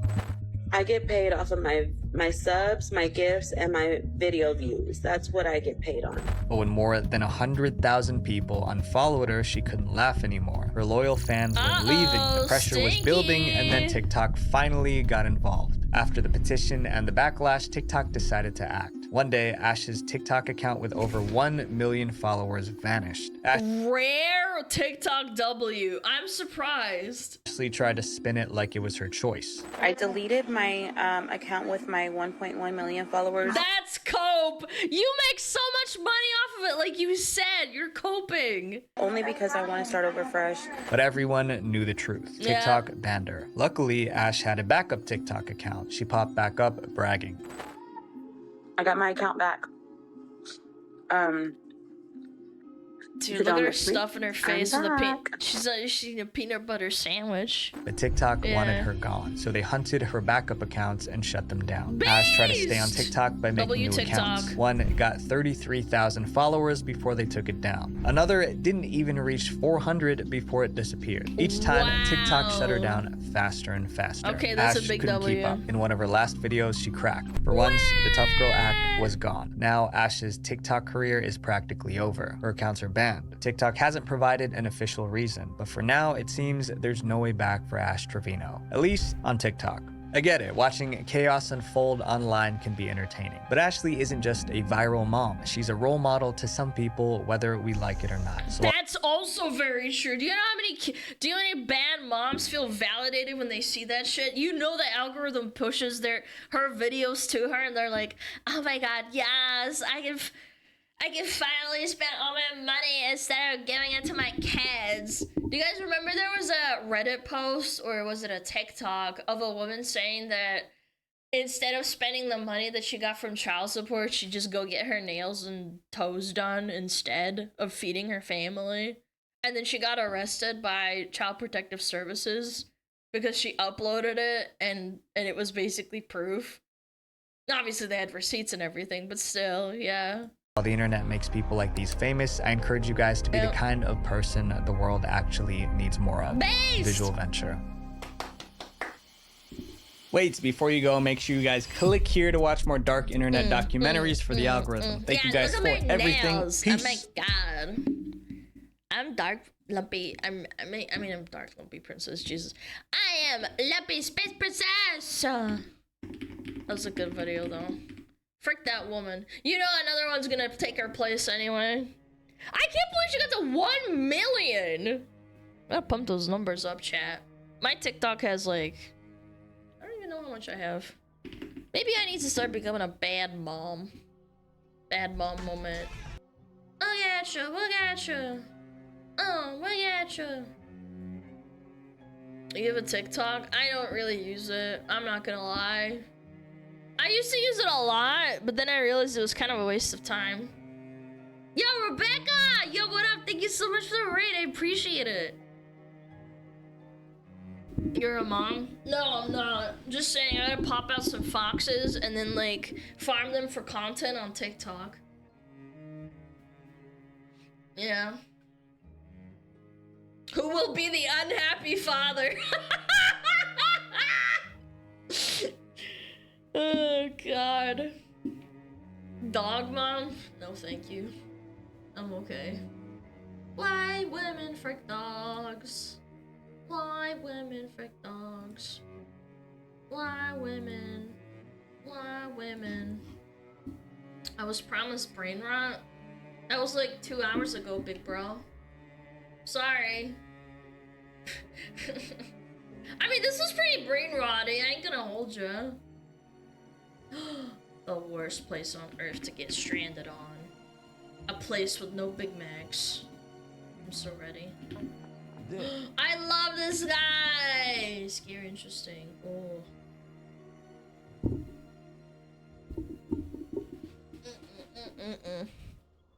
Who's gonna be the husband on the show My 600-Pound Life? Actually, it'll be My 400-Pound Life. Ads in 4 minutes. Okay. Yo, Finnick! Yo, what up? Thank you so much for the raid, gamer. Thank you, thank you, thank you. We got so many raiders today, jeez. Yeah, we got ads though, sorry. Gotta get them ads.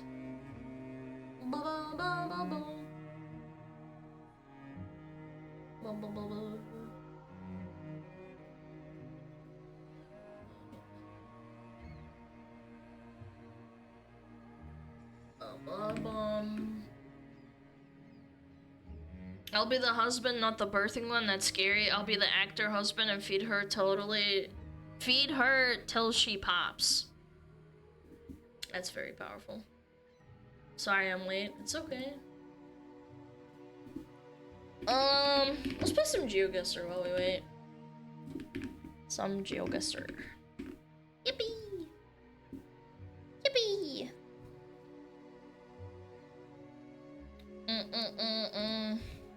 World. No move. Boom.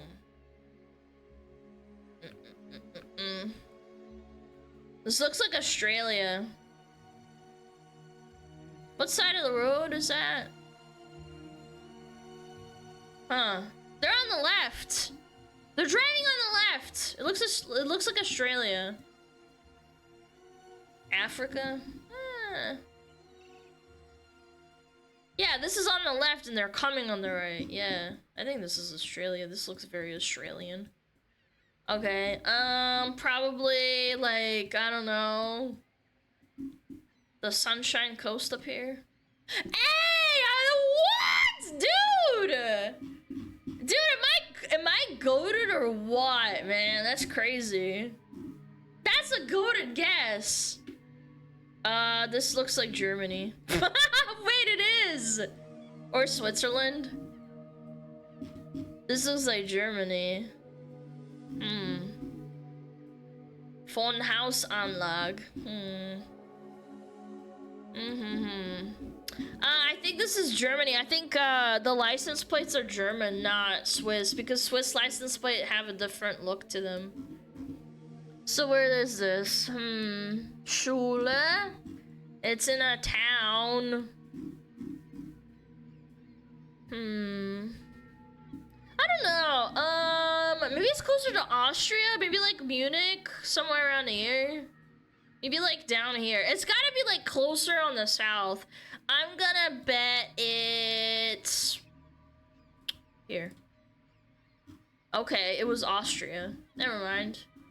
It was Austria in Vienna! Wow. Yeah, we are having Wiener sausages in Vienna. This looks like the Balkans.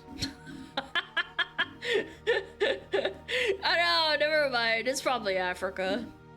There's a bunch of kids playing in some mud. There's a doggo. There's a market. Where could this be? It looks really flat. It's definitely Africa, but where? I don't know. I'm not very well versed in African geography. This is like a school. Bunch of kids. Yo, 11, thank you for the sub. Where am I guessing? I don't know. I'm gonna guess. I don't know. Mozambique. Mozambique. Oh, it's South Africa. Okay. It was South Africa. Okay, I'll take that. That's not a bad guess. Alright, this is number around 4 or 5. This is America, for sure. It's on the East Coast, probably. West Virginia, Mountain Mama, Washington. You think this is Washington? I can't tell. Maine. Chat, is this East Coast? Central America. Mods ban that guy. I don't know. This looks like really upper middle class. Look at maple tree bark. What are you, Canadian? Can you tell? Vermont. Could be Vermont. You're actually Maine. Maine's a good guess too. It's not maple. Yeah, my Canadian mod would know. Looks like New England. You know what? First time chatter, we're gonna go based on your guess. Where's New England again? Chat, where's New England? I don't know where New England is. I'm confused. Isn't it over here somewhere? Where is it? What? It's next to Old England? No, it's not! Down. Chat, where's New England? She's joking, right? Shut the fuck up, you fucking moron! Fuck you! Fuck you! Fuck you! Fuck you! Where's New England? I'm gonna go with New Hampshire. Rhode Island. Rhode Island's a good guess. Isn't it really nice in Rhode Island? That's where Family Guy is in, huh? I'm gonna go with New Hampshire. It was Washington! Someone in chat said Washington and I thought about it for a second. Wow, chat, you suck. I shouldn't have listened to you. Where the fuck is this? Metro? What is this? What? Wait, this is Russia. Wait, this is Russia. What the fuck? What? Тут написано вход за... Не знаю, что написано. Where is this? There's like a fire extinguisher. Yeah, this is Russia. Metro. Russian Home Depot? Wait, you might be right. What's Metro? What does Metro do? Oh my god, my fucking accent. Wait! Bulgaria! Wait, there's a Bulgarian flag! You speak Russian? No, bro, I'm lying. Yeah, I don't know how to speak Russian. Блядь, идиот. Yeah, this is Bulgaria! Holy shit! Where in Bulgaria, though? Probably, like, in a town somewhere. Maybe not the main town. Wow. I didn't know that in Bulgarian, khod means, like, entrance. Because that's the same in Russian. I can't believe I spotted the Bulgarian flag and this part, too. Okay, I'm gonna say it's, like, outside of Sofia. Okay, what's the other big town? Varna. Wow. Bulgarian sounds really similar to Russian. That's pretty cool. I like that. Damn! I should have bet on the West Coast guess. Gosh darn it, I suck. I'm French Canadian. Who asked?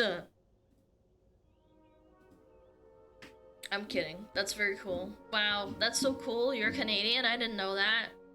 I asked.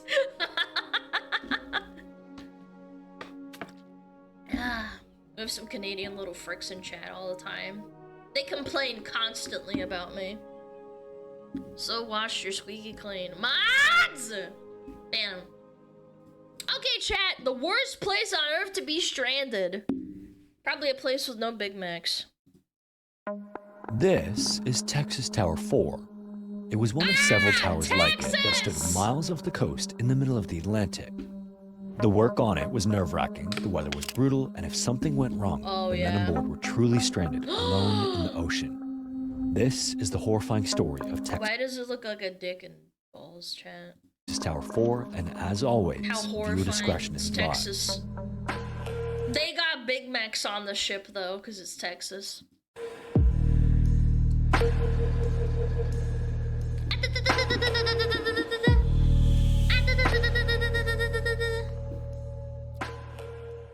In the 1950s, the United States was on edge almost like never before. With the Cold War in full effect, Soviet bombers could theoretically be on their way in any second. And if they made it across the Atlantic Ocean undetected, it would be devastating. So the US Air Force did what any anxious superpower would do under the circumstances. Nothing ever happens. Remember that, It chat. started building towers in the middle of the ocean. Not just any towers, though. These were known as Texas towers, and they were massive radar platforms planted miles off the coast in the Atlantic. Wait, why were they called Texas Towers if they're on the East Coast? Is Texas that big? Greatly resembling oil rigs you might see in the Texas oil fields. And they were designed to spot enemy bombers before they got too close in hopes of giving the US a precious 30 to 60 minutes of warning time to scramble jets and prepare defenses. Wait, they're really far away from Boston, New York, Baltimore, and Washington. God damn. Wait, where's Texas Tower 1? Basically, if something deadly was heading toward America, these towers were the eyes nervously scanning the horizon. I'm deadly. Of these towers, Texas Tower 4 was the boldest of them all. It was planted 63 miles or 101 kilometers off the coast of Long Island, New York, in 185 feet or 56 meters of water. It was supposed to be, and in many ways was, a technological wonder, but from day one, Tower 4 was seemingly cursed. Not in some metaphorical way, as in the tower gave off bad vibes, but in the form of concrete flaws, support issues, and a sort of ever-present sense that the whole operation might be one gust away from disaster. Well, yeah, no shit. You probably built it in like 6 months or something. Despite these issues, though, the role it played was crucial. Back then, that kind of early warning system was everything. With Tower 4 in place, the radar coverage was pushed hundreds of miles out to sea, giving the US an advantage it never had before in the Cold War. Tower 4's journey from blueprint to ocean platform began in December of 1956 in South Portland, Maine. The job went to J. Rich Steelers out of New York City, paired with Morrison Knudsen from Idaho. The two large construction firms were then tasked with creating a stable enough radar tower to ride out the fury of the North Atlantic. And on paper, the plan was solid. Build the tower on land, float it out, anchor it down, and plug in the radar. And in fact, several This is a barge used to drag your mom across the ocean. months later, on June 28, 1957, Tower 4 was successfully floated and towed to its site, but the success of that step was relative. Somewhere in the process, as the steel legs rocked in the swells, 2 or 3 of these structural supports got knocked loose. Oh no! Obviously not ideal. I'd hate to be like, a gun to my head. I'd rather, I don't know, get shot into space. When you're about to plant a top-heavy tower in deep churning water. So, faced with the choice of fixing it on-site or bringing it back to land, the Air Force chose the quicker of the two, which was to fix it where it stood. Now, to visualize these towers, for those who are just listening, imagine a giant tripod. Each tower stood on 3 long steel legs plunged into the ocean floor. Not good. These legs held up a like, tripods aren't super stable. Like, I don't know, in the middle of the ocean, there's a lot of forces on that thing. Standing on platform stilts. nearly the size of a football field. Then on top of that sat massive radar domes like giant weatherproof beach balls, along with the living quarters, generators, and equipment. The towers had to have everything the crew would need to live and work sort of indefinitely until supply runs were made periodically. Once the tower was in position, as the crew tried to anchor the legs into position, rough weather rolled in. Oh no. The storm then battered the braces, breaking one off entirely. These braces were large horizontal and diagonal supports that crisscrossed the legs to stabilize the structure and were crucial to keeping it standing. The Navy then tried to clean up the mess with a set of underwater repairs, and the plan— Imagine being the guy that had to do this! And this is in the 50s too! —was to replace the broken Dude, someone's dad or granddad did this. braces with new ones that would attach the stubs of the original supports. Since those stubs were basically mangled leftovers, though, the new solution required clamping collars or big steel sleeves bolted underwater around the damaged joints. This was a janky fix at best, and it didn't really work. In fact, by the end of 1958, a report titled Texas Tower 4 Stability and Deficiencies made it crystal clear that the structure was in trouble. Divers found that half the bolts could be yanked out by hand, some weren't even the right size, and others— Imagine being the guy that like pulls out a bolt and he's like, oh, wait a minute, this isn't as stable as I thought. Now I have to go up there and like stand on that thing until I get helicoptered out or whatever. had been shoved into holes that were too wide, probably in a hurry to get the job done. But even still, the mission rolled forward. The radar domes went up in the form of 3 giant rubber enclosures housing sensitive electronics, and the tower was declared operational. It swayed and groaned and made the crew nervous, but in terms of expanding US surveillance, it was doing its job. Now, the Texas towers might have been engineering marvels, but life aboard them, and particularly Tower 4, was miserable. To get airmen to even volunteer for roles aboard the towers, the Air Force had to get creative. They placed an ad in the Air Force magazine They volunteer, they got voluntold. that promised 30 days on an island with... I don't know how it works in the army, but don't they like sign their rights away, kind of? Like, not literally, but you know, you gotta do it, you know? great fishing, excellent food, modern I don't know housing, and free movies every night of the week. They positioned the work as if it were a little offshore resort with a radar dish. And to sweeten the deal, the Air Force promised 2 weeks of leave for every 6 spent on the towers. This obviously sounded charming enough because applications flooded in, but the ads didn't mention the less palatable... There are a lot of silly people that join the army too, so they probably like, you know, they got some silly people on there. Aspects North of life Atlantic, aboard fuck towers, that. like Yeah, the it's swaying scary, or the bone-rattling vibrations from the radar domes, or the diesel generators that never stopped humming. The ads also neglected to detail a condition that became known as tower fever, which was the sense of dread that crept in after too many days of gray skies, relentless wind, and no way off. This is probably worsened by the fact that the tower structure wasn't just unstable, it was noisy. I also think because there's no like structures or any land nearby, because you wouldn't be able to see land 69 miles out or 100 kilometers away from where you're at. You just go crazy because you have no reference point, and then you start getting like crazy. The steel legs that were plunged into the ocean amplified distant groans and booms, transmitting them upward like a massive tuning fork. You guys are so immature. The whole thing was Mods alive ban with the 'em. sounds of creaking metal and the occasional unsettling rumble that reminded crew just how far from shore they really were. It's like you're playing BioShock, but in real life. Even when things were calm, and they rarely were in the North Atlantic, getting I thought cabin fever was a myth. I didn't live in a cabin, but I lived in the middle of woods in a like really small efficiency. And I can tell you, like, living pretty... I didn't live like super far away, but you do kind of get bored a lot. And I can't imagine like on an oil rig or whatever, it's any nicer. Yeah. to and from the It can tower was a happen. logistical nightmare. Helicopter flights were dangerous enough that choppers were always sent out in pairs. One would land on the platform while the other hovered nearby, just in case the first one went into the ocean. Oh my god. And on bad weather days, which were common, the choppers didn't show up at all. And then there was the donut. This was an improvised boarding system straight up The donut! Yeah, this wholesome little thing. Yeah, the donut. Yeah, the thing that sinks you into the ocean and then you die. of a cartoon. Picture yourself in a massive inner tube from an aircraft tire dangling from a crane high above the waters. You'd grab on, hold tight, and hope for the best as it was lowered or even dropped down onto a violently rolling ship. As you might imagine, even seasoned sailors and airmen wanted no part of it. Despite these risks and the isolation though, there were also genuine attempts to boost morale and keep it high. Hobby shops were cobbled together on board, pizza parties and barbecues were held, beer rations were handed out, and yes, there really were movie nights. But the charm wore off fast when the walls were vibrating and the foghorn, the world's Yeah, and imagine the sound like you're trying to sleep. largest by the way, was blasting in their ears every 29 seconds on foggy days. Suffice it to say, sleep was tough to come by for those stationed on the towers. And while they were built to handle the heavy seas with design specs that claimed they could take 125 mph winds and waves in excess of 35 feet or 10.5 meters, even a fraction of those caused problems. In fact, towers 2 and 3 were positioned in significantly shallower waters than Tower 4, automatically Yeah. making them more stable, but even they weren't immune to the sickening movement of the ocean. Yeah, no shit. Tower 4, however, lurched and weaved, and it didn't feel like you were standing on something solid. It felt like you were constantly riding it. This is why the airmen Oh, and you get seasick because of the motion of the ocean. civilian contractors aboard Tower 4 Mamma nicknamed mia, it Old dude. Shaky. That sounds horrible. To make matters worse, by the early 1960s, the Texas towers were already a bit outdated. When they were first conceived, again, the threat was Soviet bombers flying low across the Atlantic, but by 1961, those bombers were replaced by intercontinental ballistic missiles.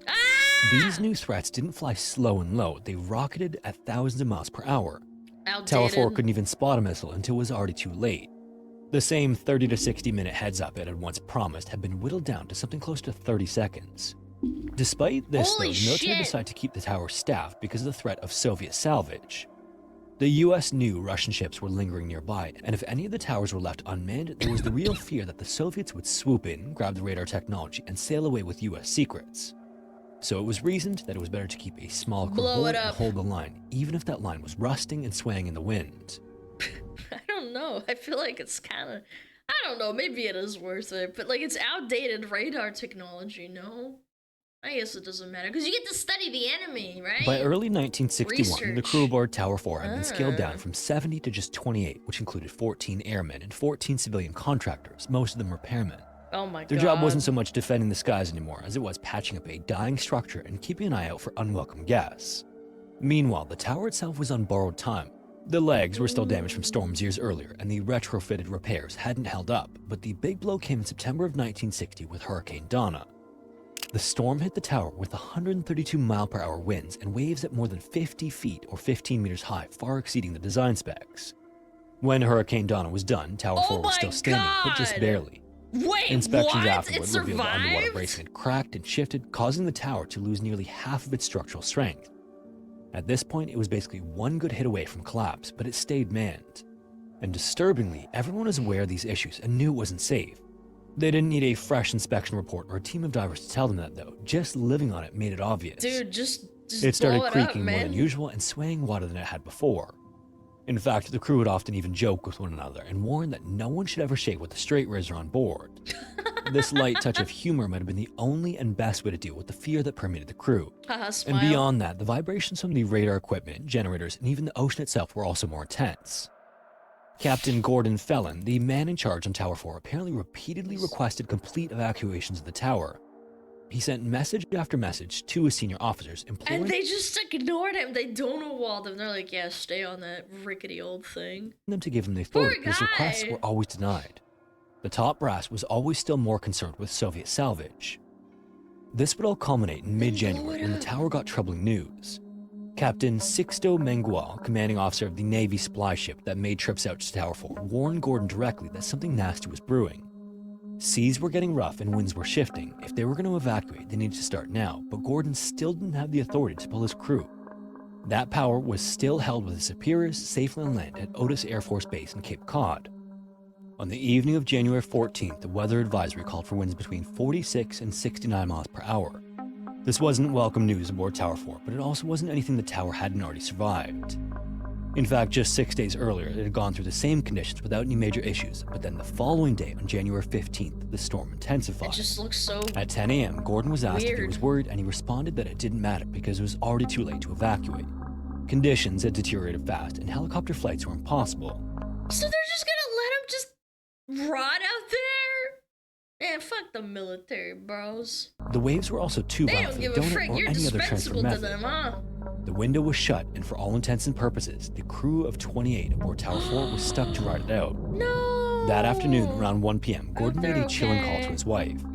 He told her that the tower was moving more than usual and warned her that if the tower fell into the ocean, none of them would survive. Oh no. There would I be would no hate rescue, that. just the cold Atlantic, and that was before the forecast was updated at 3:30 p.m. to reflect wind gusts up to 86 miles per hour. Whoa. 30 minutes later, at That's 4 like p.m., 110 Gordon radioed kilometers Otis to an report hour. a loud cracking sound and a noticeable increase in the tower's sway.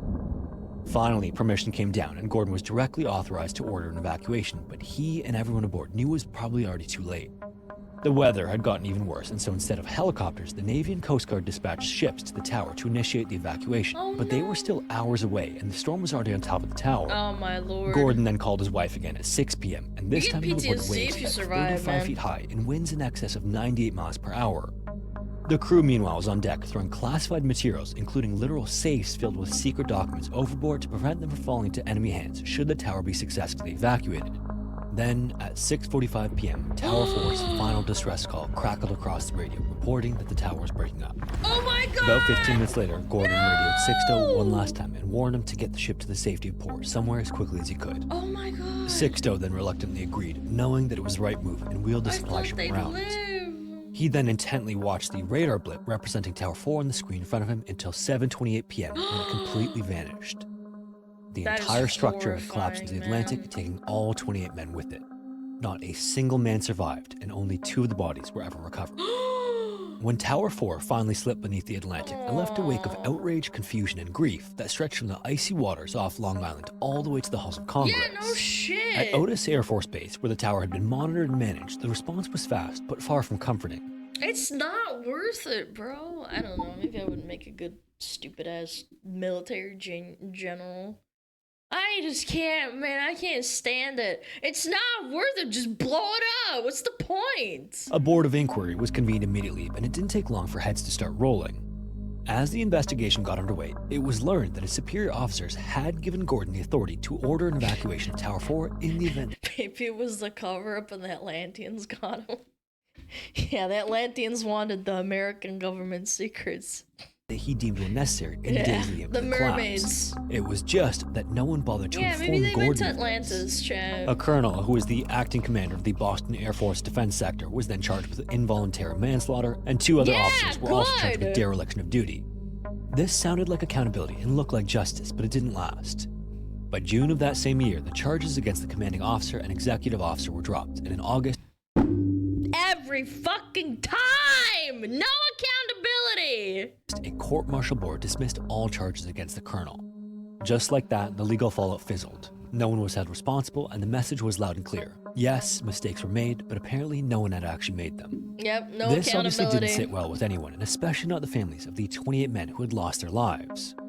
Before the charges were dropped, however, the Senate stepped in and held hearings. This time, the conclusion pulled no punches. Human error, the committee said, was at the heart of it all. Engineers, building contractors, the Air Force, and the Navy. Everyone had a hand on the wheel.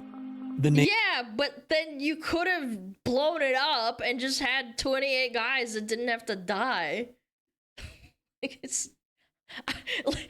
They threw away all the shit anyway. Like, what's the point? Like, they threw everything overboard before they died anyway. So, like, just people died for no reason. Navy in particular, though, came So under fire for how it cringe. supervised the construction and repair of the tower. One jaw-dropping revelation also then came from the seabed itself. Tower 2, which was one of the more stable platforms positioned in much shallower water, had its legs driven 48 feet or about 15 meters into the ocean floor. Okay. The legs of Tower 4 were sunk just 18 feet or about 5 like meters into the same nothing, bottom. yeah. That was all. They Less than don't. half. This isn't stabilized at all. I mean, I would have probably put it over here, you know, if I was a smart engineer dude, Foxman, sexy engineer dude. But like, I don't know. Yeah, like this is nothing. 5 meters into the ground, and this thing's like full of rusty buckets and bolts. The depth and sitting in far deeper, more treacherous water. It was like building a high-rise on wet sand and then being surprised when it tilted. Yeah. Meanwhile, back in the civilian world, the public was left with the haunting question of how this could have happened. Too much How work, could a tower yeah, built with the apparently. express purpose of saving lives be the cause of so many deaths? Unfortunately, there were no satisfying answers, just a series of shrugged shoulders, legal loopholes, and quietly reassigned careers. Yep. In the end, Texas Tower 4 became a symbol not of Cold War might, but of what happens when bureaucracy and faulty engineering collide in a place where failure isn't an option. Today, what's left of Tower 4 still rests on the ocean floor, 185 feet below the surface. That's terrifying. That's scary, dude. The site is I don't believe in like ghosts and shit, but it's just like it's sad, dude. There's like bodies in there probably, man. Or well, there were. deep enough to keep casual divers away, but shallow enough for experienced wreck divers to explore it, if they're brave enough to descend into the graveyard. You're gonna get The wreck has since ghost become part of the mermaids. seafloor, colonized by marine life, but if you know the story, it's impossible to look at those remains without feeling the weight of what happened there. Yeah. And for decades, most people forgot about the Texas Towers. They were a Cold War experiment that never really worked, pushed aside by better technology, but Tower 4 left a scar. The men who died out there didn't go down in battle. They weren't lost in a firefight or 07. taken by enemy hands. They were just doing their 07. jobs, following orders, and We'll trusting that remember someone you, somewhere had made sure the sirs. ground, or in this case the platform, was solid beneath their feet. If you made it this far, thanks so much for watching. If you have a story suggestion, feel free to submit it to the forum found in the description. That's crazy. Also, if you want to support the channel, consider joining the Patreon or becoming a channel member here on YouTube. Anyways, thanks again, and hopefully I will see you in the next one. 07, respect to those men. They didn't have to die. I wouldn't have let it happen. I would have flown out there on my big tail and fucking made them get on board and fly away. Man, I love this guy. He makes really cool stories. He makes really cool stories. Little stories. Scary, interesting stories. There's no happy ending on the channel. That's not true. Well, maybe not happy ending, but there's like neutral endings where they're like, yeah, they didn't find anyone, but you know, they got some closure. Your tail is considered a flotation device? No, not even. My body's a flotation device. We need to Alan watch a horror story. I hate horror stories. They're scary. I hate horror stories. They make me scared. I have nightmares. Oh, hey, chat. I know. It's time. Remember, we have Philly and collab tomorrow, not today. Which was totally my bad. Cringe. What do we raid? What do we raid? Yeah, I'm an idiot. I know. I know.